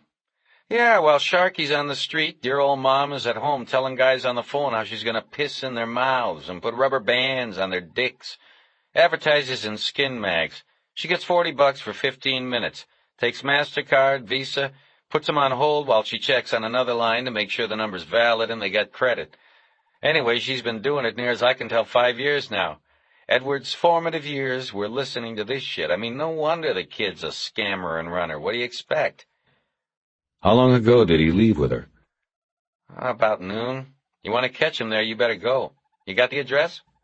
Yeah. And Bosch, one thing. Don't be expecting no whore when you get there. His mom, she doesn't look like the part she plays on the phone, if you know what I mean. Her voice might do the job, but her looks would scare a blind man. Bosch thanked him for the warning and hung up. He took the 101 out to the valley and then the 405 north to the 118 and west. He got off in Chatsworth and drove into the rocky bluffs at the top corner of the valley. There was a condominium community built on what he knew was once a movie ranch. It had been one of the places Charlie Manson and his crew used to hide out. Parts of one member of that crew's body were supposedly still missing and buried around there someplace. It was near dusk when Bosch got there. People were off work and getting home. A lot of traffic on the development's thin roads, a lot of closing doors, a lot of calls to Sharky's mother. Bosch was too late. I have no time to talk to more police, Veronica Neese said when she answered the door and looked at the badge. As soon as I get him home, he is out the door again. I don't know where he goes. You tell me. That's your job. I have 3 calls waiting, 1 long distance. I gotta go. She was in her late 40s, fat and wrinkled. She obviously wore a wig, and the dilation of her eyes did not match. She had the dirty socks smell of a speed addict. Her callers were better off with their fantasies, with just a voice with which to construct a body and face. Mrs. Neese, I'm not looking for your son for something he did. I need to talk to him because of something he saw. He could possibly be in danger. Oh, bullshit. I've heard that line before. She closed the door, and he just stood there. After a few moments, he could hear her on the phone, and he thought it was a French accent, but couldn't be sure. He could only make out a few of the sentences, but they made him blush. He thought about Sharky and realized he wasn't really a runaway, because there was nothing here to run away from. He left the doorstep and went back to the car. That would be it for the day. And he was out of time. Lewis and Clark must have paper out on him by now. He'd be assigned to a desk at IAD by morning. He drove back to the station and signed out. Everyone was already gone, and there were no messages on his desk, not even from his lawyer. On the way home, he stopped by the Lucky and bought 4 bottles of beer, a couple from Mexico, a lager from England called Old Nick, and a Henry's. He expected to find a message from Lewis and Clark on his phone tape when he got home. He wasn't wrong, but the message was not what he expected. I know you're there, so listen, said a voice Bosch recognized as Clark's.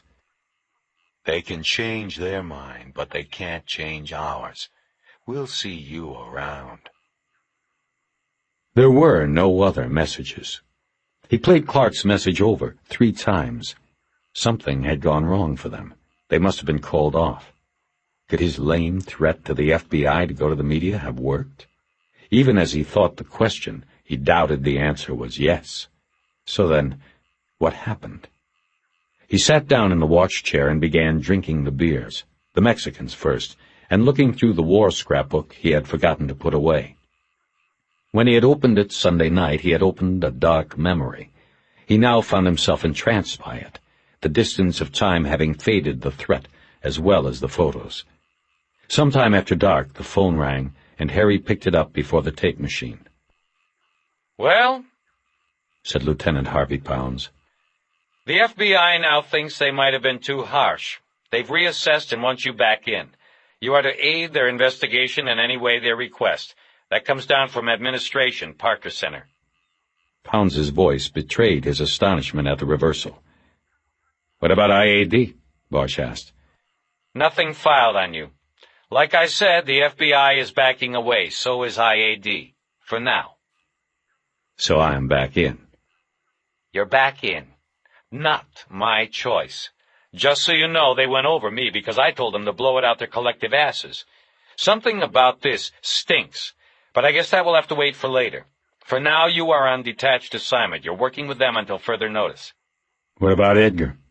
Don't worry about Edgar. He's not your concern anymore.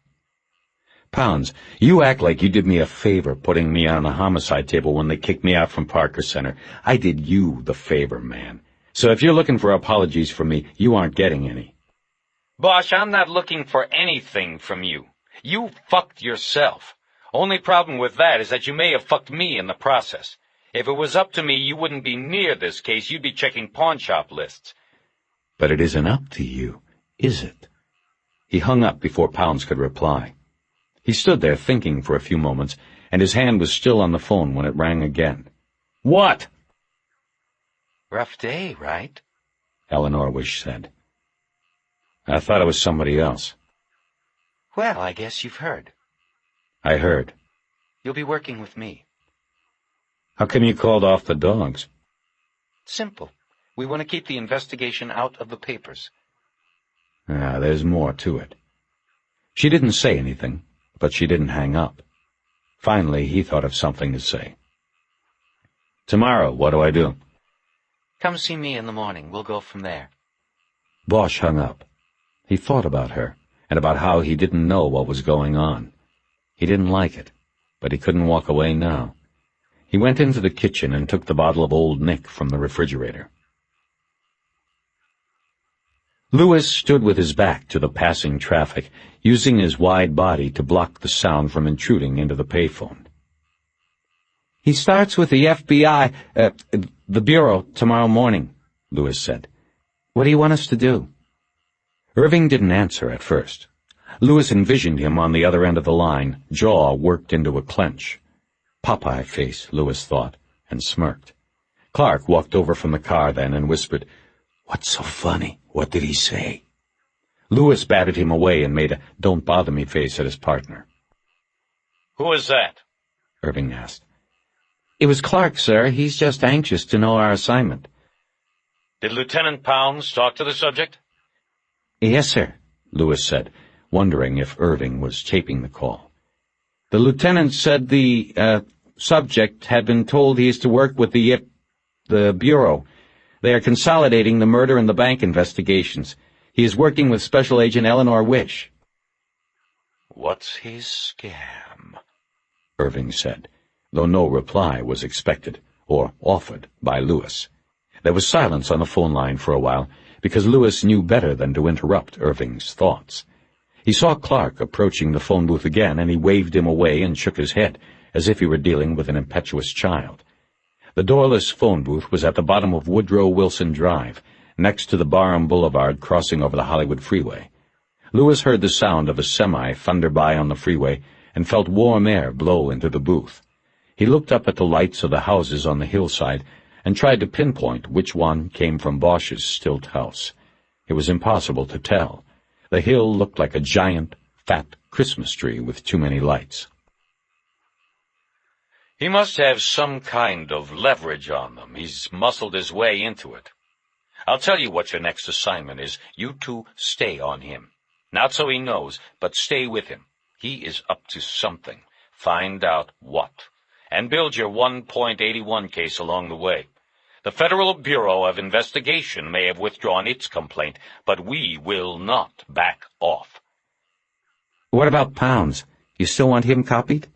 That is Lieutenant Pounds, Detective Lewis, and yes, copy him your daily surveillance log. That will be enough for him. Irving hung up without another word. Very good, sir, Lewis said to the dead phone. He didn't want Clark to know he had been slighted. We'll stay with it. Thank you, sir. Good night.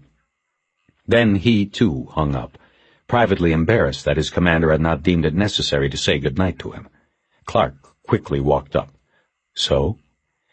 So we pick him up again tomorrow morning. Bring your piss bottle. That's it? Just surveillance? At this time. Shit.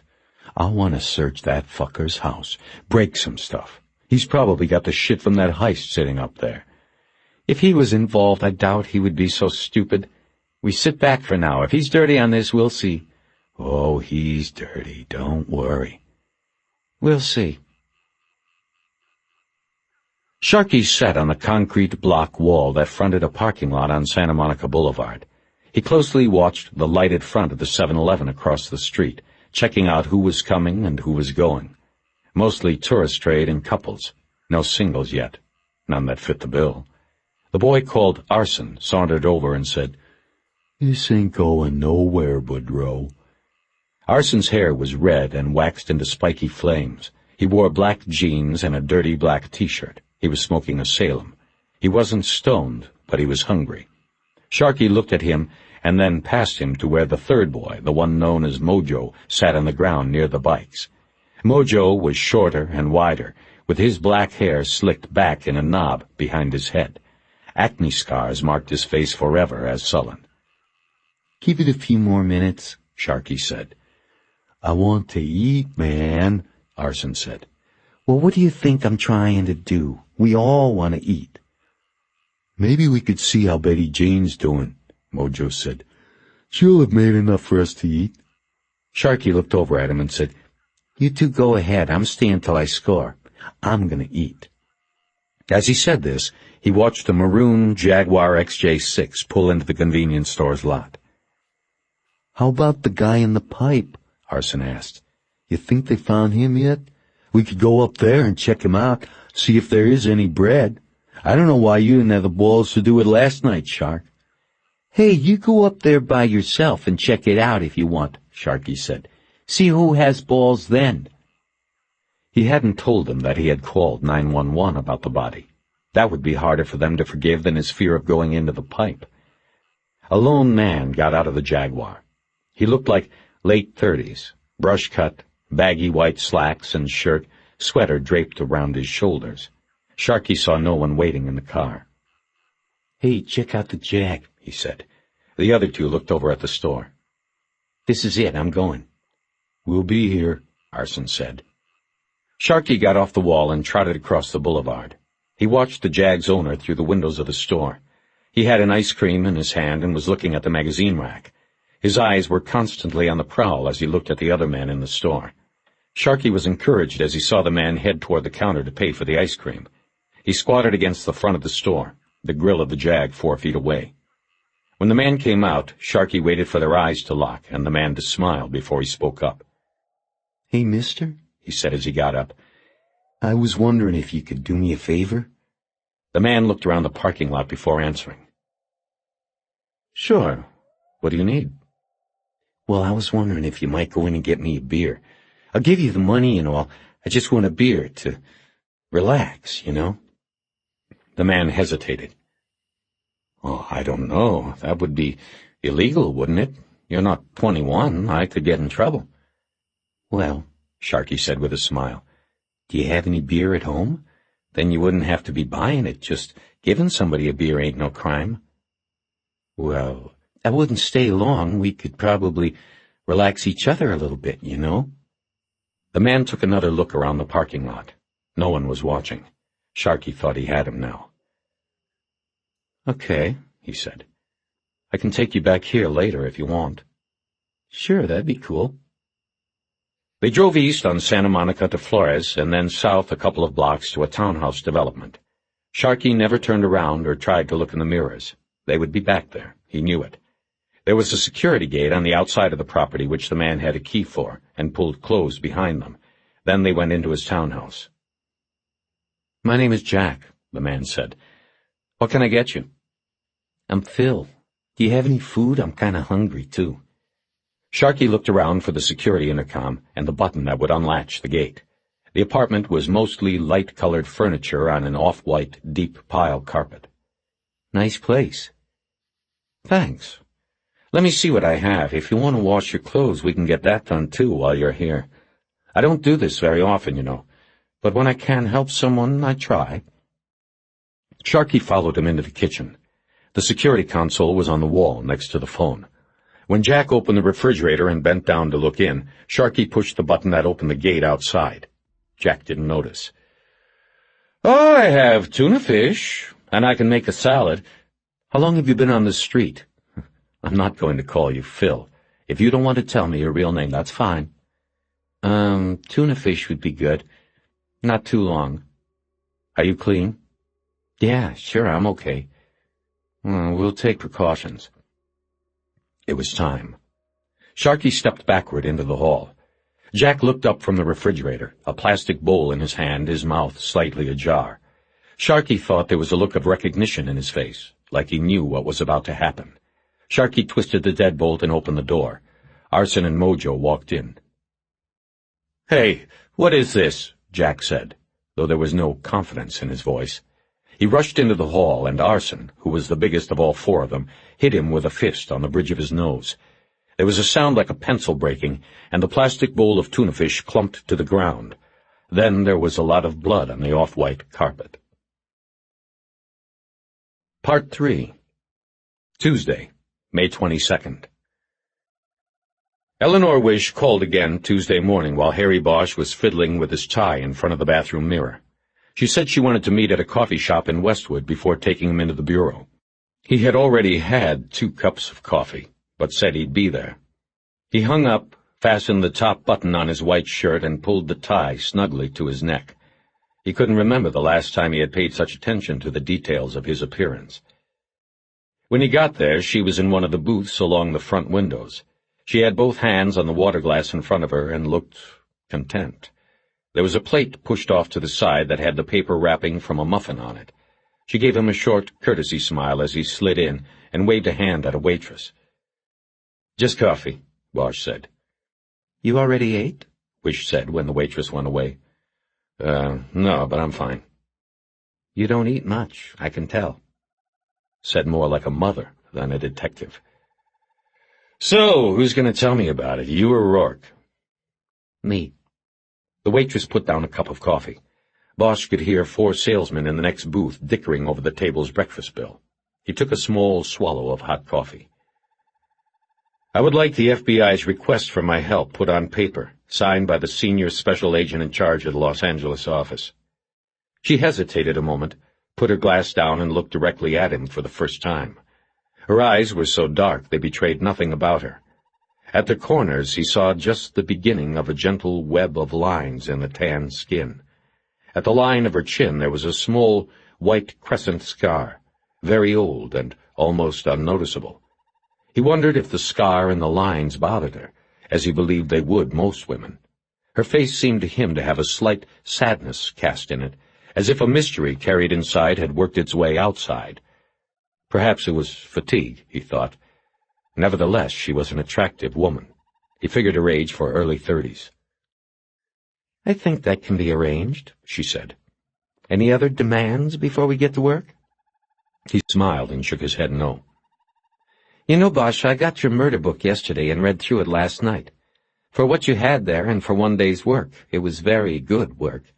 Most other detectives, that body'd still be in the waiting line at the morgue and listed as probable accidental OD." He said nothing. "Where should we begin on it today?" she asked. "I've got some things working that weren't in the book yet. Why don't you tell me about the bank burglary first? I need the background. All I know is what you put out to the papers and on the bolos. You bring me up, then I'll take it from there, tell you about Meadows." The waitress came and checked his cup and her glass. Then Eleanor Wish told the story of the bank heist.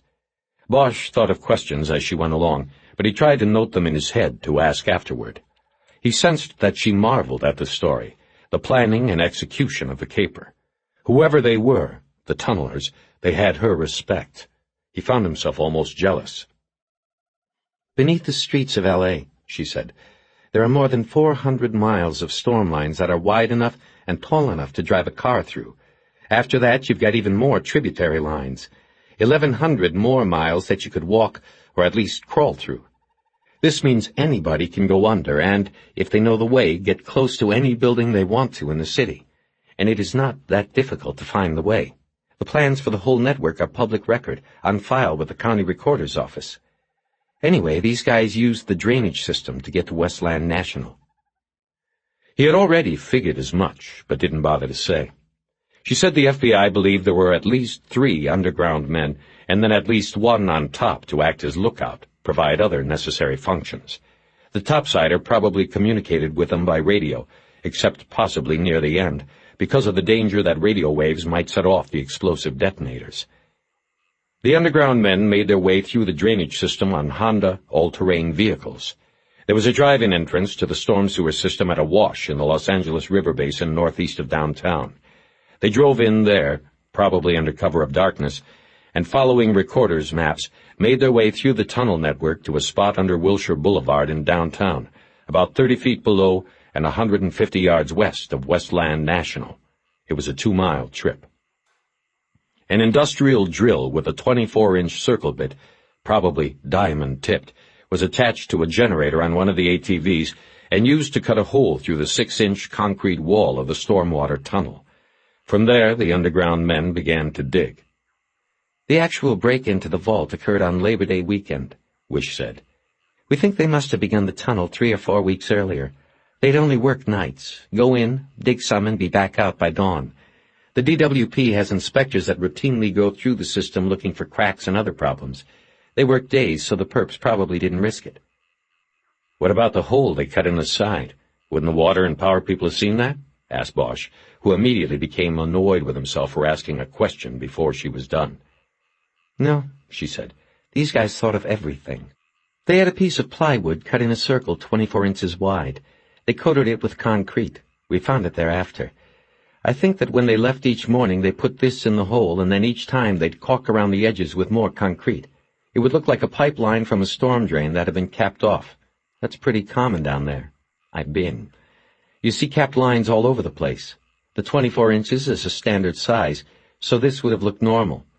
It doesn't get noticed, and the perps just come back the next night, go back in, and dig a little farther toward the bank. She said the tunnel was dug primarily with hand tools, shovels, picks, drills powered off the generator on the ATV. The tunnelers probably used flashlights, but also candles. Some of them were found still burning in the tunnel after the robbery was discovered. They were propped in small indentations cut in the walls.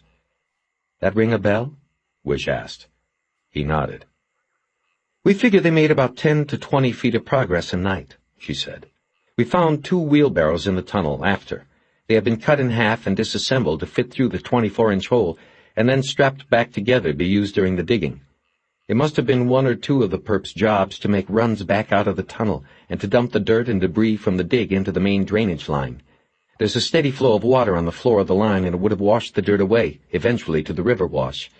We figure that on some nights their topside partner opened fire hydrants up on hill to get more water flowing down there. So they had water down there even in a drought. Even in a drought. Wish said that when the thieves finally dug their way under the bank, they tapped into the bank's own underground electric and telephone lines. With downtown a ghost town on weekends, the bank branch was closed on Saturdays. So on Friday, after business hours, the thieves bypassed the alarms. One of the perps had to be a bellman. Not Meadows, he was probably the explosives man. The funny thing was they didn't need a bellman, she said. The vault sensor alarm had repeatedly been going off all week. These guys, with their digging and their drills, must have been tripping the alarms. 4 straight nights the cops are called out along with the manager, sometimes 3 times in one night. They don't find anything and begin to think it's the alarm. The sound and movement sensor is off balance. So the manager calls the alarm company, and they can't get anybody out until after the holiday weekend. You know, Labor Day. So this guy, the manager, turns the alarm off. Bosch finished for her. You got it. He decides he isn't going to get called out each night during the weekend. He's supposed to go down to the Springs to his timeshare condo and play golf. He turns the alarms off. Of course, he no longer works for Westland National. Under the vault, the bandits used a water-cooled industrial drill, which was bolted upside down to the underside of the vault slab, to bore a 2.5-inch hole through the 5 feet of concrete and steel. FBI crime scene analysts estimated that took 5 hours, and only if the drill didn't overheat. Water to cool it came from a tap into an underground water main. They used the bank's water. After they got the hole drilled, they packed it with C4, she said. Ran the wire down through their tunnel and out into the drainage tunnel. They popped it from there. She said LAPD emergency response records showed that at 9:14 a.m. on that Saturday, alarms were reported at a bank across the street from Westland National and a jewelry store a half-block away. We figure that was the detonation time, Wish said. Patrol was sent out, looked around and didn't find anything, decided the alarms were probably triggered by an earthquake tremor and left. Nobody bothered to check Westland National. Its alarm hadn't made a peep. They didn't know that it had been turned off. Once into the vault, they didn't leave, she said. They worked right through the 3-day weekend, drilling the locks on the deposit boxes, pulling the drawers and emptying them. We found empty food cans, potato chip bags, freeze-dried food packets, survival store stuff, Wish said. It looks like they stayed there, maybe slept in shifts. In the tunnel there was a wide part. It was like a small room, like a sleeping room, we think. We found the pattern from a sleeping bag impressed on the dirt floor. We also found impressions in the sand left by the stocks of M16s. They brought automatic weapons with them. They weren't planning on surrendering if things went wrong. She let him think about that a few moments and then continued. We estimate they were in the vault 60 hours, maybe a few more. They drilled 464 of the boxes, out of 750. If there were 3 of them, then that's about 155 boxes each. Subtract about 15 hours for rest and eating over the 3 days they were in there, and you've got each man drilling 3-4 boxes an hour. They must have had a time limit, she said. Maybe 3 o'clock or thereabouts Tuesday morning. If they quit drilling by then, it gave them plenty of time to pack up and get out. They took the loot and their tools and backed out. The bank manager, with a fresh Palm Springs tan on his face, discovered the heist when he opened the vault for business Tuesday morning. That's it in a nutshell, she said. Best thing I've seen or heard of since I've been in the job. Only a few mistakes. We found out a lot about how they did it, but not much about who did it. Meadows was as close as we ever got, and now he's dead.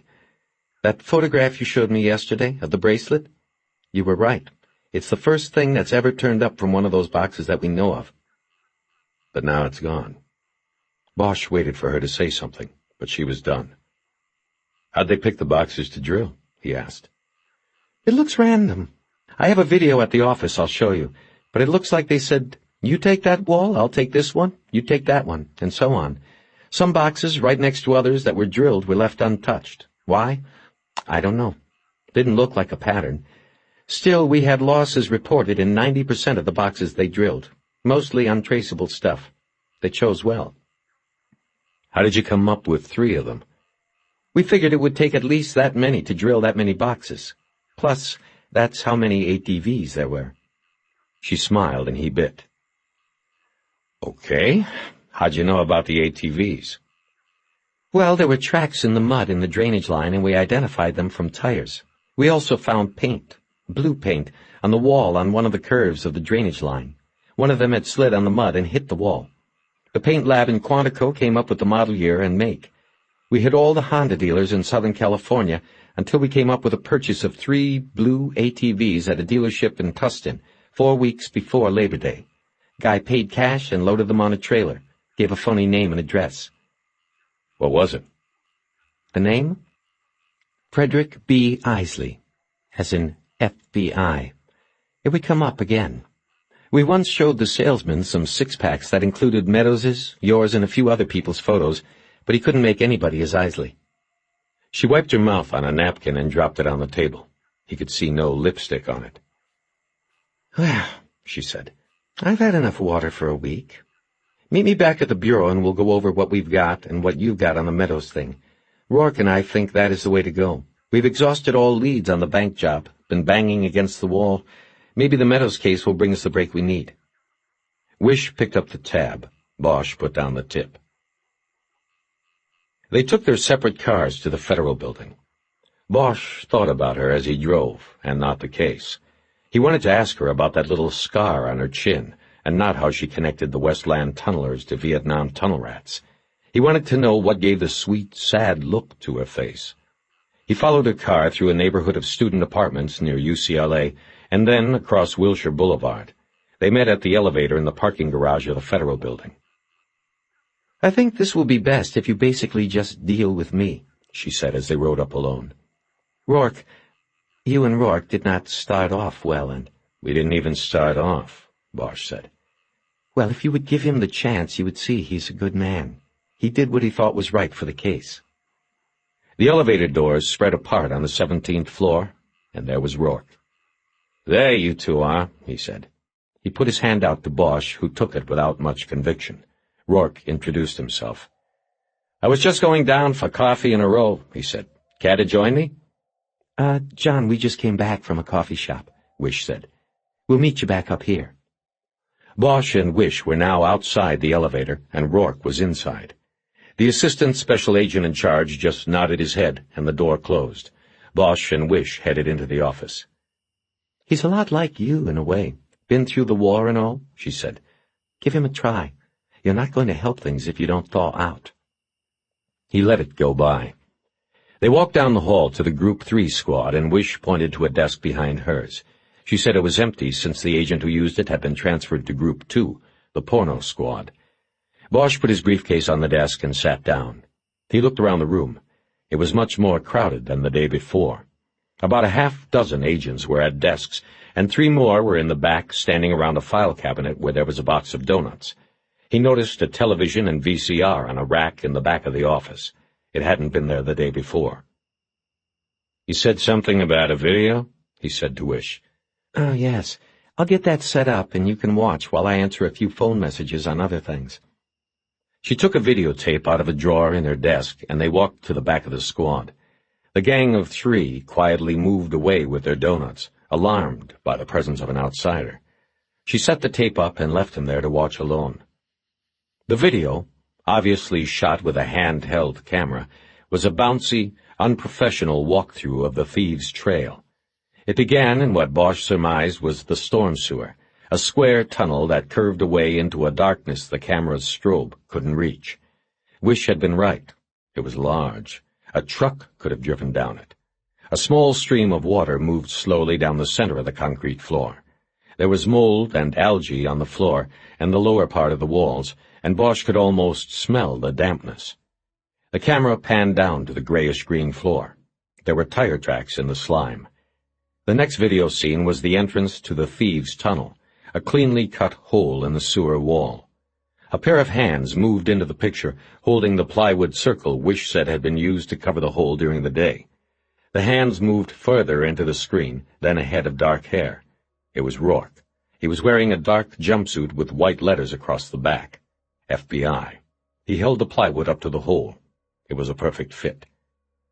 The video jumped then, and the scene was now from inside the thieves' tunnel. It was eerie for Bosch to watch, and brought back memories of the hand-dug tunnels he had crawled through in Vietnam. This tunnel curved to the right. Surreal lighting flickered from candles set every 20 feet or so in notches dug into the wall.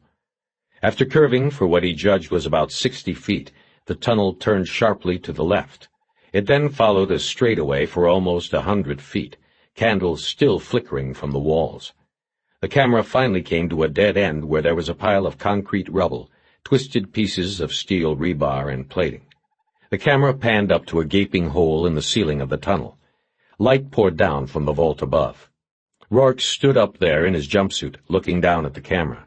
He dragged a finger across his neck, and the picture cut again. This time the camera was inside the vault, a wide-angle shot of the entire room.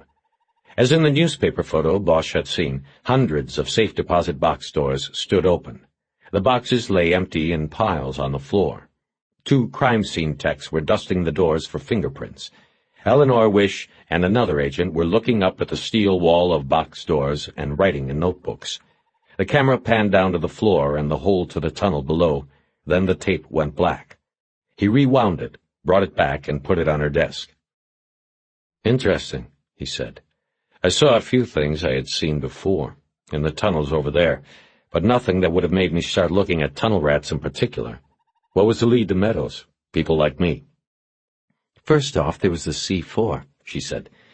Alcohol, Tobacco, and Firearms sent a team out to go through the concrete and steel from the blast hole. There were trace elements of the explosive. The ATF guys ran some tests and came up with C4. I'm sure you know it. It was used in Vietnam. Tunnel rats used it especially to implode tunnels. The thing is, you can get much better stuff now, with more compressed impact area, easier handling and detonation, It's even cheaper. Also less dangerous to handle and easier to get a hold of. So we figured, the ATF lab guy figured, the reason C4 was used was because the user was comfortable with it, had used it before. So right off we thought it would be a Vietnam-era vet. Another corollary to Vietnam was the booby traps. We think that before they went up into the vault to start drilling, they wired the tunnel to protect their rear. We sent an ATF dog through as a precaution, to make sure there wasn't any more live C4 lying around. The animal got a reading, indicated explosives, in 2 places in the tunnel. The midway point and at the entrance cut in the wall of the storm line. But there was nothing there anymore. The perps took it with them. But we found peg holes in the floor of the tunnel and snippets of steel wire at both spots, like the leftover stuff when you're cutting, lengths with a wire cutter. Tripwires, Bosch said. Right. We're thinking they had the tunnel wired for intruders. If anybody had come in from behind to take them, the tunnel would have gone up. They'd have been buried under Hill Street. At least the tunnelers took the explosives out with them when they left, saved us stumbling across them. But an explosion like that probably would have killed the tunnelers along with the intruders, Bosch said. We know. These guys just weren't taking chances. They were heavily armed, fortified, and ready to go down. Succeed or suicide. Anyway, we didn't narrow it down specifically to tunnel rats possibly being involved until somebody caught something when we were going over the tire tracks in the main sewer line. The tracks were here and there, no complete trail, so it took us a couple days to track them from the tunnel back to the entrance at the river wash. It wasn't a straight shot. It's a labyrinth down there. You had to know your way. We figured these guys weren't sitting there on their ATVs with a flashlight and a map every night. Hansel and Gretel, they left crumbs along the way? Sort of. The walls down there have a lot of paint on them. DWP marks. So they know where they are, what line is going where, dates of inspection, and so forth. With all the paint on them, some of them look like the side of a 7-Eleven in an East L.A. barrio. So we figured the perps marked the way. We walked the trail and looked for reoccurring marks. There was only one, kind of a peace sign without the circle, just 3 quick slash marks. He knew the mark. He'd used it himself in tunnels 20 years ago. 3 quick slashes on a tunnel wall with a knife. It was the symbol they'd used to mark their way, so they could find their way out again. Wish said, one of the cops there that day, this was before LAPD turned the whole thing over to us, one of the robbery guys said he recognized it from Vietnam. He wasn't a tunnel rat, but he told us about them. That's how we connected it. From there we went to the Department of Defense and the VA and got names. We got Meadows's. We got yours, others. How many others? She pushed a 6-inch stack of manila files across her desk. They're all here. Have a look if you want. Rourke walked up then. Agent Wish has told me about the letter you requested, he said. I have no problem with it. I roughed out something and we'll try to get Senior Special Agent Whitcomb to sign it sometime today. When Bosch didn't say anything, Rourke went on. We may have overreacted yesterday, but I hope I've set everything straight with your lieutenant and your internal affairs people. He gave a smile a politician would envy. And by the way, I wanted to tell you I admire your record, your military record. Myself, I served 3 tours, but I never went down into any of those ghastly tunnels. I was over there, though, till the very end. What a shame. What was the shame? That it ended? Rourke eyed him a long moment, and Bosch saw red spread across his face from the point where his dark eyebrows knitted together. Rourke was a very pale man with a sallow face that gave the impression he was sucking on a sour ball. He was a few years older than Bosch. They were the same height, but Rourke had more weight on his frame. To the Bureau's traditional uniform of blue blazer and light blue button-down shirt, he had added a red power tie. Look, Detective, you don't have to like me, that's fine, Rourke said. But please, work with me on this. We want the same thing. Bosch gave in, for the time being. What is it that you want me to do? Tell me exactly. Am I just along for the ride, or do you really want my work? Bosch, you are supposedly a top-notch detective. Show us. Just follow your case. Like you said yesterday, you find who killed Meadows, and we find who ripped off Westland. So yes, we want your best work. Proceed as you normally would, but with Special Agent Wish as your partner. Rourke walked away and out of the squad. Bosch figured he must have his own office somewhere off the quiet hallway. He turned to Wish's desk and picked up the stack of files. He said, "Okay then, let's go." Wish signed out a bureau car and drove, while Bosch looked through the stack of military files on his lap. He noticed his own was on top. He glanced at some of the others and recognized only Meadows' name. "Where to?" Wish asked as she pulled out of the garage and took Veteran Avenue up to Wilshire. "Hollywood," he said. "Is Rourke always such a stiff?" She turned east and smiled one of those smiles that made Bosch wonder whether she and Rourke had something going on. "When he wants," she said. "He's a good administrator, though. He runs the squad well. Always has been the leader type, I guess. I think he said he was in charge of a whole outfit or something when he was with the Army, over there in Saigon." No way there was anything between them, he thought then. You don't defend your lover by calling him a good administrator. There was nothing there. "He's in the wrong business for administrating," Bosch said. "Go up to Hollywood Boulevard, the neighborhood south of the Chinese Theater." It would take 15 minutes to get there. He opened the top file. It was his own, and began looking through the papers. Between a set of psychiatric evaluation reports, he found a black-and-white photo, almost like a mugshot, of a young man in uniform, his face unlined by age or experience.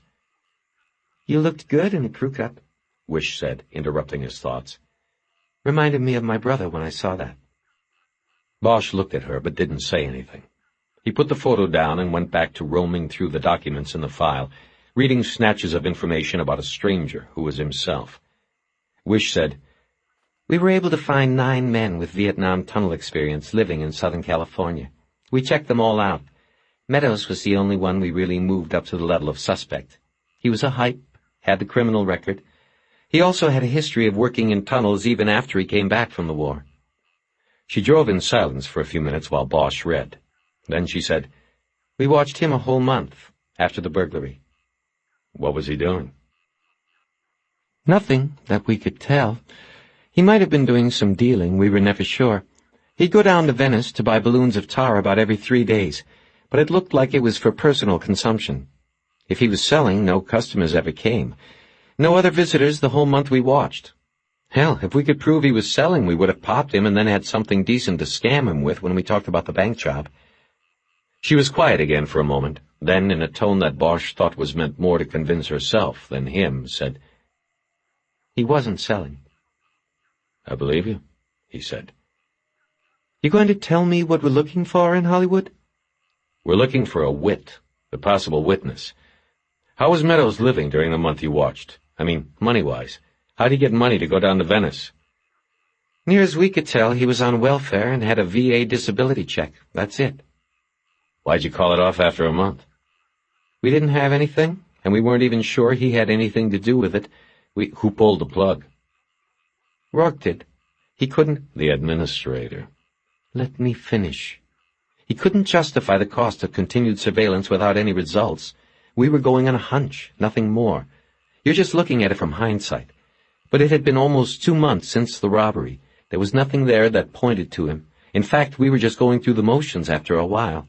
We thought whoever it really was, they were in Monaco or Argentina, not scoring balloon hits of tar heroin on Venice Beach and living in a tramp apartment in the valley. At the time, Meadows didn't make sense. Rourke called the watch, but I concurred. I guess now we know we fucked up. Satisfied?" Bosch didn't answer. He knew Rourke had been correct in calling the watch. Nowhere is hindsight better than in cop work.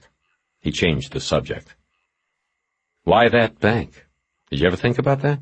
Why Westland National? Why not a Wells Fargo or a vault in a Beverly Hills bank? Probably more money in the banks over in the hills anyway. You said these underground tunnels go all over the place." "They do.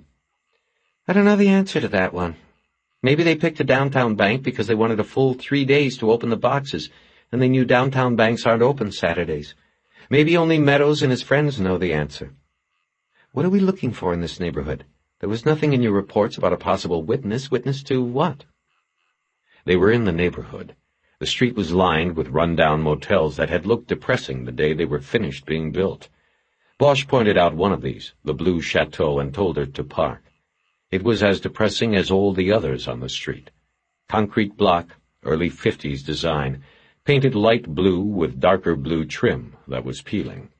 It was a 2-story courtyard building with towels and clothes hanging out of almost every open window. It was a place where the interior would rival the exterior as an eyesore, Bosch knew, where runaways crowded 8 or 10 to a room, the strongest getting the bed, the others the floor or the bathtub. There were places like this on many of the blocks near the boulevard. There always had been and always would be. As they sat in the Fed car looking at the motel, Bosch told her about the half-finished paint scrawl he had found on the pipe at the reservoir and the anonymous 911 caller. He told her he believed the voice went with the paint. Edward Neese, a.k.a. Sharkey. These kids, the runaways, they form street cliques, Bosch said as he got out of the car. Not exactly like gangs. It's not a turf thing. It's for protection and business. According to the crash files, Sharkey's crew has been hanging out at the chateau here for the last couple of months. As Bosch closed the car door, he noticed a car pulled to the curb a half-block up the street. He took a quick glance at it, but didn't recognize the car. He thought he could see 2 figures in it, but it was too far away for him to be sure, or to tell if it was Lewis and Clark. He headed up a flagstone walkway to an entrance hallway below a broken neon sign for the motel office. In the office, Bosch could see an old man sitting behind a glass window with a slide tray at its base. The man was reading the day's green sheet from Santa Anita. He didn't pull his eyes away until Bosch and Wish were at the window. "Yes, officers, what can I do for you?" He was a worn-out old man whose eyes had quit caring about anything but the odds on 3-year-olds. He knew cops before they flipped their buzzers, and he knew to give them what they wanted without much fuss. "Kid named Sharkey," Bosch said. "What's the room?" 7, but he's gone, I think. His motorbike usually sits there in the hall when he's around. There's no bike there. He's gone, most probably. Most probably. Anybody else in 7? Sure, somebody's always around. First floor? Yep. Back door or window? Both. Sliding door on the back. Very, expensive to replace. The old man reached over to the key rack and took a key off a hook marked 7. He slid it into the tray beneath the window between him and Bosch. Detective Pierce Lewis found a receipt from an automatic teller machine in his wallet and used it to pick his teeth. His mouth tasted as though there was still a piece of breakfast sausage in there somewhere. He slid the paper card in and out between his teeth until they felt clean. He made a smacking, unsatisfied sound with his mouth. "What?" Detective Don Clark said. He knew his partner's behavioral nuances. The teeth-picking and lip-smacking meant something was bothering him. "I think he made us is all," Lewis said after flipping the card out the window into the street. "That little look he threw down the street when they got out of the car? He was very quick, but I think he made us." "He didn't make us. If he did, he would have come charging down here to start up a commotion or something. That's how they do it. Make a commotion, file a lawsuit. He'd have had the Police Protective League up our ass by now. I'm telling you, cops are the last to notice a tail." "Well, I guess," Lewis said. He let it go for the moment, but he stayed worried. He didn't want to mess up this job. He'd had Bosch by the balls once before, and the guy skated because Irving, that flying jaw, had pulled Lewis and Clark back. But not this time, Lewis silently promised himself. This time, he goes down. "You taking notes?" he asked his partner. "What do you think they're doing in that dump?" "Looking for something." "You're shitting me. You really think so?" "Geez, who put the pencil up your ass today?" Lewis looked away from the chateau to Clark, who had his hands folded on his lap and his seat back at a 60-degree angle. With his mirrored glasses shielding his eyes, it was impossible to tell if he was awake or not. "Are you taking notes or what?" Lewis said loudly. "If you want notes, why aren't you taking them?" "Because I'm driving? That's always the deal. You don't want to drive, you got to write and take the pictures. Now write something down so we have something to show Irving. Otherwise he'll write up a 181 on us and forget about Bosch." "That's 1.81. Let's not take shortcuts even in our language." "Fuck off." Clark snickered and took a notebook out of his inside coat pocket and a gold cross pen from his shirt pocket. When Lewis was satisfied that notes were being taken and looked back at the motel, he saw a teenage boy with blonde dreadlocks circle twice in the road on a yellow motorbike. The boy pulled up next to the car Lewis had just watched Bosch and the FBI woman get out of. The boy shaded his eyes and looked through the driver's side window into the car. "Now what's this?" Lewis said. "Some kid," Clark said after looking up from his notes. "He's looking for a stereo to snatch. If he makes a move, what are we going to do? Blow the surveillance to save some asshole's tape deck?" "We aren't going to do anything, and he's not going to make a move. He sees the Motorola two-way. He knows it's a cop car. Hey, he's backing away now." The boy revved the bike and did another 2 circles in the street. As the bike circled, he kept his eyes on the front of the motel. He then cruised through the side parking lot and back out onto the street. He stopped behind an old Volkswagen bus that was parked at the curb and shielded him from the motel. He seemed to be watching the entrance to the chateau through the windows of the beat-up old bus. He did not notice the 2 IAD men in the car parked a half-block behind him. "Come on, kid, get going," Clark said. "I don't want to have to call out patrol on you. Fucking delinquent." "Use the Nikon and get his picture," Lewis said. "You never know. Something might happen and we'll need it. And while you're at it, get the number off the motel sign. We'll have to call later and see what Bosch and the FBI girl were doing." Lewis could have easily picked the camera up off the seat himself and taken the photos, but that would set a dangerous precedent that could harm the delicate balance of the rules of surveillance. The driver drives, the rider writes, and does all such related work. Clark dutifully picked up the camera, which was equipped with a telephoto lens, and took the photos of the boy on the bike. "Get one with the bike's plate," Lewis said. "I know what I'm doing," Clark said as he put the camera down. "Did you get the motel number? We'll have to call." "I got it. I'm writing it down. See? That's the big deal. Bosch is probably in there knocking off a piece. A nice federal piece. Maybe when we call we find out they rented a room." Lewis watched to make sure Clark wrote down the number on the surveillance log. "And maybe we don't," Lewis said. "They just met, and anyway, I doubt he'd be so stupid. They gotta be in there looking for somebody. A wit, maybe." But there was nothing about any witness in the murder book. He held it back. That's Bosch. That's how he works. Clark didn't say anything. Lewis looked back down the street to the chateau. He then noticed that the kid was gone. There was no sign of the motorbike. Bosch waited a minute to give Eleanor Wish time to get behind the chateau to watch the sliding door on the back of room 7. He bent and held his ear to the door and thought he heard a rustling sound and an occasional word mumbled. There was someone in the room. When it was time, he knocked heavily on the door. He heard the sound of movement, fast steps on carpet, from the other side of the door, but no one answered. He knocked again and waited, then heard a girl's voice. "Who is it?" "Police," Bosch said. "We want to talk to Sharkey." "He's not here." "Then I guess we want to talk to you." "I don't know where he is." "Open the door, please." He heard more noise, like someone banging into furniture, but nobody opened the door. Then he heard a rolling sound, a glass door sliding open. He put the key in the doorknob and opened the door in time to catch a glimpse of a man going through the back doorway and jumping off the porch to the ground. It wasn't Sharkey. He heard Wish's voice outside, ordering the man to stop. Bosch took a quick inventory of the room. An entrance hall with closet to the left, bathroom to the right, both empty except for some clothes on the closet floor.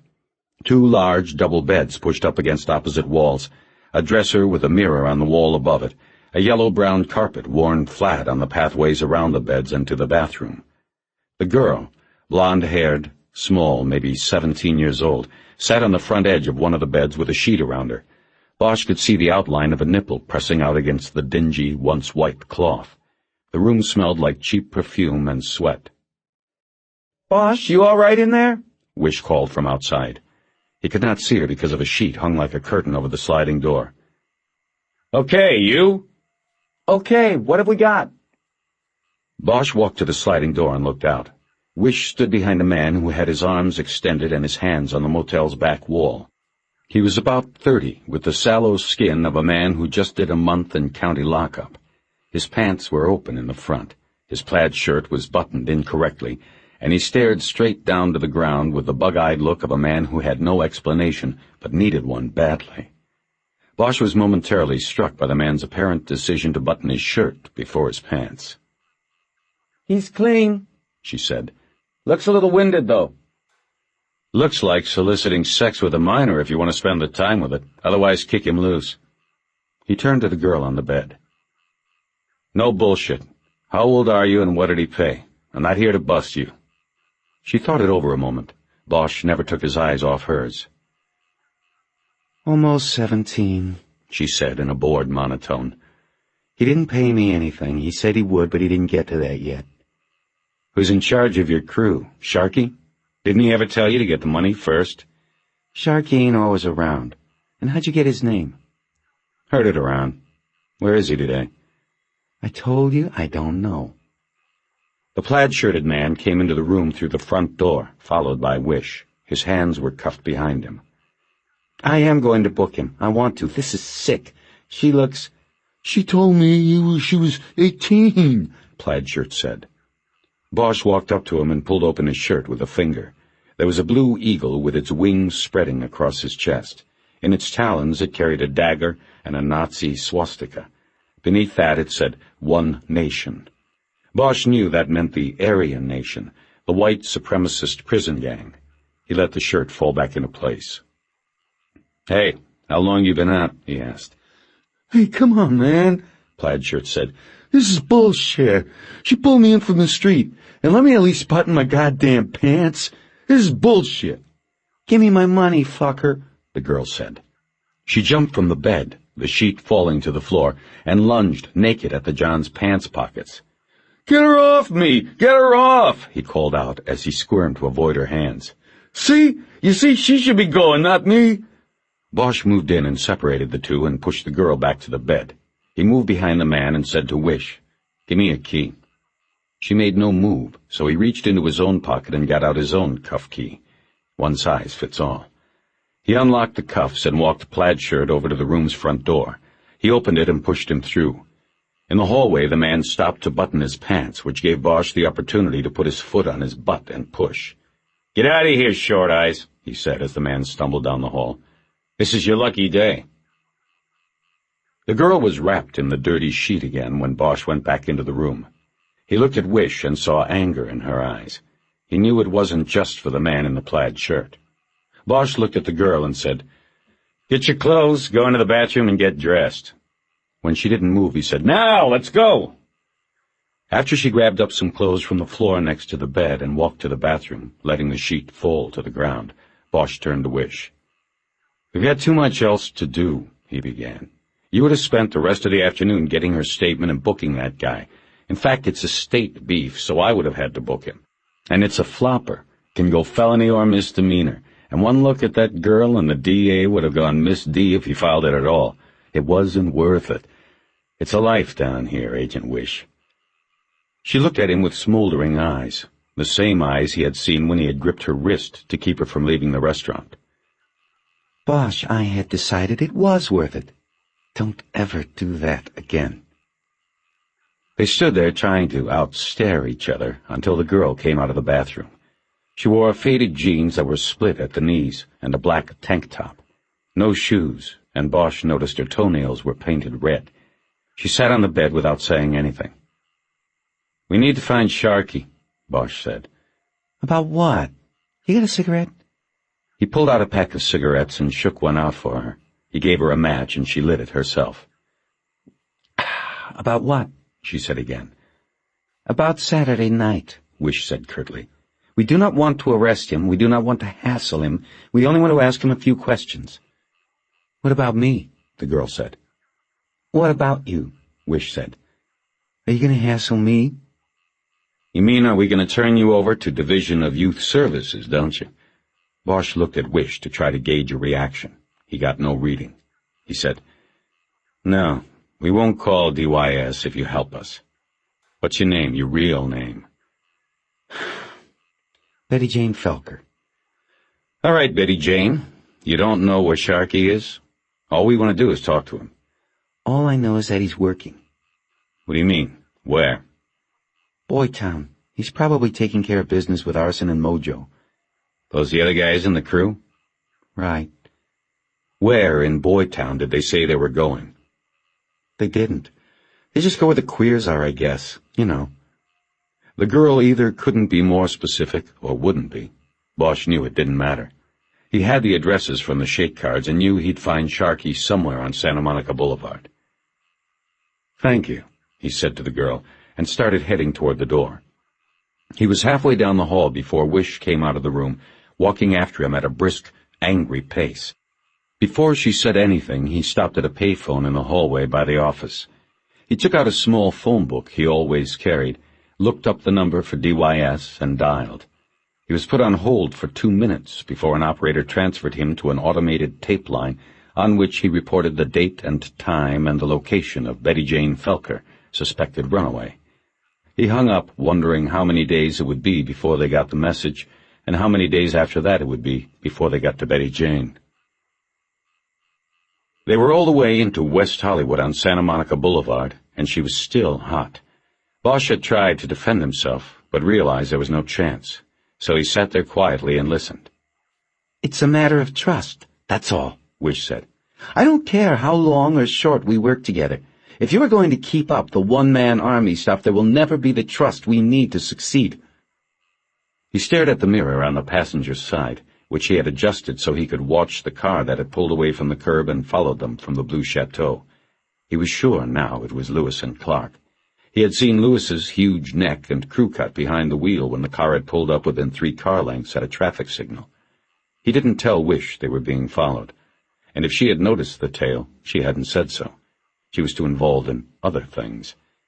He sat there watching the tail car and listening to her complaints about how badly he had handled things. Finally, he said, "Meadows was found Sunday. Today is Tuesday. It is a fact of life in homicide that the odds, the likelihood of solving a homicide grow longer as each day on the calendar flips by. And so, I'm sorry. I did not think it would help us to waste a day booking some asshole who was probably baited into a motel room by a hooker 16 years old going on 30. I also did not think it would be worth waiting for DYS to come out to pick up the girl, because I would bet a paycheck that DYS already knows that girl and knows where she is if they want her. In short, I wanted to get on with it, leave other people's jobs to other people and do my job, and that meant doing what we are doing now. Slow down up here at Ragtime. It's one of the spots I got off the shake cards." We both want to solve this, Bosch, so don't be so goddamn condescending, as if you have this noble mission and I'm just along for the ride. We are both on it. Don't forget that. She slowed in front of the open-air cafe, where pairs of men sat in white, wrought-iron chairs at glass-topped tables, drinking iced tea with slices of orange hooked on the rim of beveled glasses. A few of the men looked at Bosch and then looked away, uninterested. He scanned the dining area, but didn't see Sharky. As the car cruised past, he looked down the side alley and saw a couple of young men hanging around, but they were too old to be Sharky. They spent the next 20 minutes driving around gay bars and restaurants, keeping mostly on Santa Monica, but did not see the boy. Bosch watched as the internal affairs car kept pace, never more than a block back. Wish never said anything about them. But Bosch knew that law officers were usually the last to notice a surveillance, because they were the last to ever think they might be followed. They were the hunters, not the prey. Bosch wondered what Lewis and Clark were doing. Did they expect that he would break some law or cop rule with an FBI agent in tow? He began to wonder if the 2 IAD detectives weren't just hot-dogging on their own time. Maybe they wanted him to see them, some kind of a psych-out. He told Wish to pull to a curb in front of Barney's Beanery, and he jumped out to use the payphone near the old bar's screen door. He dialed the Internal Affairs non-public number, which he knew by heart, having had to call in twice a day when he was put on home duty the year before while they investigated him. A woman, the desk officer, answered the phone. "Is Lewis or Clark there?" No, sir, they're not. Can I take a message? "No, thanks. This is Lieutenant Pounds, Hollywood Detectives. Are they just out of the office? I need to check a point with them." I believe they are code 7 till PM watch. He hung up. They were off duty until 4. They were scamming. Or Bosch had simply kicked them too hard in the balls this time, and now they were going after him on their own time. He got back in the car and told Wish he had checked his office for messages. It was as she merged the car back into traffic that he saw the yellow motorbike leaning on a parking meter about a half block from Barney's. It was parked in front of a pancake restaurant. "There," he said, and pointed. "Go on by and I'll get the number. If it's his, we'll sit on it." It was Sharky's bike. Bosch matched the plate to his note from the kid's crash file, but there was no sign of the boy. Wish drove around the block and parked in the same spot in front of Barney's that they had been in before. "So we wait," she said, "for this kid you think might be a witness." "Right, it's what I think. But 2 of us don't need to waste the time. You can leave me here if you want. I'll go in the beanery, order a pitcher of Henry's and a bowl of chili, and watch from the window." "That's all right. I'm staying." Bosch settled back for a wait. He took out his cigarettes, but she nailed him before he got one out of the pack. "Have you ever heard of the draft risk assessment?" she asked. "The what?" "Second-hand cigarette smoke. It's deadly, Bosch. The EPA came out last month, officially said it's a carcinogen. 3,000 people are getting lung cancer a year from passive smoking, they call it. You are killing yourself and me. Please don't." He put the cigarettes back in his coat pocket. They were quiet as they watched the bike, which was chain-locked to the parking meter. Bosch took a few glances at the side view mirror, but didn't see the IAD car. He glanced over at Wish, too, whenever he thought she wasn't looking. Santa Monica Boulevard steadily got crowded with cars as the apex of rush hour approached. Wish kept her window closed to cut down on the carbon monoxide. It made the car very hot. "Why do you keep staring at me?" she asked about an hour into the surveillance. "At you? I didn't know that I was." "You were. You are. You ever have a female partner before?" "Nope, but that's not why I would be staring, if I was." "Why then, if you were?" "I'd be trying to figure you out. You know why you are here, doing this? I always thought, at least I heard, that the bank squad over at the FBI was for dinosaurs and fuck-ups. The agents too old or too dumb to use a computer or trace some white-collar scumbag's assets through a paper trail. Then, here you are, on the heavy squad. You're no dinosaur, and something tells me you're no fuck-up. Something tells me you're a prize, Eleanor." She was quiet a moment, and Bosch thought he saw the trace of a smile play on her lips. Then it was gone, if it had been there at all.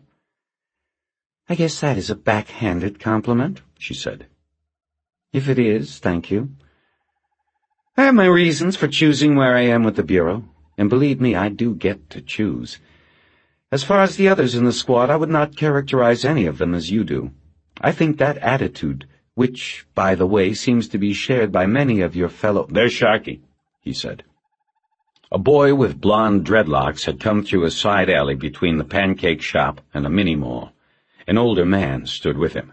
He wore a T-shirt that said, "The gay 90s are back." Bosch and Wish stayed in the car and watched. Sharky and the man exchanged a few words, and then Sharky took something from his pocket and handed it over. The man shuffled through what looked like a stack of playing cards. He took a couple of cards and gave the rest back. He then gave Sharky a single green bill. "What's he doing?" Wish asked. "Buying baby pictures." "What?" "A pedophile." The older man headed off down the sidewalk, and Sharky walked to his motorbike. He hunched over the chain and lock. "Okay," Bosch said, and they got out of the car. That would be enough for today, Sharky thought. Time to kick. He lit a cigarette and bent over the seat of his motorbike to work the combination on the master lock. His dreads flopped down past his eyes, and he could smell some of the coconut stuff he had put in his hair the night before at the Jaguar guy's house. That was after arson had broken the guy's nose and the blood got everywhere. He stood up and was about to wrap the chain around his waist when he saw them coming. Cops. They were too close, too late to run. Trying to act like he hadn't yet seen them, he quickly made a mental list of everything in his pockets. The credit cards were gone, already sold. The money could have come from anywhere. Some of it did. He was cool. The only thing they'd have would be the queer guy's identification if they had a lineup. Sharkey was surprised the guy had made a report. No one ever had before. Sharkey smiled at the two approaching cops, and the man held up a tape recorder. A tape recorder? What was this?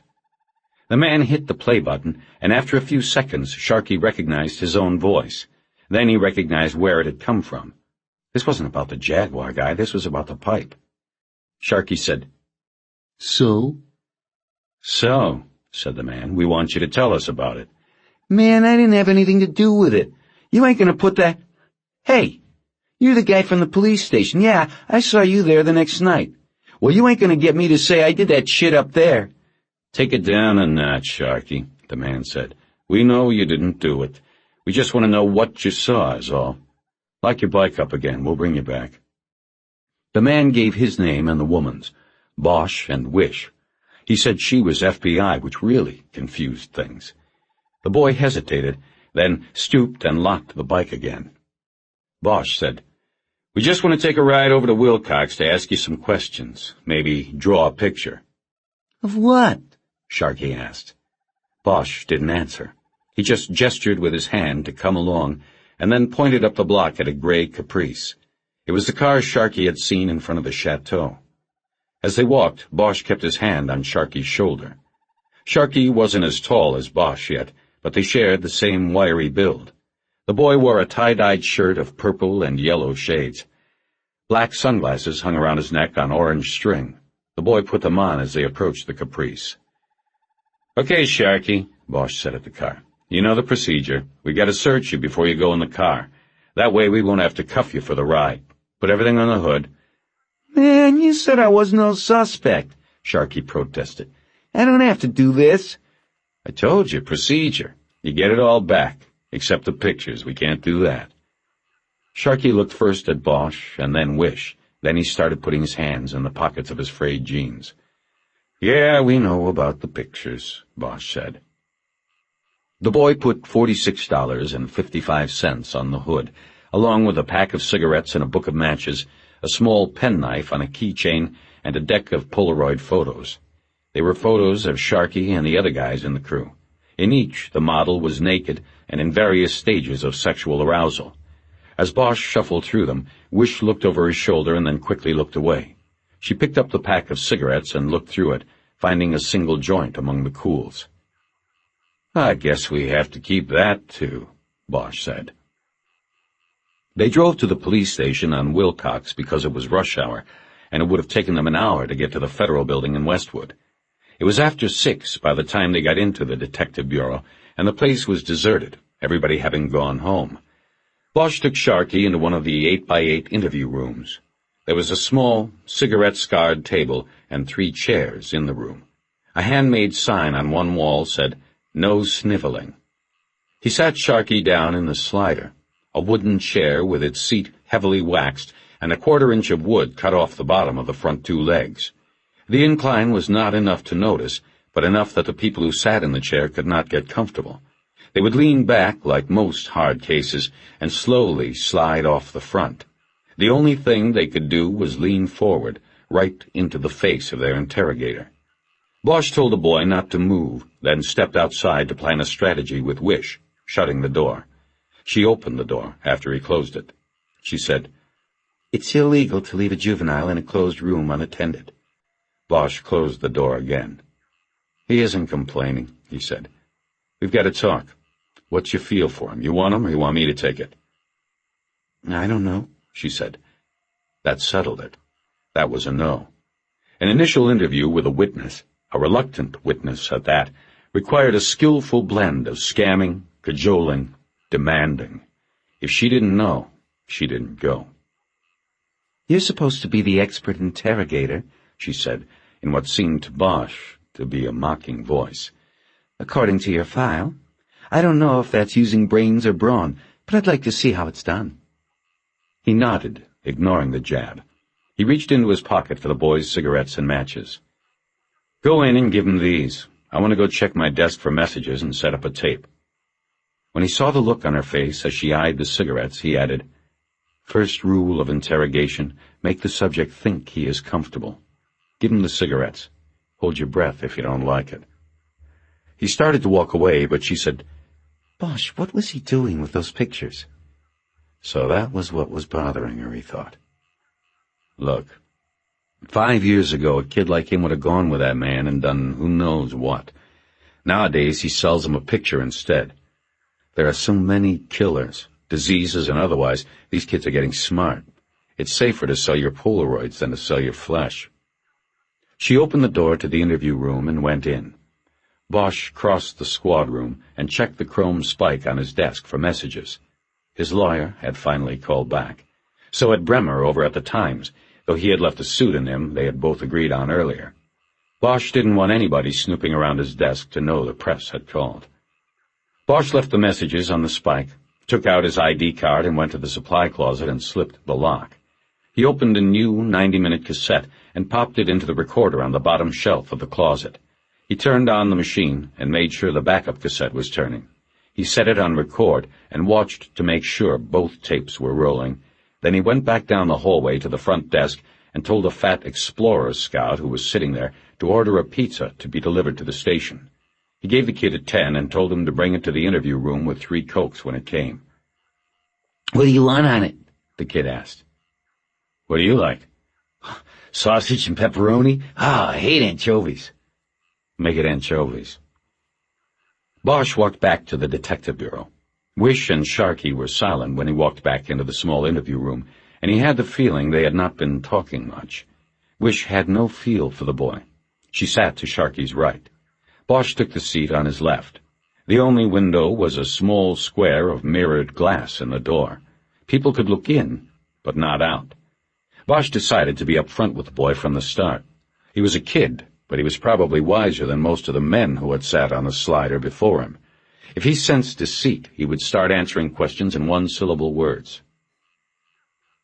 Sharkey, we're going to tape this because it might help us later to go over it, Bosch said.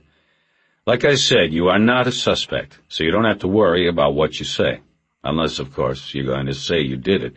See what I mean? The boy protested. I knew you'd get around to saying that and putting that on the tape. Shit, I've been in one of these rooms before, you know. That's why we aren't bullshitting you.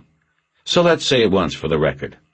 I'm Harry Bosch, LAPD, this is Eleanor Wish, FBI, and you are Edward Neese, a.k.a. Sharkey. I want to start by— What's this shit? Was that the president what got dragged in that pipe? What's the FBI doing here? Sharkey, Bosch said loudly. Cool it. It's just an exchange program. Like when you used to go to school and the kids would come from France or someplace. Think like she's from France. She's just kind of watching and learning from the pros. He smiled and winked at Wish. Sharkey looked over at her and smiled a little, too. First question, Sharkey. Let's get it out of the way so we can get to the good stuff. Did you do the guy up at the dam? Fuck no! I see. Wait a minute, Wish broke in. She looked at Bosch. Can we go outside a moment? Bosch got up and walked out. She followed, and this time she closed the interview room door. What are you doing? He said. What are you doing? Are you going to read that kid his rights, or do you want to taint this interview from the start? What are you talking about? He didn't do it. He isn't a suspect. I'm just asking him questions because I'm trying to establish an interrogation pattern. We don't know he isn't the killer. I think we should give him his rights. We read him his rights, and he's going to think we think he's a suspect, not a witness. We do that, and we might as well go in there and talk to the walls. He won't remember a thing. She walked back into the interview room without another word. Bosch followed and picked up where he had left off, without saying anything about anybody's rights. Okay. You do the guy in the pipe, Sharkey? No way, man. I seen him, that's all. He was already dead. The boy looked to his right at Wish as he said this. Then he pulled himself up in his chair. Okay, Sharkey, Bosch said. By the way, how old are you? Where are you from? Tell me a couple of things like that. Almost 18, man. Then I'm free, the boy said, looking at Bosch. My mom lives up in Chatsworth, but I try not to live with— Man, you already got all of this in one of your little notebooks. You a faggot, Sharkey? No way, man. the boy said, staring hard at Bosch. I saw 'em pictures, big fucking deal. I ain't one of 'em. You do more than sell pictures to them? You roll a few when you get the chance, bust 'em up, take their money. Who's gonna file a complaint, right? Now Sharky looked back over to Wish and raised an open hand. I don't do that shit. I thought we were talking about the dead guy. We are, Sharky, Bosch said. I just want to figure out who we're dealing with here is all. Take it from the top. Tell us the story. I got pizza coming and there's more cigarettes. We got the time. It won't take any time. I didn't see anything except the body in there. I hope there's no anchovies. He said this looking at Wish while pulling himself up in the chair. He had established a pattern in which he would look at Bosch when he was telling the truth, at Wish when he was shading it or outright lying. Scammers always play to the women, Bosch thought. Sharky, Bosch said, if you want, we can take you up to Silmar and have 'em hold you overnight. We can start again in the morning, maybe when your memory's a little— I'm worried about my bike back there. Might get stole. Forget the bike, Bosch said, leaning into the boy's personal space. We aren't spoiling you, Sharky. You haven't told us anything yet. Start the story, then we'll worry about the bike. Okay. I'll tell you everything. The boy reached for his cigarettes on the table, and Bosch pulled back and got out one of his own. The leaning in and out of his face was a technique Bosch had learned while spending what seemed like 10,000 hours in these little rooms. Lean in. Invade that foot and a half that is all theirs, their own space. Lean back when you get what you want. It's subliminal. Most of what goes on in a police interrogation has nothing to do with what is said. It is interpretation, nuance, and sometimes what isn't said. He lit Sharky's cigarette first. Wish leaned back in her chair as they exhaled the blue smoke. You want to smoke, Agent Wish? Bosch said. She shook her head no. Bosch looked at Sharky, and a knowing look passed between them. It said, You and me, sport. The boy smiled. Bosch nodded for him to start his story, and he did. And it was a story. I go up there to crash sometimes, Sharky said. You know, when I don't find anybody to help me out with some motel money or nothing. Sometimes the room at my cruise motel is too crowded. I gotta get out. So I go up there, sleep in the pipe. It stays warm most of the night. Not bad. So anyway, it was one of those nights. So I went up there. What time was this? Wish asked. Bosch gave her a look that said, Cool it. Ask the questions after the story is out. The kid had been going pretty good. Must have been pretty late, Sharky answered. 3, maybe 4 o'clock. I don't have a watch. And so I went up there, and I went in the pipe, and I saw the guy that was dead, just laying there. I climbed out and split. I wasn't going to stay in there with a dead guy. When I got down the hill, I called you guys, 911. He looked back from Wish to Bosch. That's it, he said. Can I get a ride back to my bike? No one answered, so Sharky lit another cigarette and pulled himself up in the chair. That's a nice story, Edward, but we need the whole thing, Bosch said. We also need it right. What do you mean? I mean, it sounds like it was made up by a moron, is what I mean. How'd you see the body in there? I had a flashlight, he explained to Wish. No, you didn't. You had matches. We found one. Bosch leaned forward until his face was only a foot from the boy's. Sharky, how do you think we knew it was you that called? You think the operator just recognized your voice? Oh, that's old Sharky. He's a good kid, calling us about the body. Think, Sharky. You signed your name, or at least half of it on the pipe up there. We got your prints off of half a can of paint, and we know you only crawled halfway in the pipe. That's when you got scared and got out. You left tracks. Sharky stared forward, his eyes slightly lifted toward the mirrored window on the door. You knew the body was there before you went in. You saw somebody drag it into the pipe, Sharky. Look at me now and tell the real story. Look, I didn't see nobody's face. It was too dark, man, the boy said to Bosch. Eleanor let out a breath. Bosch felt like telling her that if she thought the boy was a waste of time, she could leave. I was hiding, Sharky said. 'Cause, see, at first I thought they were after me or something. I had nothing to do with this. Why are you dragging me down, man? We got a dead man, Edward. We've got to find out why. We don't care about faces. That's fine. Tell us what you did see, and then you're no longer in it. That'll be it? That'll be it. Bosch leaned back then and lit his second cigarette. Oh, yeah. I was up there, and I wasn't too tired yet, so I was doing my paint thing, and I heard a car coming. Like, holy shit. And what was weird was that I heard it before I saw it, 'cause the guy has no lights on. So, man, I hauled ass and hid in the bushes on the hill right by there. You know, right by the pipe, right by where I hid my bike, you know, while I'm sleeping. The boy was becoming more animated, using his hands and nodding his head, and looking mostly at Bosch now. Shit, I thought those guys were coming for me, like somebody had called the cops on account of me being up there spraying a script or something. So, like, I hid. In fact, when they got there, a guy gets out and says to the other guy he smells paint, but it turns out they didn't even see me. They just stopped by the pipe because of the body. And only it wasn't a car either, it was a Jeep. You get a license plate number? Wish said. Let him tell it, Bosch said without looking at her. No, I didn't get a fucking plate. Shit, their lights were off and it was too dark. So anyway, there was 3 of them if you count the dead guy. One guy gets out.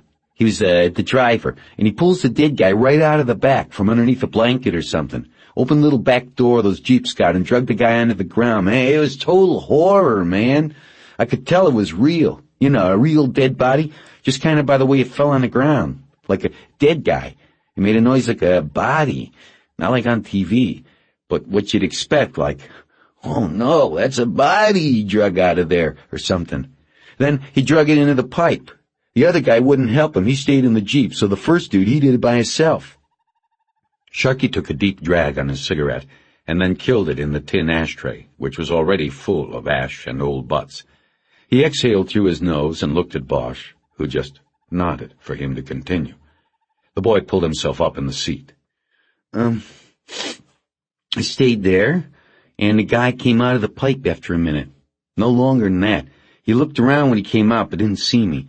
He went over to a bush near where I was hiding and tore off a branch. Then he went back inside the pipe for a while, and I could hear him in there sweeping or something with the branch. Then he came out and they left. Oh, and he started to back up and the reverse light went on, you know. He took it out of gear like real quick.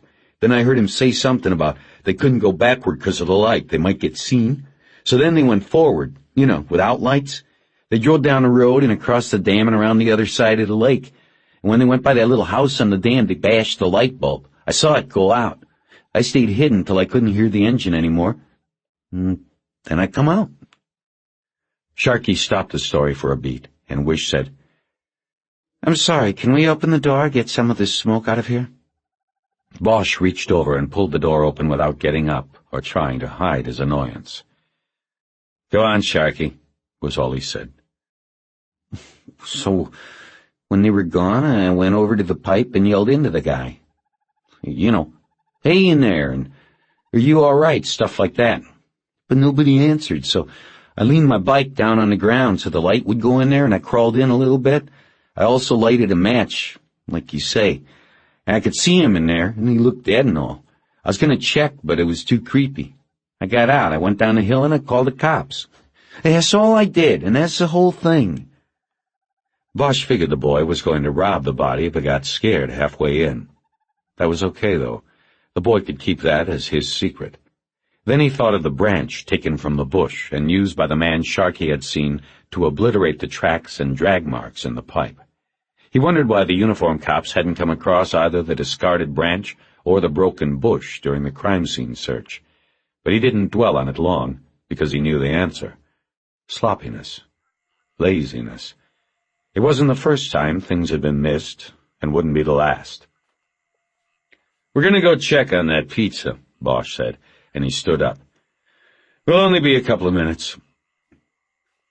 Outside the interview room, Bosch checked his anger and said, My fault. We should have talked more about how we wanted to do it before we heard his story. I'd like to hear what they have to say first, then ask questions. It was my fault. No problem, Wish said curtly. He doesn't seem that valuable anyway. Maybe. He thought a moment. "I was thinking of going back in and talking a little more to him. Maybe bring an identikit in. And if he doesn't get any better at remembering things, we could hypnotize him." Bosch had no way of knowing what her reaction to the last suggestion would be. He offered it in an offhand manner, half hoping it would slip by unnoticed. California courts had ruled that hypnotizing a witness taints that witness's later court testimony. If they hypnotized Sharkey, he could never be a witness in any court case that could arise from the Meadows investigation. Wish frowned. "I know," Bosch said. "We'd lose him in court. But we might never get to court with what he's given us now. You just said yourself he's not that valuable." I just don't know whether we should close the door on his usefulness now, so early in the investigation. Bosch walked over to the interview room door and looked through the one-way glass at the boy. He was smoking another cigarette. He put it down on the ashtray and stood up. He looked at the door window, but Bosch knew he couldn't see out.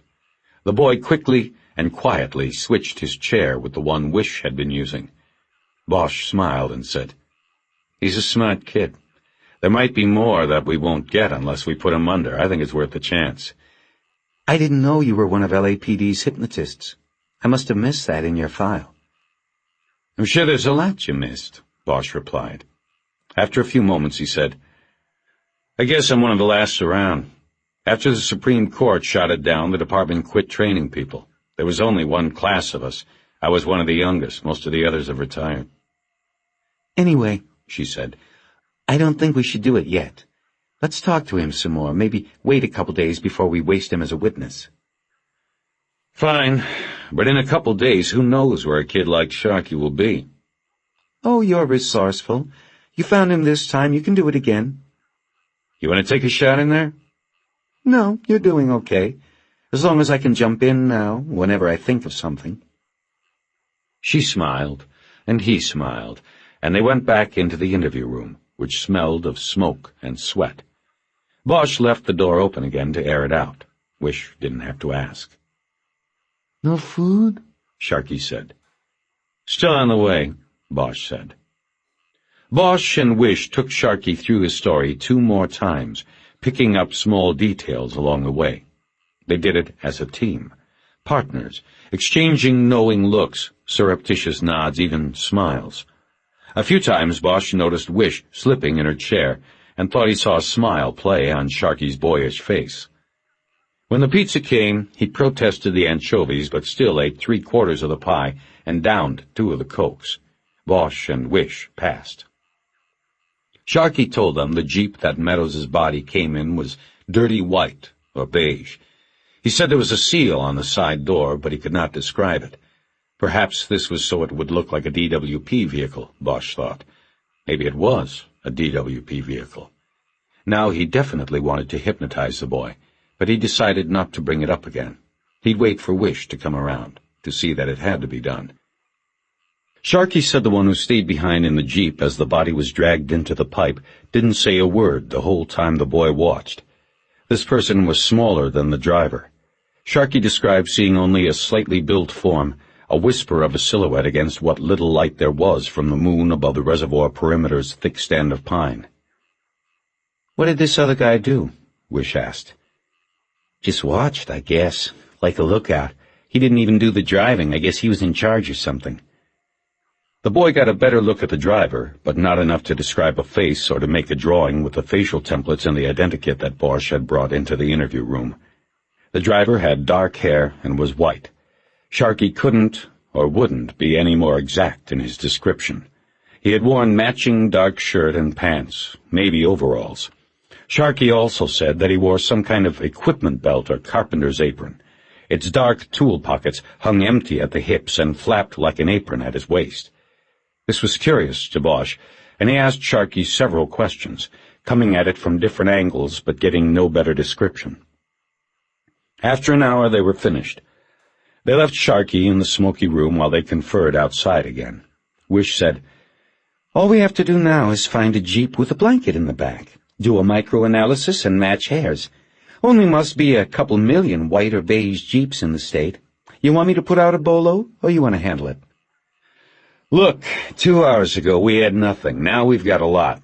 If you want, let me hypnotize a kid. Who knows, we might get a license plate, a better description of the driver. Maybe he'll remember a name spoken, or be able to describe the seal on the door. Bosch held his hands out, palms up. His offer was out, but she had already turned it down, and she did again. Not yet, Bosch. Let me talk to Rourke. Maybe tomorrow. I don't want to rush into that and possibly have it come back on us as a mistake, okay? He nodded and dropped his hands. So what now? She said. Well, the kid's eating. Why don't we get him squared away and then you and I get something to eat? There's a place— I can't, she said. On Overland, I know. I already have plans for tonight. I'm sorry. Maybe we can make it another night? Sure. He walked over to the interview room door and looked through the glass. Anything to avoid showing his face to her. He felt foolish for trying to move so quickly with her. He said, "If you have to get going, go ahead. I'll get him in his shelter or something for the night. We don't both have to waste our time with it." You sure? Yeah, I'll take care of him. I'll get a patrol unit to take us. We'll get his bike on the way. I'll have him drop me by my car. That's nice. I mean about you getting his bike and taking care of him. Well, we made a deal with him, remember? I remember. But you care about him. I watched how you handled him. You see some of yourself there? He turned away from the glass to look at her. No, not especially, he said. He's just another wit that has to be interviewed. You think he's a little bastard now, wait another year. Wait till he's 19 or 20, if he makes it. He'll be a monster then, preying on people. This isn't the last time he'll be sitting in that room. He'll be in and out of there his whole life till he kills somebody or they kill him. It's Darwin's rule, survival of the fittest, and he's fit to survive.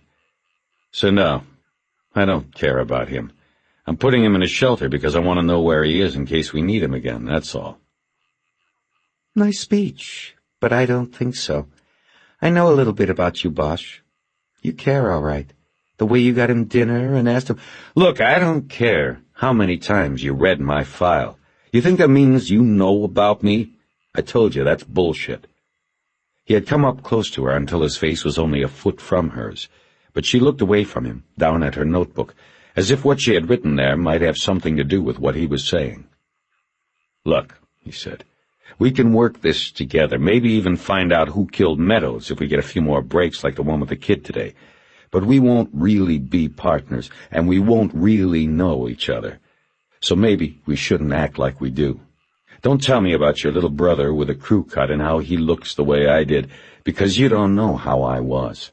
A bunch of papers and pictures in a file don't say anything about me. She closed the notebook and put it in her purse. Then she finally looked up at him. There was a knocking from inside the interview room. Sharkey was looking at himself in the mirrored window of the door, but they both ignored him, and Wish just drilled Bosch with her eyes. You always get this way when a woman turns you down for dinner? She asked calmly. It's got nothing to do with it, and you know it. Sure, I know it. She started to walk away, then said, Let's say 9 a.m. we meet at the bureau again? He didn't answer, and then she did walk away toward the squad room door. Sharkey pounded on his door again, and Bosch looked over and saw the boy picking the acne on his face in the door's mirror. Wish turned once more before she was out of the room. I wasn't talking about my little brother, she said. He was my big brother, actually, and I was talking about a long time ago, about the way he looked when I was a little girl and he was going away for a while, to Vietnam. Bosch didn't look at her. He couldn't. He realized what was coming. I remember how he looked then, she said, because it was the last time I saw him.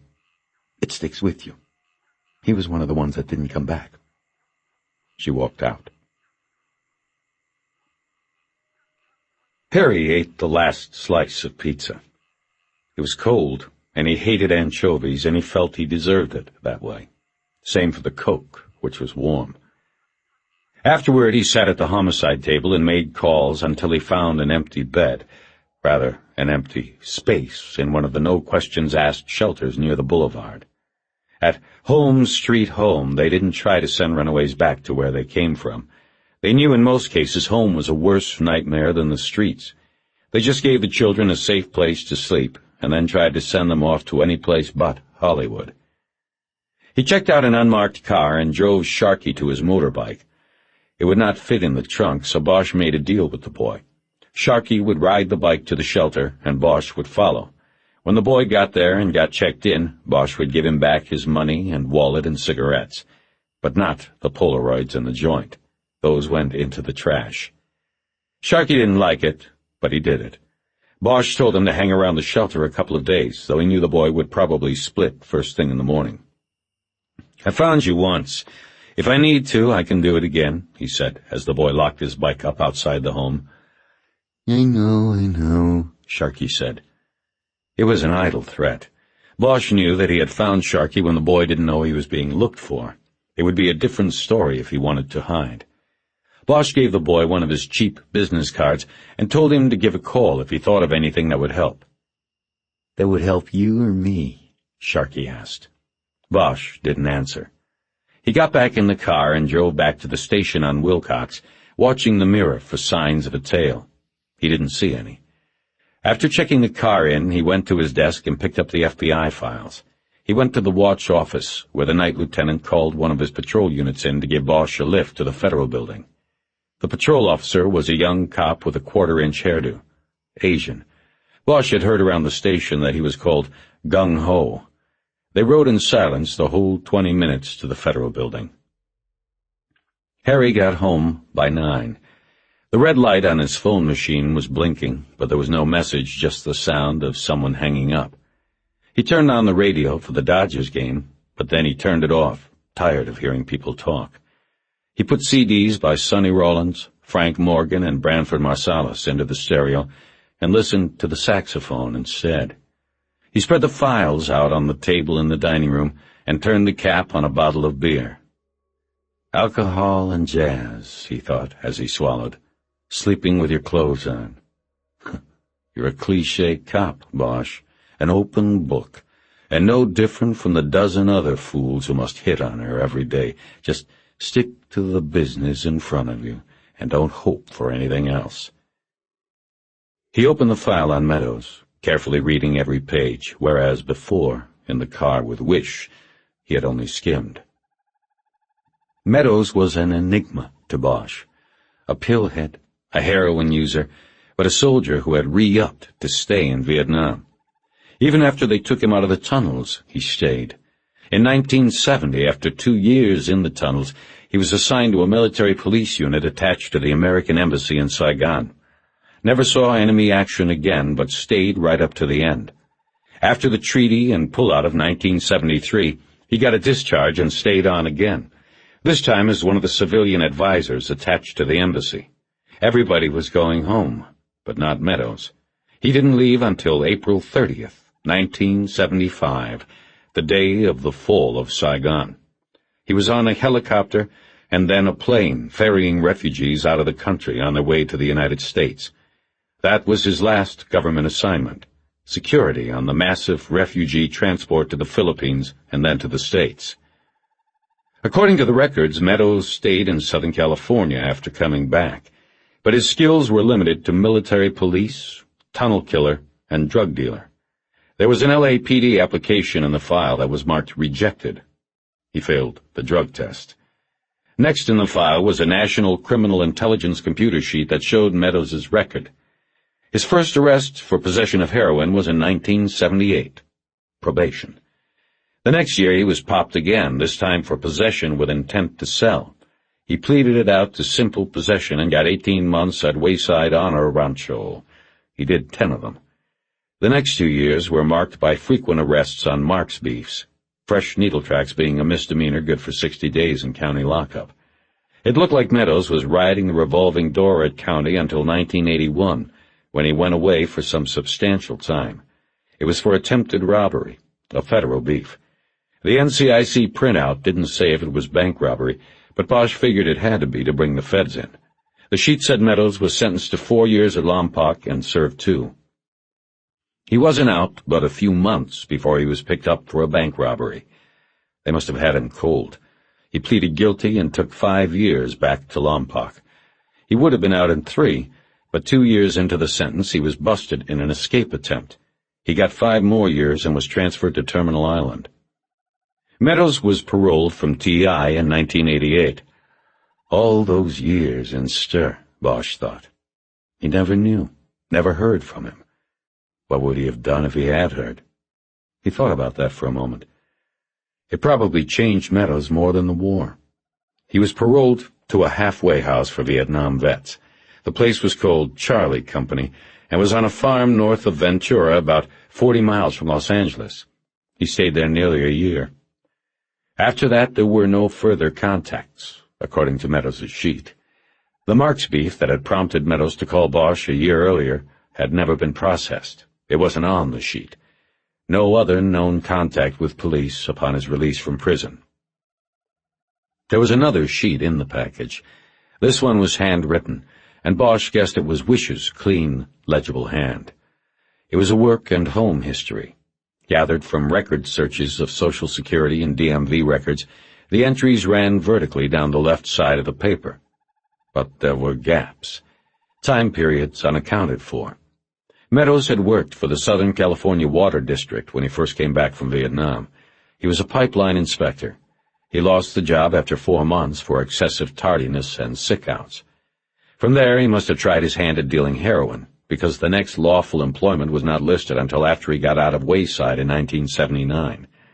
He went to work for DWP as an underground inspector, storm drainage division. Lost the job 6 months later for the same reasons as with the Water District. There were a few other sporadic employments.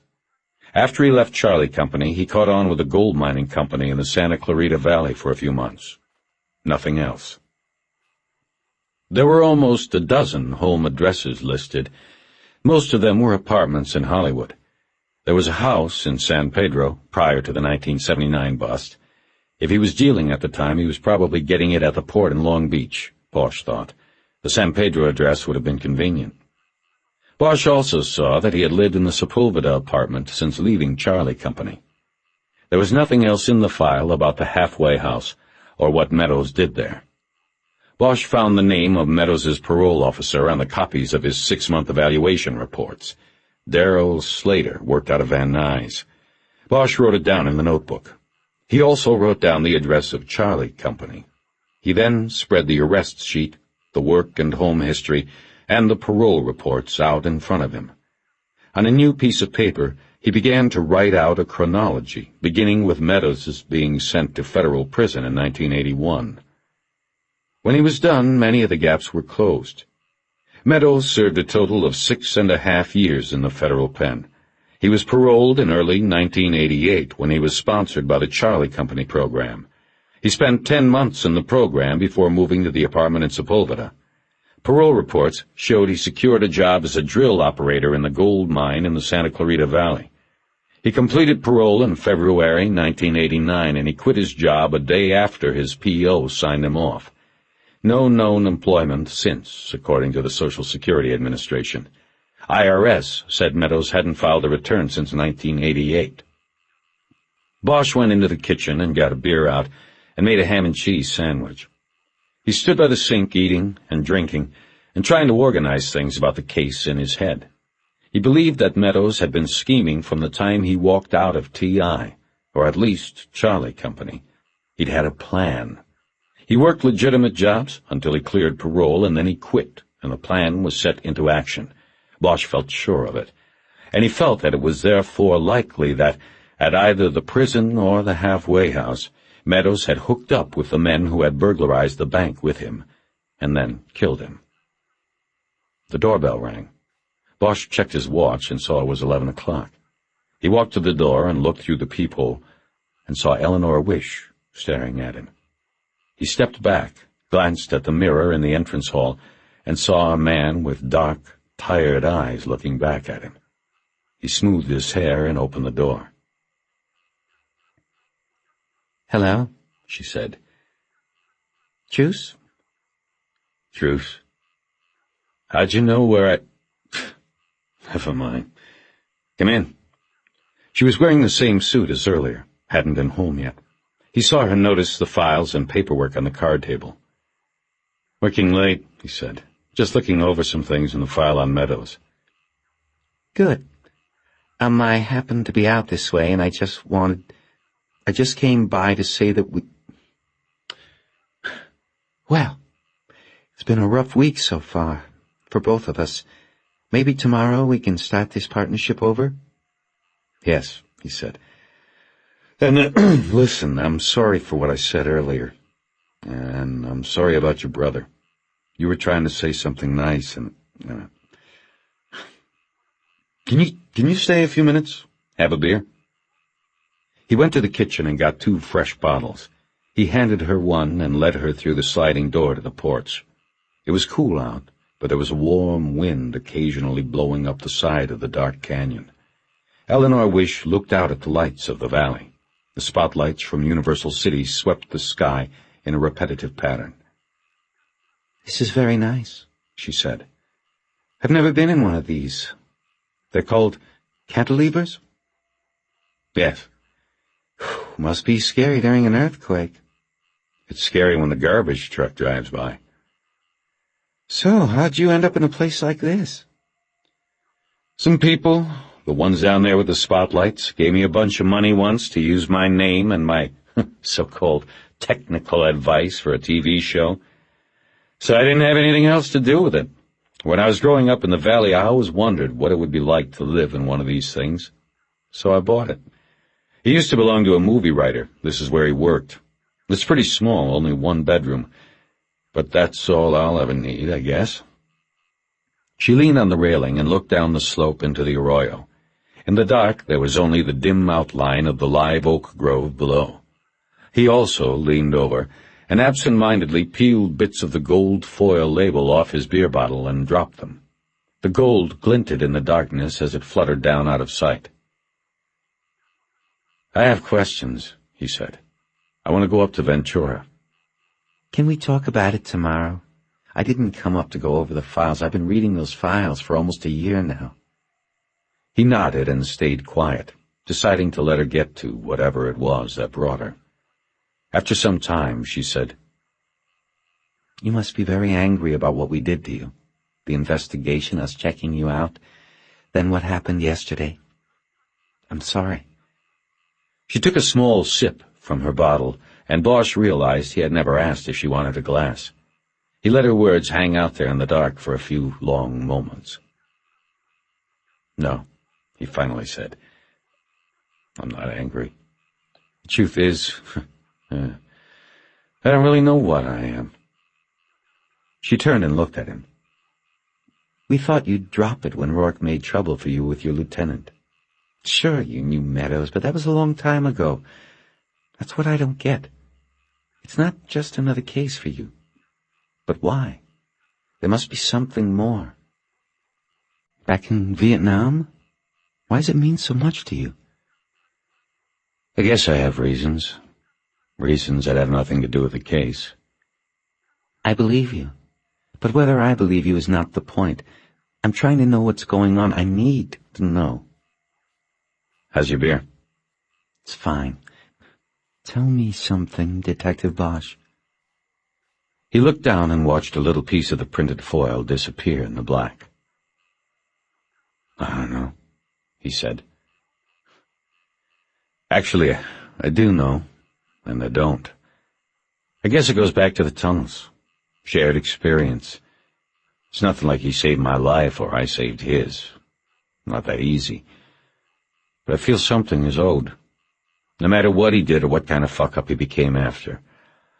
Maybe if I had done more than make a few calls for him last year, I don't know.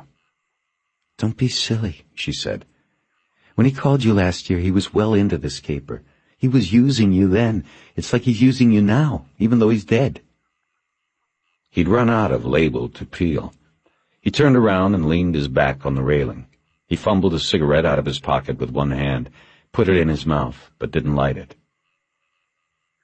Meadows, he said, and shook his head at the memory of the man. Meadows was something else.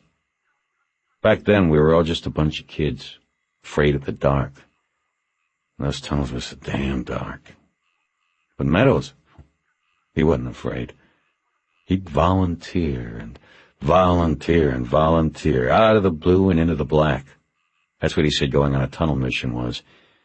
We called it the Black Echo. It was like going to hell. You're down there and you could smell your own fear. It was like you were dead when you were down there. They had gradually turned so that they were facing each other. He searched her face and saw what he thought was sympathy. He didn't know if that's what he wanted. He was long past that, but he didn't know what he wanted. So all of us scared little kids, we made a promise. Every time anybody went down into one of the tunnels, we made a promise. The promise was that no matter what happened down there, nobody would be left behind.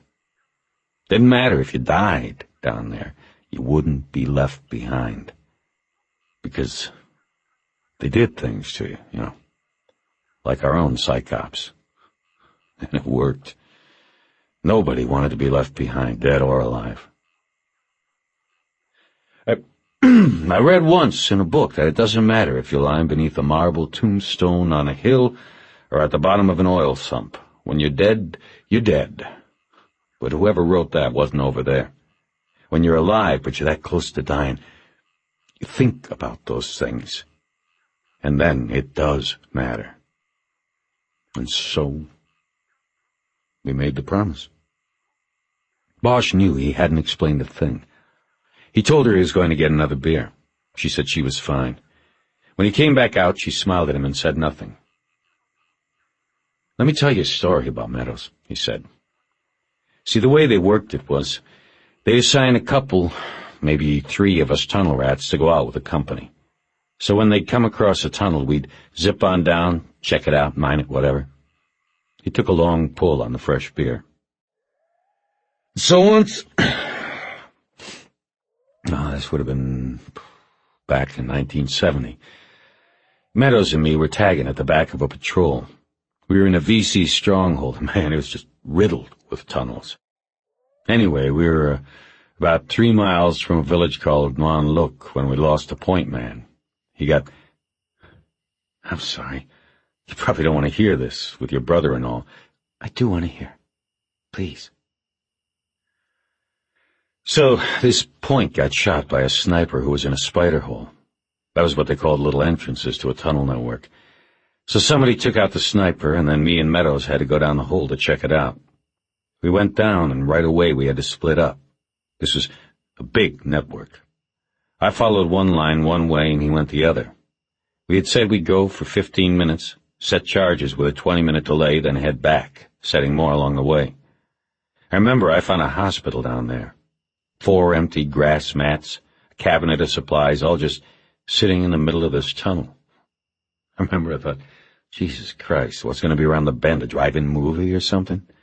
I mean, these people had dug themselves in. Anyway, there was a little altar in there, and there was incense burning. Still burning. I knew then that they were still in there somewhere, the VC. It scared me. I set a charge and hid it behind the altar, and then I started back as fast as I could. I set 2 more charges along the way, timing everything so it would all go off at once. So I get back to the drop-in point, you know, the original spider hole, and no Meadows. I waited a few minutes, and it's getting close. You don't want to be down there when the C4 goes. Some of those tunnels are 100 years old. There was nothing I could do, so I climbed out. He wasn't up top either. He stopped to drink some beer and think about the story. She watched intently, but didn't prod him. A few minutes later, my charges went off and the tunnel, at least the part I had been in, came down. Whoever was in there was dead and buried. We waited a couple hours for the smoke and dust to settle. We hooked the Mighty Mite fan up and blew air down the entry shaft, and then you could see smoke being pushed out and coming up out of the air vents and other spider holes all around the jungle. And when it was clear, me and another guy went in to find Meadows. We thought he was dead, but we had the promise. No matter what, we were going to get him out and send him home. But we didn't find him. Spent the rest of the day down there looking, but all we found were dead VC. Most of them had been shot, some had cut throats. All of them had ears slashed off. When we came up, the top told us we couldn't wait anymore. We had orders. We pulled out, and I had broken the promise. Bosch was staring blankly out into the night, seeing only the story he was telling. 2 days later, another company was in the village. On look, and somebody found a tunnel entrance in a hooch. They get their rats to check it out, and they aren't in that tunnel more than 5 minutes when they find Meadows. He was just sitting like Buddha in one of the passageways, out of ammo, talking gibberish, not making sense, but he was okay. And when they tried to get him to come up with them, he didn't want to. They finally had to tie him up and put a rope on him and have the patrol up there pull him out. Up in the sunlight, they saw he was wearing a necklace of human ears, strung with his tags. He finished the beer and walked in off the balcony. She followed him to the kitchen, where he got a fresh bottle. She put her half-finished bottle on the counter. So that's my story. As Meadows. He went to Saigon for some R&R, but he came back. He couldn't stay away from the tunnels. After that one, though, he was never the same. He told me that he just got mixed up and lost down there. He just kept going in the wrong direction, killing anything he came across. The word was that there were 33 ears on his necklace. And somebody asked me once, why Meadows let one of the VC keep an ear? You know, accounting for the odd number. And I told him that Meadows let them all keep an ear. She shook her head. He nodded his. Bosch said, I wish I had found him that time I went back in to look. I let him down. They both stood for a while, looking down at the kitchen floor. Bosch poured the rest of his beer down the sink. One question about Meadows' sheet, and then no more business, he said. You got jammed up at Lompoc on an escape attempt, then sent to TI. You know anything about that? Yes, and it was a tunnel. He was a trustee and he worked in the laundry. The gas dryers had underground vents going out of the building. He dug beneath one of them. No more than an hour a day. They said he had probably been at it at least 6 months before it was discovered, when the sprinklers they use in the summer on the rec field softened the ground and there was a cave-in. He nodded his head. He figured it had been a tunnel. The 2 others that were in on it, she said, a drug dealer and a bank robber, they're still inside. There's no connection to this. He nodded again. I think I should go now, she said. We have a lot to do tomorrow. Yeah, I have a lot more questions. I'll try to answer them if I can. She passed closely by him in the small space between the refrigerator and counter and moved out into the hallway. He could smell her hair as she went by. An apple scent, he thought.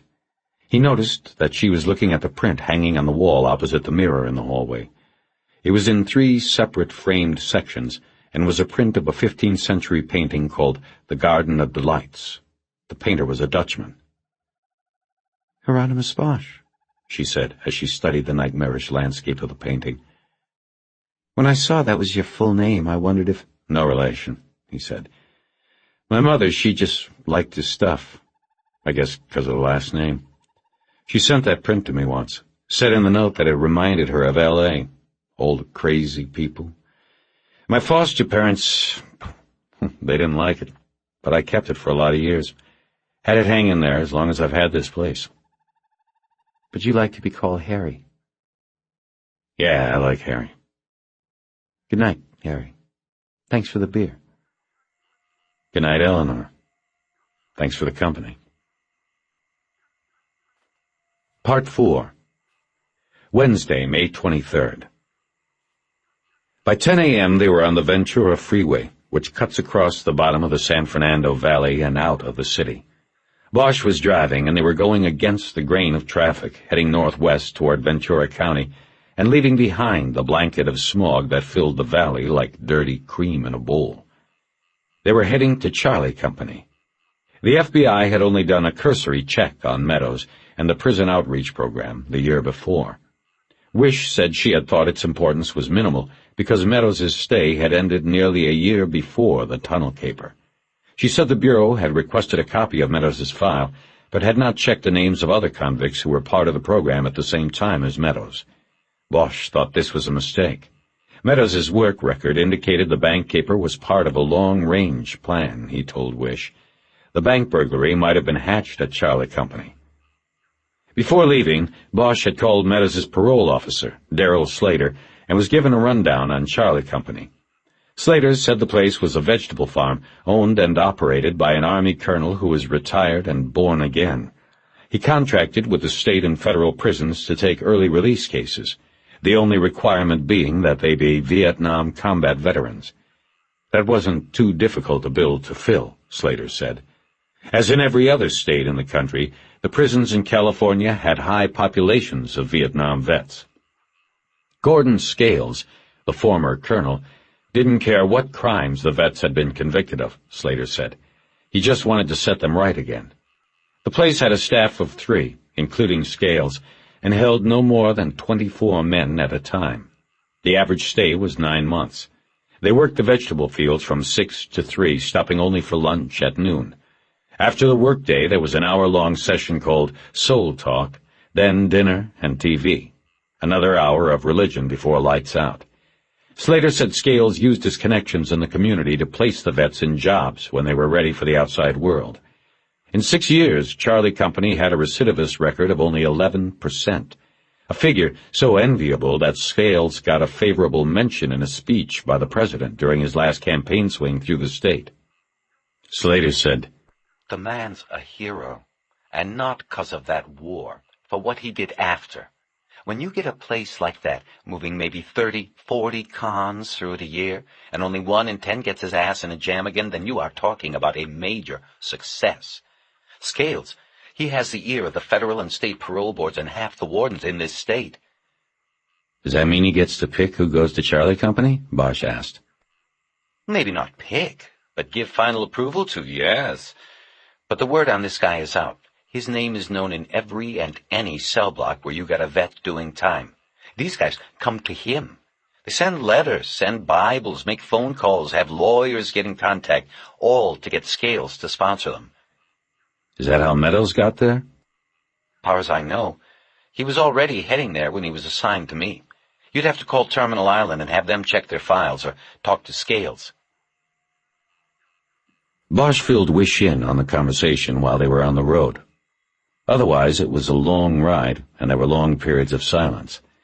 Bosch spent much of the time wondering about the night before, her visit. Why had she come? After they crossed into Ventura County, his mind came back to the case, and he asked her some of the questions he had come up with the night before while reviewing the files. Why didn't they hit the main vault? At Westland, there were 2 vaults, safe deposit and then the bank's main vault for the cash and the teller's boxes. The crime scene reports said the design of both vaults was the same. The safe deposit vault was bigger, but the armoring in the floor was the same. So it would seem that Meadows and his partners could just as easily have tunneled to the main vault, gotten in, and taken whatever was there and gotten out. No need to risk spending a whole weekend inside. No need to pry open safe deposit boxes either. Maybe they didn't know they were the same. Maybe they assumed the main vault would be tougher. But we are assuming they had some knowledge of the safe deposit vault structure before they started on this. Why didn't they have the same knowledge of the other vault? They couldn't recon the main vault. It's not open to the public. But we think one of them rented a box in the safe deposit vault and went in to check it out. Used the phony name, of course. But see, they could check out one vault and not the other. Maybe that's why. Bosch nodded and said, "How much was in the main vault?" "Don't know offhand. It should have been in the reports I gave you. If not, it's in the other files back at the Bureau." More, though, right? There was more cash in the main vault than what? The 2 or 3 million in property they got from the boxes? I think that is probably right. See what I'm saying? If they had hit the main vault, the stuff would have been laying around in sacks and bags, right there for the taking. It would have been easier. There probably would have been more money for less trouble. But, Harry, we know that from hindsight. Who knows what they knew going in? Maybe they thought there was more in the boxes. They gambled and lost. Or maybe they won. She looked over at him. Maybe there was something there in the boxes that we don't even know about, that nobody reported missing, something that made the safe deposit vault the better target, made it worth more than the main vault. If you're thinking drugs, the answer is no. We thought of that. We had the DEA bring around one of their dogs, and he went through the broken boxes. Nothing. No trace of drugs. He then sniffed around the boxes the thieves hadn't gotten to, and he got one hit on one of the small ones. She laughed for a moment and said, "So then we drilled this box the dog went nuts over, and found 5 grams of coke in a bag. This poor guy who kept his coke stash at the bank got busted just because somebody happened to tunnel into the same vault." Wish laughed again, but it seemed to be a little forced to Bosch. The story wasn't that funny. "Anyway," she said, "the case against the guy was kicked by an assistant U.S. attorney because he said it was a bad search. We violated the guy when we drilled his box without a warrant." Bosch exited the freeway into the town of Ventura and headed north. "I still like the drug angle, despite the dog," he said after a quarter-hour of silence. "They aren't infallible, those dogs. If the stuff was packed in there right and the thieves got it, there may not have been a trace. A couple of those boxes with coke in them, and the caper starts being worth their while." "Your next question will be about the customer lists, right?" she said. "Right." "Well, we did a lot of work on that. We checked everybody right down to tracing purchases of things they said were in the boxes. We didn't find who did the job, but we probably saved the bank's insurance companies a couple million in paying for things that were reported stolen but never really existed." He pulled into a gas station so he could take out a map book from under the seat and figure out the way to Charlie Company. She continued to defend the FBI investigation. "The DEA looked at every name on the box holder list and drew a blank. We ran the names through NCIC. We got a few hits, but nothing serious, mostly old stuff." She gave another one of those short, fake laughs. "One of the holders of one of the bigger boxes had a kiddie porn conviction from the 70s, served a deuce at Soledad.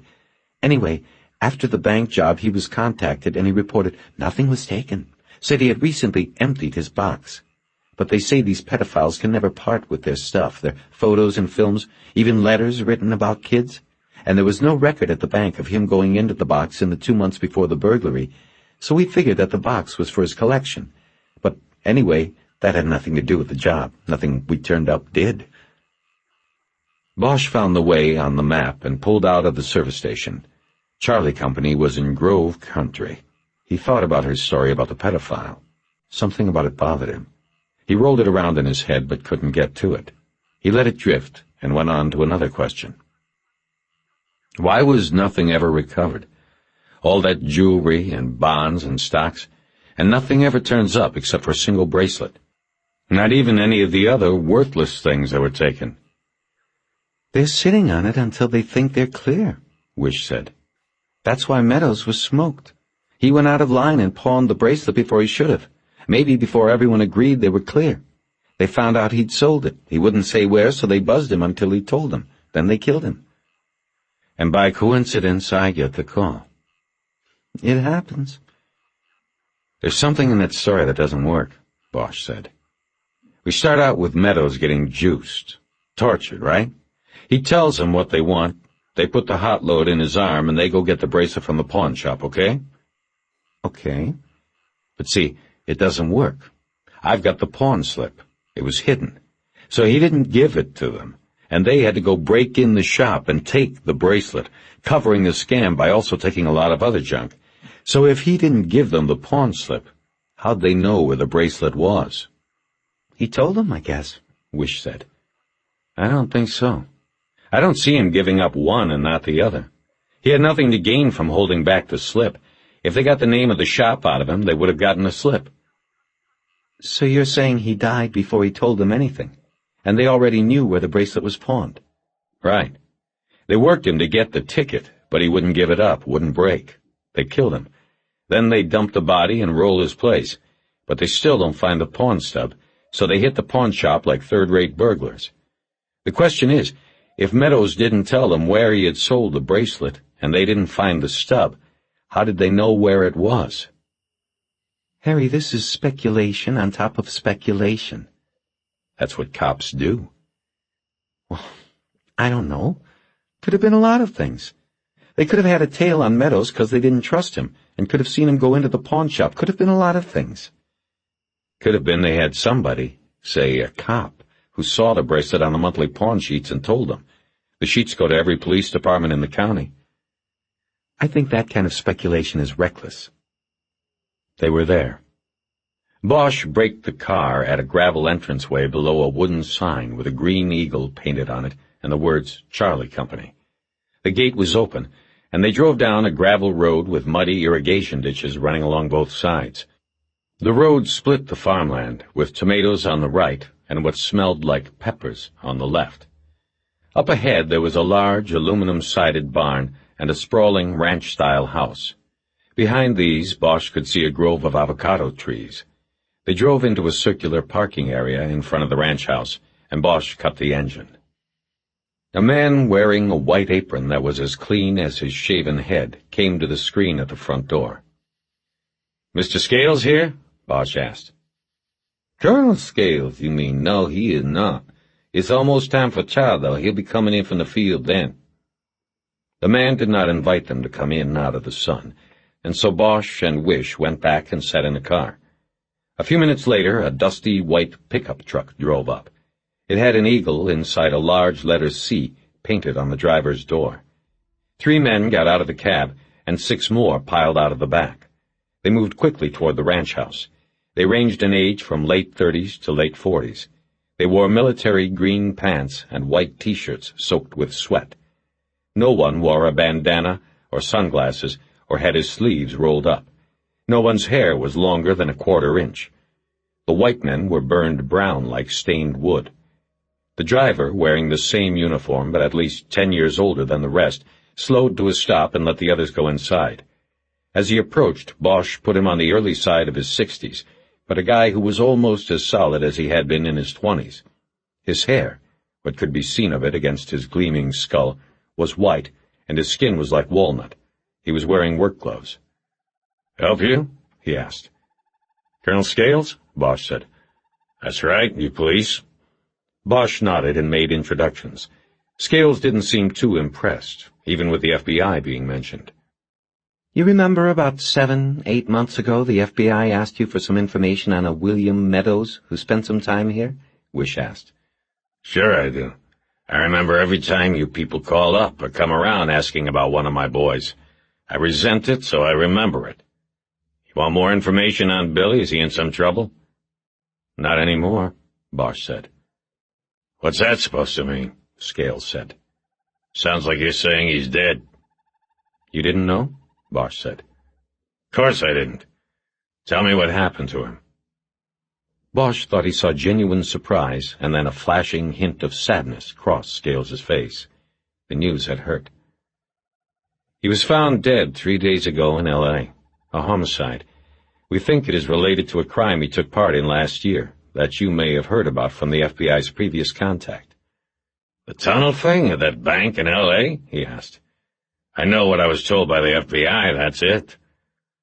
That's fine, Wish said.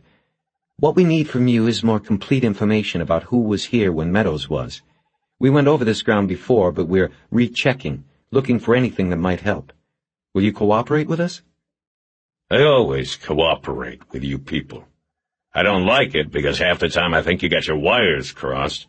Most of my boys, when they leave here, they don't get mixed up again. We have a good record here. If Meadows did what you're saying he did, he is the rarity." We understand that, she said, and this will be strictly confidential. "All right, then, come into my office and you can ask your questions." As they went through the front door, Bosch saw 2 long tables in what was probably once the ranch house's living room.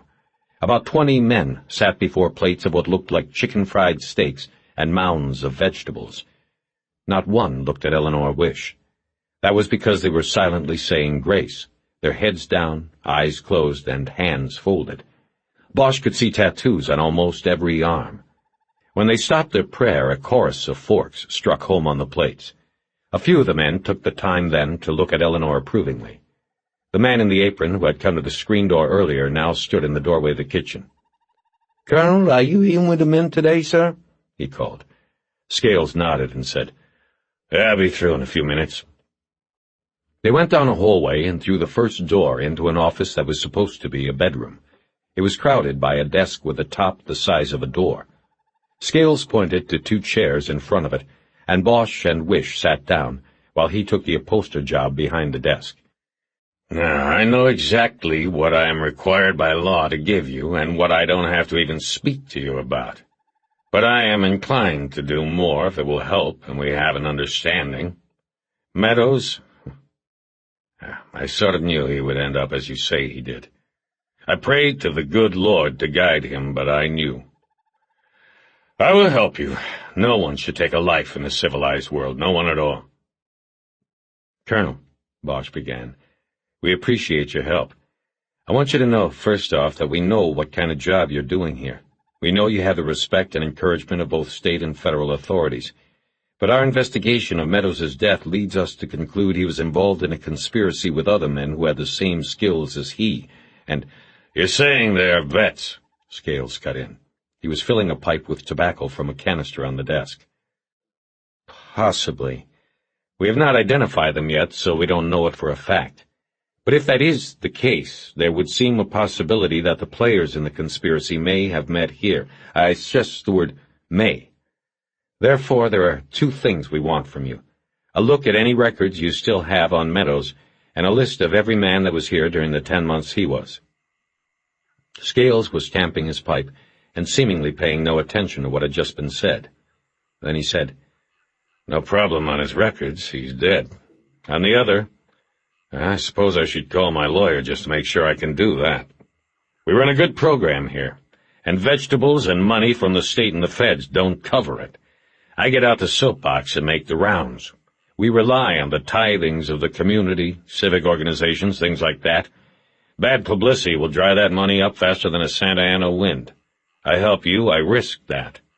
The other risk is the loss in the faith of the men who come here for a new start. See, most of those men that were here back when Meadows was, they've gone on to new lives. They aren't criminals anymore. If I'm handing out their names to every cop that comes around, then that doesn't look too good for my program, does it? Colonel Scales, we don't have time for lawyers to look this over, Bosch said. We're on a murder case, sir. We need this information. You know we can get it if we go to the state and federal correctional departments, but that might take longer than your lawyer. We can also get it with a subpoena, but we thought mutual cooperation would be best. We are much more inclined to tread lightly if we have your cooperation. Scales didn't move, and again didn't seem to be listening. A curl of blue smoke swirled like a ghost out of his pipe bowl. I see, he finally said. Then I'll just get those files, won't I? He stood up then and went to a row of beige file cabinets that lined the wall behind his desk. He went to one drawer and, after a short search, pulled out a thin manila file. He dropped it on his desk near Bosch. That's the file on Meadows there, he said. Now let's see what else we can find here. He went to the first drawer, which had no marking in the card slot on front. He looked through files without taking any out. Then he chose one and sat down with it. You're free to look through that file, and I can copy anything you need from it, Scales said. This one is my master flow chart of people through here. I can make you a list of any people Meadows could have met here. I assume you'll need DOBs and PINs? That would help, thank you, Wish said. It took only 15 minutes to look through Meadows' file. He had started a correspondence with Scales a year before his release from TI. He had the backing of a chaplain and an intake counselor who knew him because he had been assigned to maintenance at the prison's intake and placement office. In one of the letters, Meadows had described the tunnels he had been into in Vietnam and how he had been drawn to their darkness. Most of the other guys were scared to go down there, he wrote. I wanted to go. I didn't know why then, but I think now I was testing my limits. But the fulfillment I received from it was false. I was as hollow as the ground we fought on. The fulfillment I now have is in Jesus Christ, and knowing He is with me. If given the chance, and with His guidance, I can make the right choices this time and leave these bars forever behind. I want to go from hollow ground to hallowed ground. Tacky, but sincere enough, I guess, Wish said. Scales looked up from the desk, where he was writing names, birth dates, and prison identification numbers on a sheet of yellow paper. He was sincere, he said in a voice that suggested there was no other way about it. When Billy Meadows left here, I believed he was ready for the outside, and that he had shed past alliances with drugs and crime. It becomes obvious that he fell back into that temptation. But I doubt you two will find what you're looking for here. I give you these names, but they won't help you. We'll see, Bosch said. Scales went back to writing, and Bosch watched him. He was too consumed by his faith and loyalty to see he might have been used. Bosch believed Scales was a good man, but one who might be too quick to see his beliefs and hopes in someone else, perhaps someone like Meadows. "Colonel, what do you get out of all this?" Bosch asked. This time he put his pen down, adjusted his pipe in his set jaw, and folded his hands together on the desk. "It's not what I get. It's what the Lord gets." He picked up the pen again, but then another thought came to him. "You know, these boys were destroyed in many ways when they got back. I know, it's an old story, and everybody's heard it, everybody's seen the movies, but these guys have had to live it. Thousands came back here and literally marched off to the prisons. One day I was reading about that, and I wondered, what if there hadn't been any war, and these boys never went anywhere? They just stayed in Omaha and Los Angeles and Jacksonville and New Iberia and wherever. But they still have ended up in prison. Would they be hopeless, homeless, wandering mental cases, drug addicts? For most of them, I doubt that. It was the war that did it to them, that sent them the wrong way. He took a long drag on the dead pipe. So all I do, with the help of the earth and a few prayer books, is try to put back inside what the Vietnam experience took out. And I'm pretty good at it. So I'm giving you this list, letting you take a look at that file there, but don't hurt what we've got here. You two have a natural suspicion of what goes on here, and that's fine. It's healthy for people in your position, but be careful with what is good here. Detective Bosch, you look the right age. Were you over there?" Bosch nodded, and Scales said, "Then you know." He went back to finishing the list. Without looking up, he said, "You two join us for lunch? Freshest vegetables in the county on our table." They declined and stood up to go after Scales handed Bosch the list with the 24 names he had come up with. As Bosch turned to the office door, he hesitated and said, "Colonel, do you mind me asking what other vehicles you have on the farm? I saw the pickup." "We don't mind you asking, because we have nothing to hide. We got 2 more pickups like that, 2 John Deeres and a 4-wheel drive vehicle." "What kind of 4-wheel drive vehicle?" "It's a Jeep." "And what color?" "It's white." "What's going on?" "Just trying to clear up something. But I guess the Jeep would have the Charlie Company seal on the side, like the pickup?" "That's right. All our vehicles are marked. When we go into Ventura, we're proud of what we've accomplished. We want people to know where the vegetables are coming from." Bosch didn't look at the names on the list until he was in the car. He didn't recognize any, but he noticed that Scales had written the letters P.H. after 8 of the 24 names. "What's that mean?" Wish asked as she leaned over and looked at the list also. "Purple Heart," Bosch said. "One more way to say, be careful, I guess." "What about the Jeep?" she said. "He said it was white. It has a seal on the side." "You saw how dirty the pickup was. A dirty, white Jeep, it could have looked beige, if it's the right Jeep." "He just doesn't seem right. Scales, he seems legit." "Maybe he is. Maybe it's the people he lends his Jeep to. I didn't want to press it with him until we know more." He started the car, and they headed down the gravel road to the gate. Bosch rolled his window down. The sky was the color of bleached jeans, and the air was invisible and clean, and smelled like fresh green peppers. But not for long, Bosch thought. We go back into the nastiness now. On the way back to the city, Bosch cut off the Ventura Freeway and headed south through Malibu Canyon to the Pacific. It would take longer to get back, but the clean air was addictive. He wanted it for as long as possible. "I want to see the list of the victims," he said, after they had made their way through the winding canyon and the hazy blue surface of the ocean could be seen ahead. "This, pedophile you mentioned earlier. Something about that story bothered me. Why would they take the guy's collection of kiddie porno?" Harry, come on. You are not going to suggest that was a reason, that these guys tunneled for weeks and then blasted into a bank vault to steal a collection of kiddie porn? Of course not. But that's why it raises the question, why'd they take this stuff? Well, maybe they wanted it. Maybe one was a pedophile and he liked it, who knows? Or maybe it was all part of a cover. Take everything from every box they drilled to hide the fact that what they were really after was one box. You know, sort of blur the picture by hitting dozens of boxes. But all along, the target was something in only one of the boxes. Same principle with the pawn shop break-in. Take a lot of jewelry to cover they only wanted the bracelet. But with the vault, they wanted something that wouldn't be reported stolen afterward. Something that couldn't be reported stolen because it would get the owner into some kind of jam. Like with the pedophile. When his stuff got stolen, what could he say?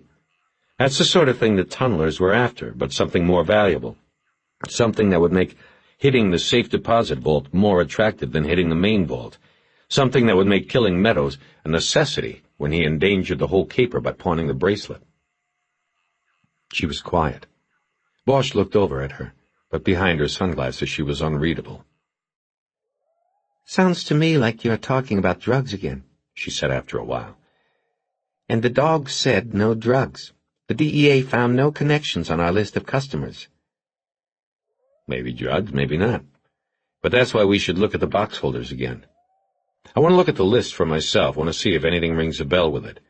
The people who reported no losses, they're the ones that I want to start with.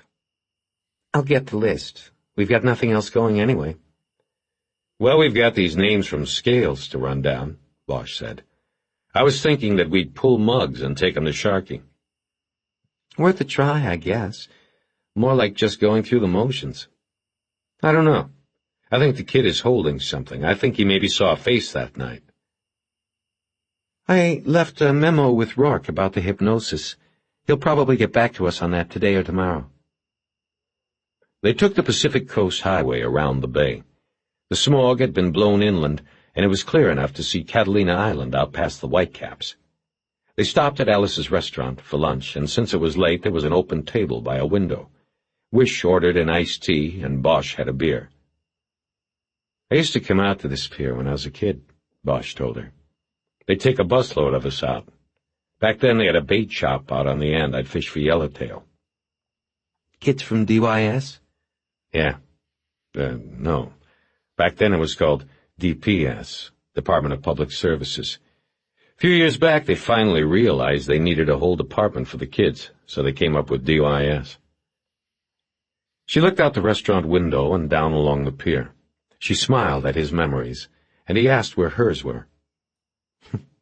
All over, she said. My father was in the military. Most I ever spent in one place was a couple years, so my memories aren't really of places, they're people. You and your brother were close? Bosch said. Yes, with my father gone a lot. He was always there, until he enlisted and went away for good. Salads were put down on the table, and they ate a little bit, and small-talked a little bit, and then some time between when the waitress picked up the salad plates and put down the lunch plates, she told her brother's story.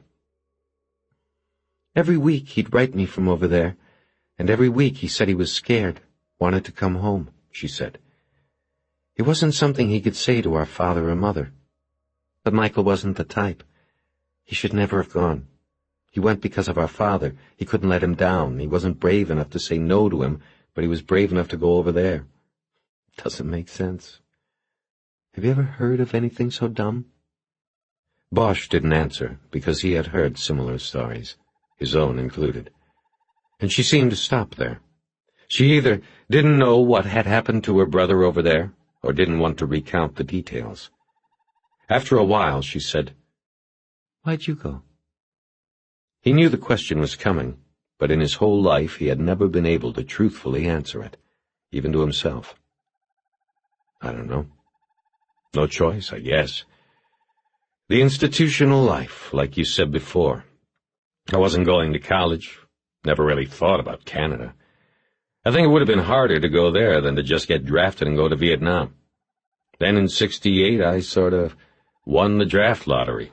My number came up so low I knew I was going to go, so I thought I'd outsmart him by joining, thought I'd write my own ticket. And so? Bosch laughed a little, in the same phony way she had laughed before. I got in, went through basic and all the bullshit, and when it came time to choose something, I picked the infantry. I still have never figured out why. They get you at that age, you know? You're invincible. Once I got over there, I volunteered for a tunnel squad. It was kind of like that letter Meadows wrote to Scales. You want to see what you've got. You do things you'll never understand. You know what I mean? I think so, she said. What about Meadows? He had chances to leave, and he never did, not till the very end. Why would anybody want to stay if they didn't have to? There were a lot like that, Bosch said. I guess it wasn't usual or unusual. Some just didn't want to leave that place. Meadows was one of them. It might have been a business decision, too. You mean drugs? Well, I know he was using heroin while he was there. We know he was using and selling afterward when he got back here, so maybe when he was over there he got involved in moving it, and he didn't want to leave a good thing. There's a lot that points to it. He was moved to Saigon after they took him out of the tunnels.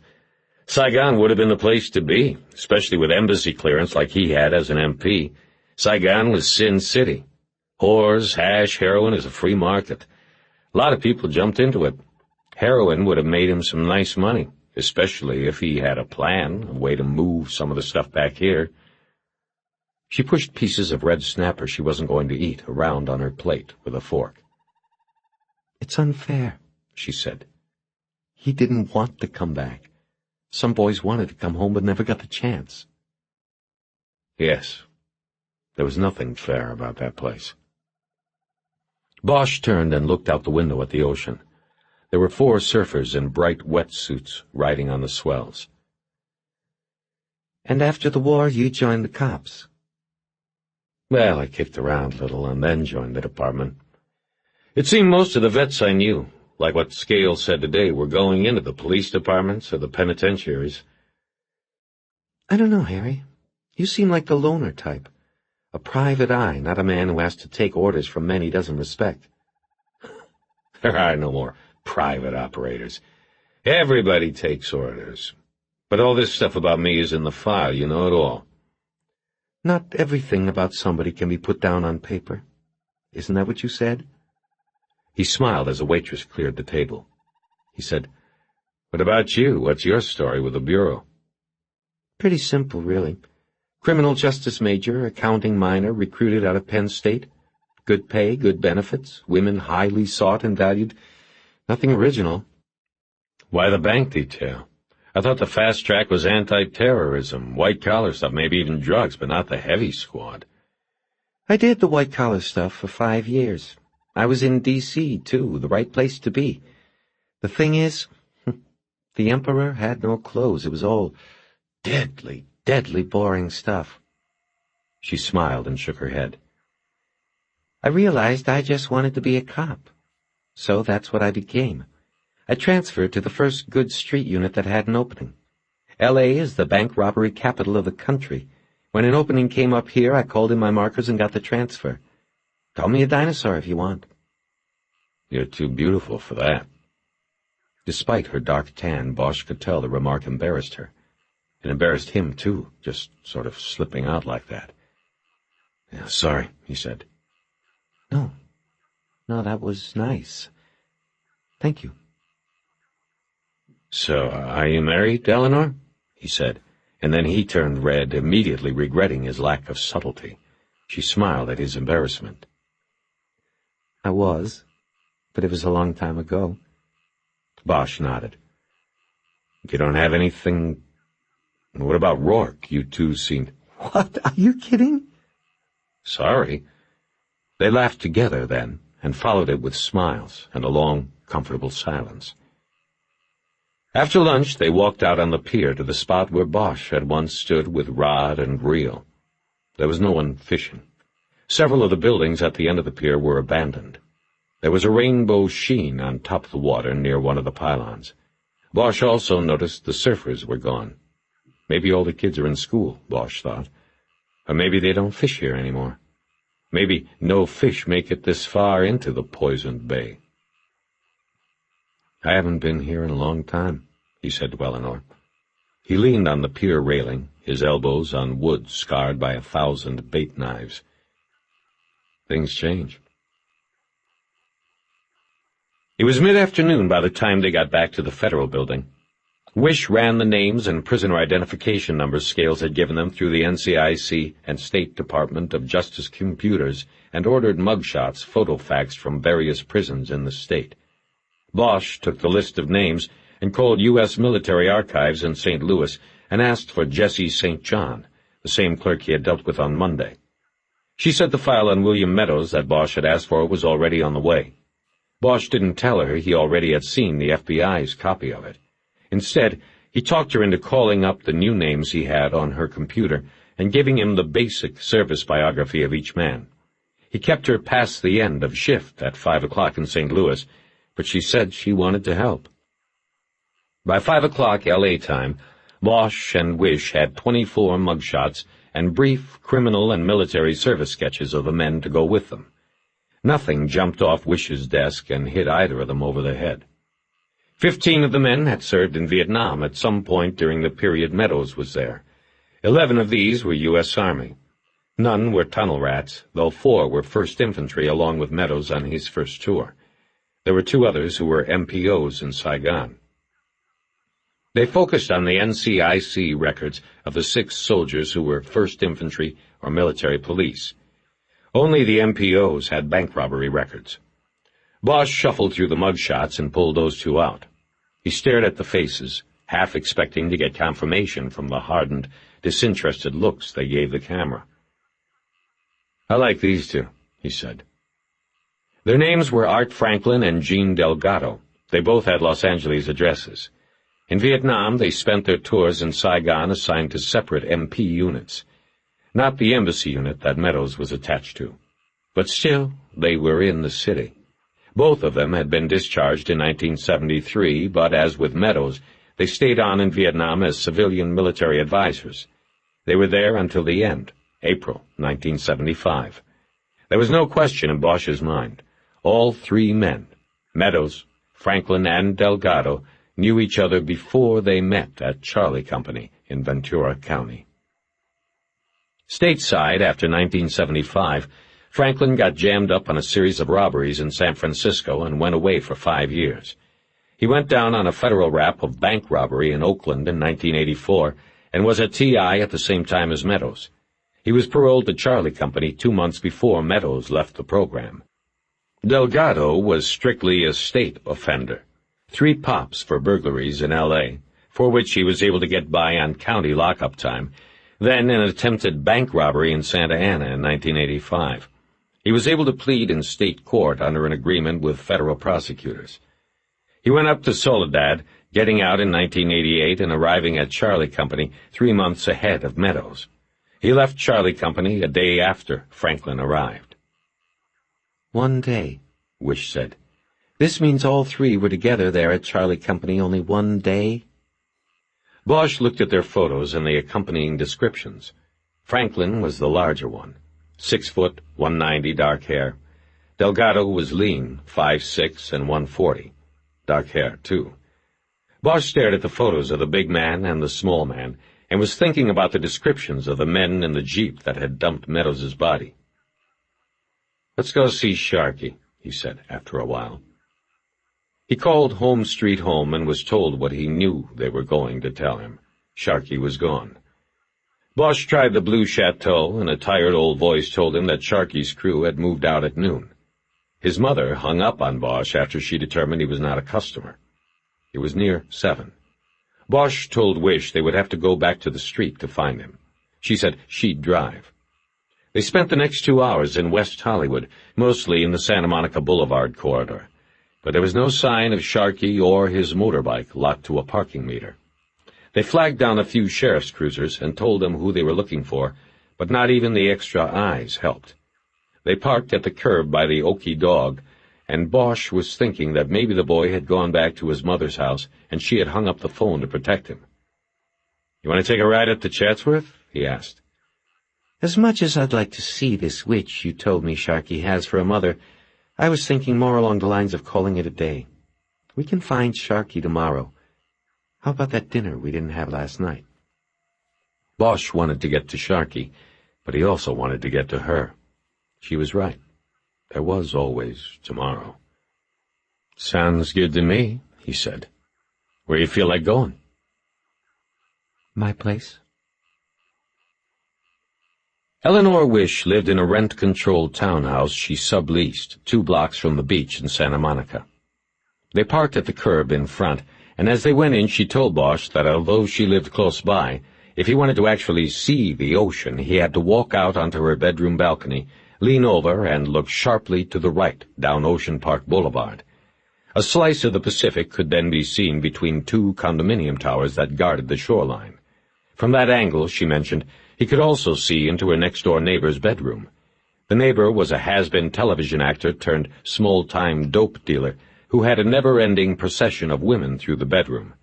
It kind of took away from the view, she said. She told Bosch to have a seat in the living room while she got dinner started. "If you like jazz, I have a CD over there I just bought but haven't had time to listen to," she said. He walked over to the stereo, which was stacked on shelves next to a set of bookcases, and picked up the new disc. It was Rollins, Falling in Love with Jazz, and inside Harry smiled because he had it at home. It was a warm connection. He opened the case, put the music on, and began to look around the living room. There were pastel throw rugs and light-colored coverings on the furniture.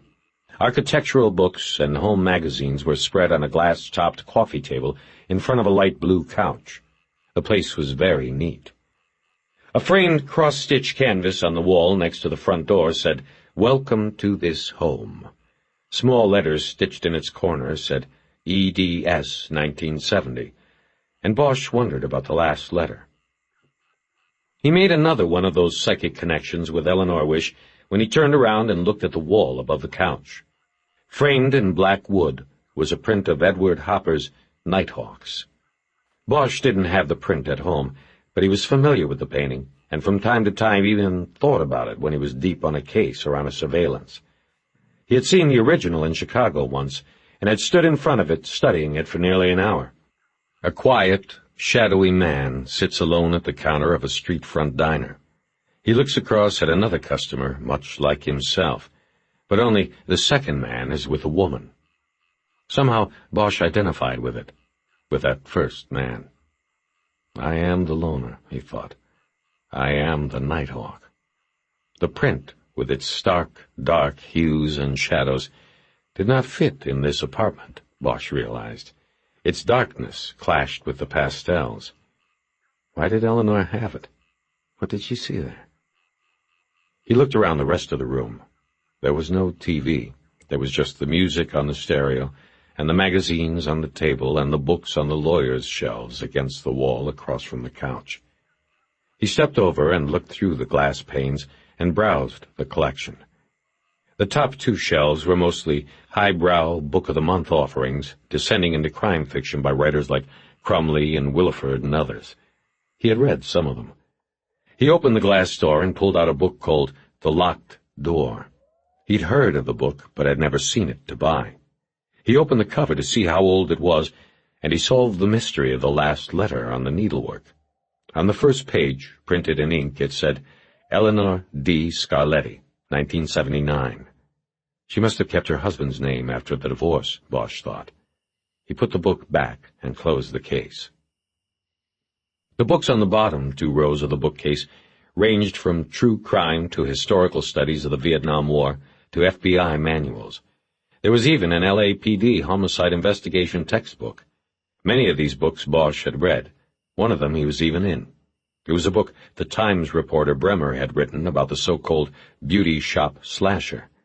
A guy named Harvard Kendall, the slasher killed 7 women in 1 year in the San Fernando Valley. They were all beauty shop owners or employees. He cased the shops, followed the victims home, and killed them by cutting their throats with a sharpened nail file. Bosch and his partner at the time connected Kendall through a license plate number the seventh victim had written on a pad in the salon the night before she was murdered. They never figured out why she had done it, but the detectives suspected she had seen Kendall watching the shop from his van. She wrote the tag number down as a precaution, but then didn't take the precaution of not going home alone. Bosch and his partner traced the tag to Kendall and found out he had spent 5 years in Folsom for a series of beauty shop arsons near Oakland in the 1960s. They later discovered his mother had worked as a manicurist in a beauty shop when he was a boy. She had practiced her craft on young Kendall's nails, and the shrinks figured he never got over it. Bremer had gotten a bestseller out of it, and when Universal made a movie of the week out of it, the studio paid Bosch and his partner for the use of their names and technical assistance. The money doubled when a cop series spun off the movie. His partner quit the department and moved to Ensenada. Bosch stayed on, investing his stake in the stilt house on the hill that looked down on the studio that paid him the money. Bosch always found an unexplainable symbiosis in that. I read that book before your name ever came up in this. It wasn't part of the research. Eleanor had come out of the kitchen with 2 glasses of red wine. Harry smiled. I wasn't going to accuse you of anything, he said. Besides, it isn't about me, it's about Kendall. The whole thing was luck, anyway. But they still made a book and TV show about it. You know, whatever it is in there, it smells good. You like pasta? I like spaghetti. That's what we're having. I made a big pot of sauce Sunday. I love to spend an entire day in the kitchen not thinking about anything else. I find it's good therapy for stress. And it lasts and lasts. All I have to do is warm it up and boil some noodles. Bosch sipped his wine and looked around some more. He still hadn't sat down, but was feeling very comfortable with her. A smile played across his face.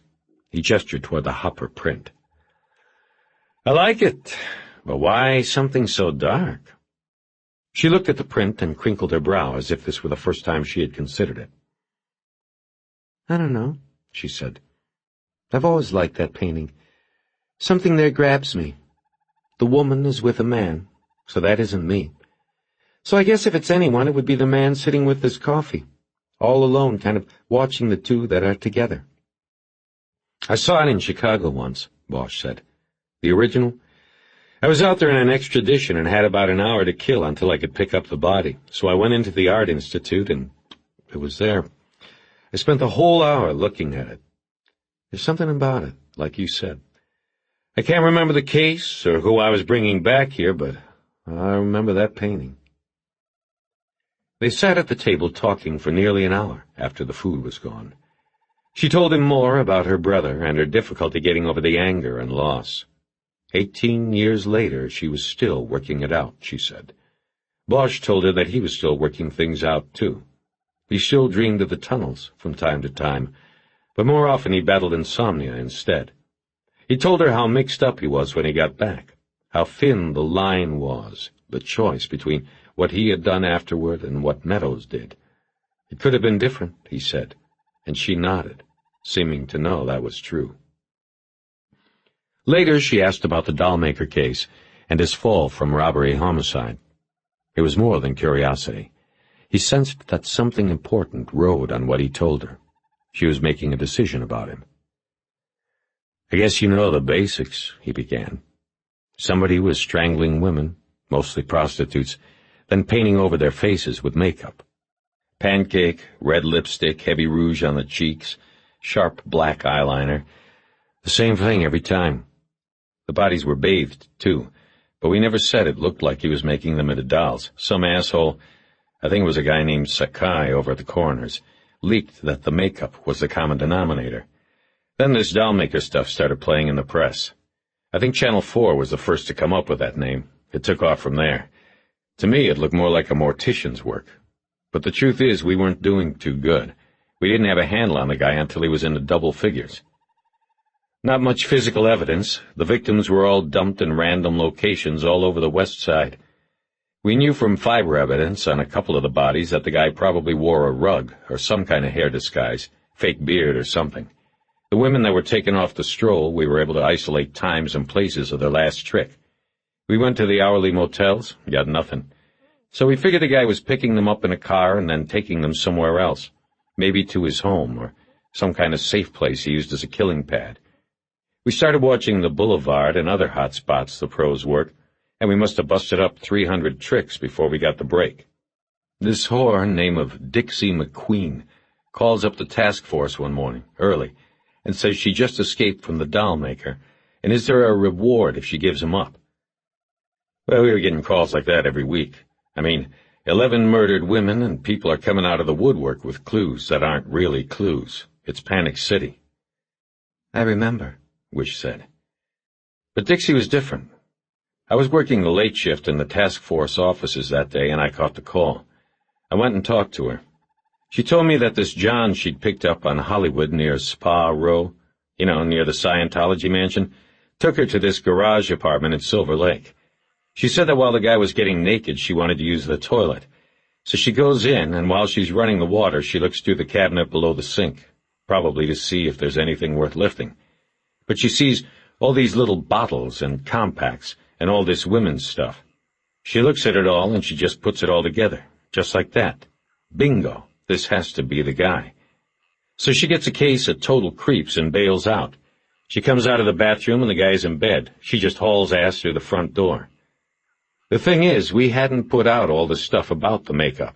Or actually, the asshole that was the media leak didn't put out everything. See, we knew that the guy was keeping the victim's stuff. They were found with their purses, but there were no cosmetics. Lipstick, compacts, things like that. So when Dixie told me about what was in the bathroom cabinet, she got my attention. I knew she was legit. And that is the point where I screwed up. It was 3 a.m. by the time I was done talking to Dixie. Everybody on the task force had gone home, and I was left there thinking that this guy might realize Dixie made him and clear out. So I went there alone. Dixie went with me to show me the place, but then she never left the car. Once we were there, I saw a light on above the garage, which was behind this run-down house off of Hyperion. I called for patrol backup, and while I'm waiting, I see the guy's shadow going back and forth across the window. Something tells me he's getting ready to bug out and take all the stuff from the cabinet with him. And we had no evidence from the 11 bodies. We needed the stuff that was in the bathroom cabinet. The other consideration was, what if he has someone up there? A replacement for Dixie. So I went up, alone. You know the rest. Wish said, You went in without a warrant and shot him when he was reaching under the pillow on the bed. You later told the shooting team that you believed it was an emergency situation. There had been enough time for him to go out and get another prostitute. You said that gave you the authority to come through the door without a warrant. You said you fired because you believed the suspect was reaching for a weapon. It was one shot, upper torso, from 15 or 20 feet, if I remember the report. But the doll maker was alone, and under the pillow was only his toupee. Only his rug, Bosch said. He shook his head like a Monday morning quarterback. The shooting team cleared me. We connected him to 2 of the bodies through the hair from the toupee, and the makeup in the bathroom was traced to 8 of the victims. There was no doubt it was him. I was clear, but then the shoe-flies started in on it, a Lewis and Clark expedition. They ran down Dixie and got her to sign a statement saying she told me beforehand that he put his hair under the pillow. I don't know what they used against her, but I can imagine. IAD's always had a hard-on for me. They don't like anybody who's not 100% part of the family. Anyway, the next thing I know, they're bringing departmental charges against me. They wanted to fire me and take Dixie to a grand jury to get criminal charges. It was like there was blood in the water and 2 fat white sharks. He stopped there, but Eleanor continued. The IAD detectives misjudged things, though, Harry. They didn't realize that public opinion would be with you. You were known in the newspapers as the cop who broke the beauty shop slasher and doll-maker cases, a character in a TV show. They couldn't take you down without a lot of public scrutiny and embarrassment for the department. Someone reached down from above them and put a stop to the grand jury move, Bosch said. They had to settle for a suspension and my demotion to Hollywood homicide. Bosch had his fingers on the stem of his empty wine glass and was absent-mindedly turning the glass on the table. Some settlement, he said after a while. And those 2 IAD sharks are still swimming around out there, waiting for the kill. They sat silently for a while then. He was waiting for her to ask the question she had asked once before. Had the whore lied? She never asked it, and after a while she just looked at him and smiled, and he felt as if he had just passed the test. She started gathering the plates off the table. Bosch helped her in the kitchen, and when the work was done they stood close, drying their hands on the same dish towel, and lightly kissed. Then, as if following the same secret signals, they pressed themselves against each other and kissed with the kind of hunger lonely people have.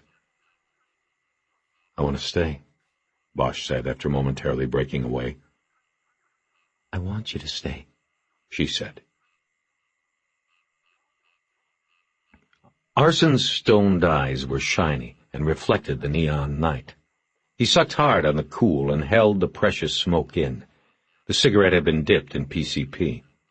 A smile cracked across his face as the jet streams of smoke escaped his nostrils. He said, "You're the only shark I ever heard of being used as bait. Get it?" He laughed and took another deep drag before handing the cigarette to Sharky, who waved it away because he'd had enough. Mojo took it then. "Yeah, I'm getting tired of this shit," Sharky said. "You take a turn for once." "Chill out, man. You're the only one can get away with it, man. Mojo and me, man, we just don't play the part good as you. Besides, we got our part. You ain't big enough to pound these faggots." "Well, why don't we do the 7-Eleven again?" Sharky said. "I don't like this not knowing who it is. I like it at the 7-Eleven. We pick our meat, they don't pick me." "No way," Mojo spoke up then. "We go back there. We don't know if that last guy reported it to the sheriffs or not. We have to stay clear of there a while. They're probably watching the place from the same parking lot we did." Sharky knew they were right. He just thought that being out on Santa Monica on the queer stroll was getting too close to the real thing. Next thing, he guessed, the 2 dopers will not feel like charging in. They'll want him to go through with it, get the money that way. That was when he would split these guys, he knew. "Okay," he said, stepping off the curb. "Don't fuck me up." He started to cross the street. Arson yelled after him, "BMW or better." As if I need to be told, Sharky thought. He walked a half-block toward La Brea and then leaned against the door of a closed print shop. He was still a half-block from Hot Rods, an adult bookstore that offered 25-cent all-male peeps, but he was close enough to catch the eye of somebody walking out, if the eye was looking. He looked back the other way and saw the glow of the joint in the darkness of the driveway where Arson and Mojo sat on their bikes. Sharky hadn't been standing there 10 minutes when a car, a new Grand Am, pulled to the curb and the electric window glided down. Sharky was going to blow this one off, remembering BMW or better, until he saw the glint of gold and stepped closer. His adrenaline kicked up a notch. The wrist the driver had draped over the steering wheel was adorned with a Rolex Presidential. If it was real, Arson knew where they could get $3,000 for it, $1,000 apiece, not to mention what else the meat might have at home or in his wallet. Sharky looked the man over. The guy looked like a straight, a businessman. Dark hair, dark suit, mid-40s, not too big. Sharky might even be able to take him alone. The man smiled at Sharky and said, "Hey, how you doing?" "Not bad. What's up?" "Oh, I don't know, just out for a ride. You want to take a ride?" "Where to?" "No place special. I know a place we can go be alone." "You got $100 on you?" "No, but I got $50 for night baseball." "Pitching or catching?" "Oh, I'm a pitcher, and I brought my own glove." Sharky hesitated and glanced toward the driveway where he had seen the glow from the cool. It was gone now. They must be ready to move. He looked back at the watch. "That's cool," he said, and got in the car. The car headed west, past the alley driveway. Sharky held himself from looking, but he thought he heard the revving and popping sound of their bikes. They were following. "Where we going?" he asked. I can't go home with you, my friend, but I know a place we can go. Nobody will bother us." "Cool." They stopped at the light at Flores, which made Sharkey think of the guy from the other night. They were near his place. Arson was hitting harder, it seemed. This would have to stop soon, or they would kill someone. He hoped the man with the Rolex would give it up peaceably. There was no telling what those two would do. Stoked on PCP, they would be ready for battle and blood. Suddenly, the car lurched through the intersection. Sharkey noticed the light was still red. "What's going on?" he said sharply. "Nothing. I'm tired of waiting is all." Sharkey thought there would be nothing suspicious about looking back now. He turned and saw only cars waiting back at the intersection. No motorbikes. Those bastards, he thought. He felt a dampness beginning on his scalp and the first tremblings of fear. The car turned right after Barney's Beanery and up the hill to Sunset. Then they went east to Highland, and the man with the Rolex steered north again. "Have we been together before?" the man asked. "You seem familiar. I don't know, maybe we've just seen each other around." "No, I've never, I don't think so." "Look at me." "What?" Sharkey said, startled by the question and the man's sharp tone. "Why?" "Look at me. You know me? Have you seen me before?" "What is this, a credit card commercial?" I said, "No, man." The man turned the car off the street into the east parking lot of the Hollywood Bowl. It was deserted. He drove quickly and without saying another word to the darkened north end. Sharkey thought, if this is your quiet little spot, then that ain't no real Rolex you got on your wrist, pal. "Hey, what are we doing, man?" Sharkey said. He was thinking of a way to bail out of this. He was pretty sure Arson and Mojo, stoned as they were lost. He was alone with this guy, and he wanted to scratch it. "The bowl is closed," Rolex said, "but I got a key to the dressing room, see? We just take the tunnel under Cahuenga, and then near where it comes up there's a little walkway we back around. There won't be anyone around. I work there, I know." For a moment, Sharkey considered trying to take the guy alone, then decided he couldn't do it. Unless there was a way of taking him by surprise. He would see. The man turned the car engine off and opened his door. Sharkey opened his own door, got out, and looked across the dark expanse of the empty parking lot. He was looking for the two lights of the motorbikes, but there weren't any. "I'll take this guy out on the other side," he decided. He would make his move, either hit and run, or just run. They headed toward the sign that said Pedestrian Expressway. There was a concrete outbuilding with an open doorway, and then stairs. As they walked down the whitewashed steps, the man with the Rolex put his hand on Sharkey's shoulder and then clamped it on the back of his neck in a fatherly manner. Sharkey could feel the cold metal of the watch's wristband. The man said, "You sure we don't know each other, Sharkey? Maybe seen each other?" "No, man, I'm telling you, I haven't been with you." They were about halfway through the tunnel when Sharkey realized he hadn't told the man his name. Part 5, Thursday, May 24th.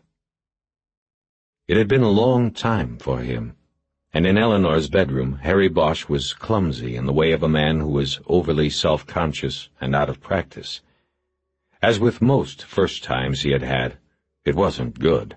She directed him with her hands and whispers, and afterward he felt like apologizing, but didn't. They held each other and lightly dozed, the smell of her hair in his face, the same apple scent he had encountered in his kitchen the night before. Bosch was infatuated with her and wanted to breathe the smell of her hair every minute.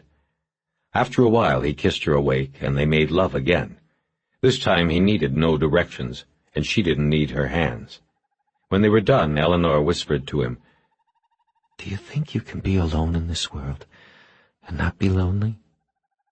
He didn't answer at first, and she said, "Are you alone, or are you lonely, Harry Bosch?"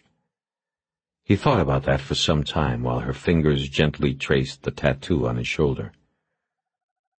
"I don't know what I am," he finally whispered. "You get so used to things the way they are. And I've always been alone. I guess that makes me lonely. Until now."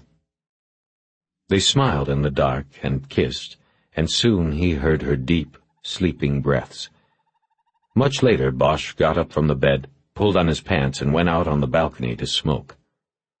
On Ocean Park Boulevard there was no traffic, and he could hear the ocean's noise from nearby. The lights were out in the apartment next door. They were out everywhere except on the street. He could see that the jacaranda trees along the sidewalk were shedding their flowers. They had fallen like a violet snow on the ground, and the cars parked along the curb. Bosch leaned on the railing and blew smoke into the cool night wind. When he was on his second cigarette, he heard the door behind him slide open, and then felt her hands come around his waist as she embraced him from behind. What's wrong, Harry? Nothing. Just thinking. You better watch out. Carcinogen alert. You ever heard of the draft risk easement? Assessment, Harry, not easement. What are you thinking about? Is this how it is most nights for you? Bosch turned around in her arms and kissed her forehead. She was wearing a short robe of pink silk. He rubbed his thumb up and down the nape of her neck. Almost no night is like this. I just couldn't sleep. I guess I was thinking about a lot of things. About us? She kissed his chin. I guess. And? He brought his hand around to her face and traced the outline of her jaw with his fingers. I was wondering how you got this little scar here. Oh, that is from when I was a girl. My brother and I, we were riding on a bike and I was on the handlebars. And we went down this hill. It was called Highland Avenue. This was when we lived in Pennsylvania. And he lost control. The bike started weaving, and I was so scared because I knew we were going to crash. And just as he really lost it and we were going down, he yelled, "Ellie, you'll be all right." Just like that. And because he had yelled that, he was right. I cut my chin, but I didn't even cry. I always thought that was something, that he would try to yell something to me, rather than worry about himself at a moment like that. But that was my brother. Bosch dropped his hands from her face.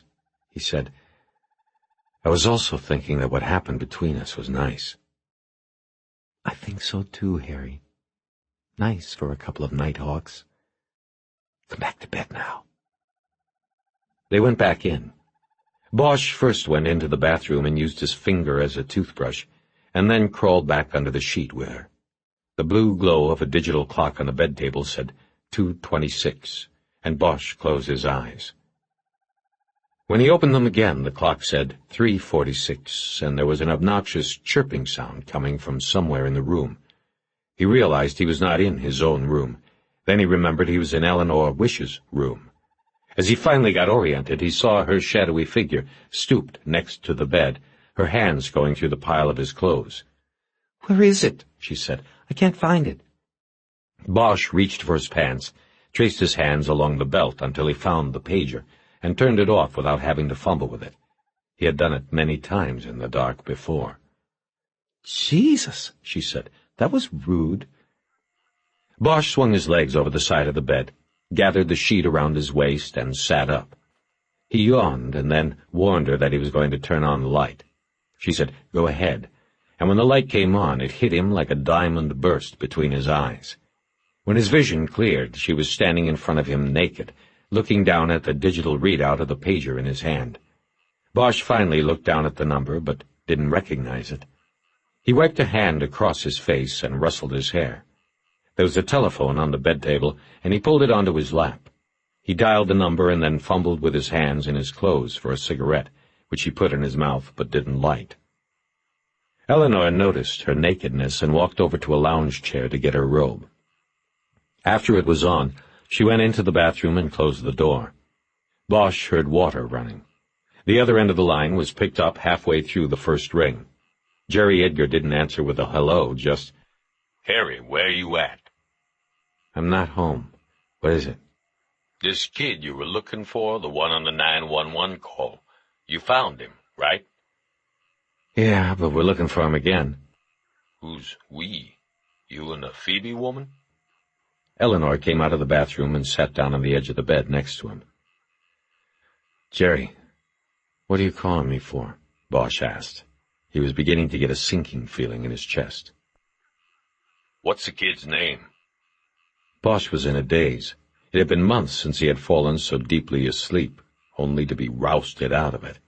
He couldn't remember Sharky's real name, and he didn't want to ask Eleanor because Edgar might hear and then know they were together. Harry looked at Eleanor, and when she began to speak, he touched his finger to her lips and shook his head. Is it Edward Neast? That the kid's name? The sinking feeling was gone. Bosch felt an invisible fist pressing up under his ribs and into the folds of his guts and heart. "Right," he said. "That's the name." You gave him one of your business cards? Right. Harry, you aren't looking for him anymore. Tell me about it. Come on out and see for yourself. I'm over at the Bowl. Sharky's in the pedestrian tunnel under Cahuenga. Park on the east side. You'll see the cars. The Hollywood Bowl's east parking lot was supposed to be empty at 4:30 a.m., but as Bosch and Wish drove up Highland to the mouth of the Cahuenga Pass, they saw that the north end of the lot was crowded with the usual grouping of official cars and vans that signal the violent, or at least unexpected, end of a life. There was yellow plastic crime scene tape strung in a square, boxing the entrance to the stairwell that went down to the pedestrian underpass. Bosch flashed his badge and gave his name to a uniformed cop who was keeping the officers on the scene list on a clipboard. He and Wish ducked under the tape and were met by the loud sound of an engine echoing from the mouth of the tunnel. Bosch knew by the sound that it was a generator making the juice for the crime scene lights. At the top step, before they began their descent, he turned to Eleanor and said, "You want to wait here? We don't both have to go." "I'm a cop, for God's sake," she said. "I've seen bodies before. You going to get protective of me now, Bosch? Tell you what, want me to go down and you stay up here?" Startled by her abrupt change in mood, Bosch didn't answer. He looked at her a moment longer, confused. He started down a few steps in front of her, but stopped when he saw Edgar's large body come out of the tunnel and start up the steps. Edgar saw Bosch, and then Bosch saw his eyes go over his shoulder and take Eleanor Wish in. "Hey, Harry," he said. "This your new partner? You must be getting along real fine already." Bosch just stared at him. Eleanor was still 3 steps behind and probably hadn't heard the remark. "Sorry, Harry," Edgar said, just loud enough to be heard over the roar from the tunnel. "Out of line. Been a bad night. You should see who I got for a new partner. The useless fuck 98 pounds stuck me with." "I thought you were going to get—" "Nope. Get this. Pounds put me with Porter from Autos. The guy's a burned-out lush." "I know. How'd you even get him out of bed for this?" "He wasn't in bed. I had to track him down at the Parrot up in North Hollywood. It's one of the private bottle clubs. Porter gives me the number when we're first introduced as partners and tells me that's where he'll be most nights. Tells me he works a security detail there. But I called the off-duty assignments officer at Parker Center to check it out, and they got no record. I know the only thing he does there is booze. He must have been practically passed out when I called. The bartender said the pager on his belt went off, but he didn't even hear it. Harry, I think the guy could blow a .2 right now if we put a breathalyzer on him." Bosch nodded and frowned the required 3 seconds, and then put Jerry Edgar's troubles aside. He felt Eleanor step down beside him, and he introduced her to Edgar. They shook hands and smiled, and Bosch said, "So, what have we got?" "Well, we got these on the body," Edgar said, and he held up a clear plastic bag. There was a short stack of Polaroids in it, more nude shots of Sharky. He hadn't wasted any time resupplying. Edgar turned the bag, and there was Bosch's business card. "It looks like the kid was a hustler down in Boytown," Edgar said. "But if you already pulled him in once, you already know that. Anyway, I saw the card and figured he might be the kid from the 911 call. If you want to come down and take a look, be my guest. We already processed the scene, so touch whatever you want. You can't hear yourself thinking there, though. Somebody went through and knocked out every light in the tunnel. Haven't figured out whether that was the perp or the lights were knocked out before. Anyway, we had to set up our own, and our cables weren't long enough to put the generator up here. It's in there, screaming like a 5-horsepower baby." He turned to head back into the tunnel, but Bosch reached out and touched his shoulder. Jed, how'd you get the call on this? Anonymous. It wasn't a 911 line, so there's no tape or trace. Came in right to the Hollywood desk.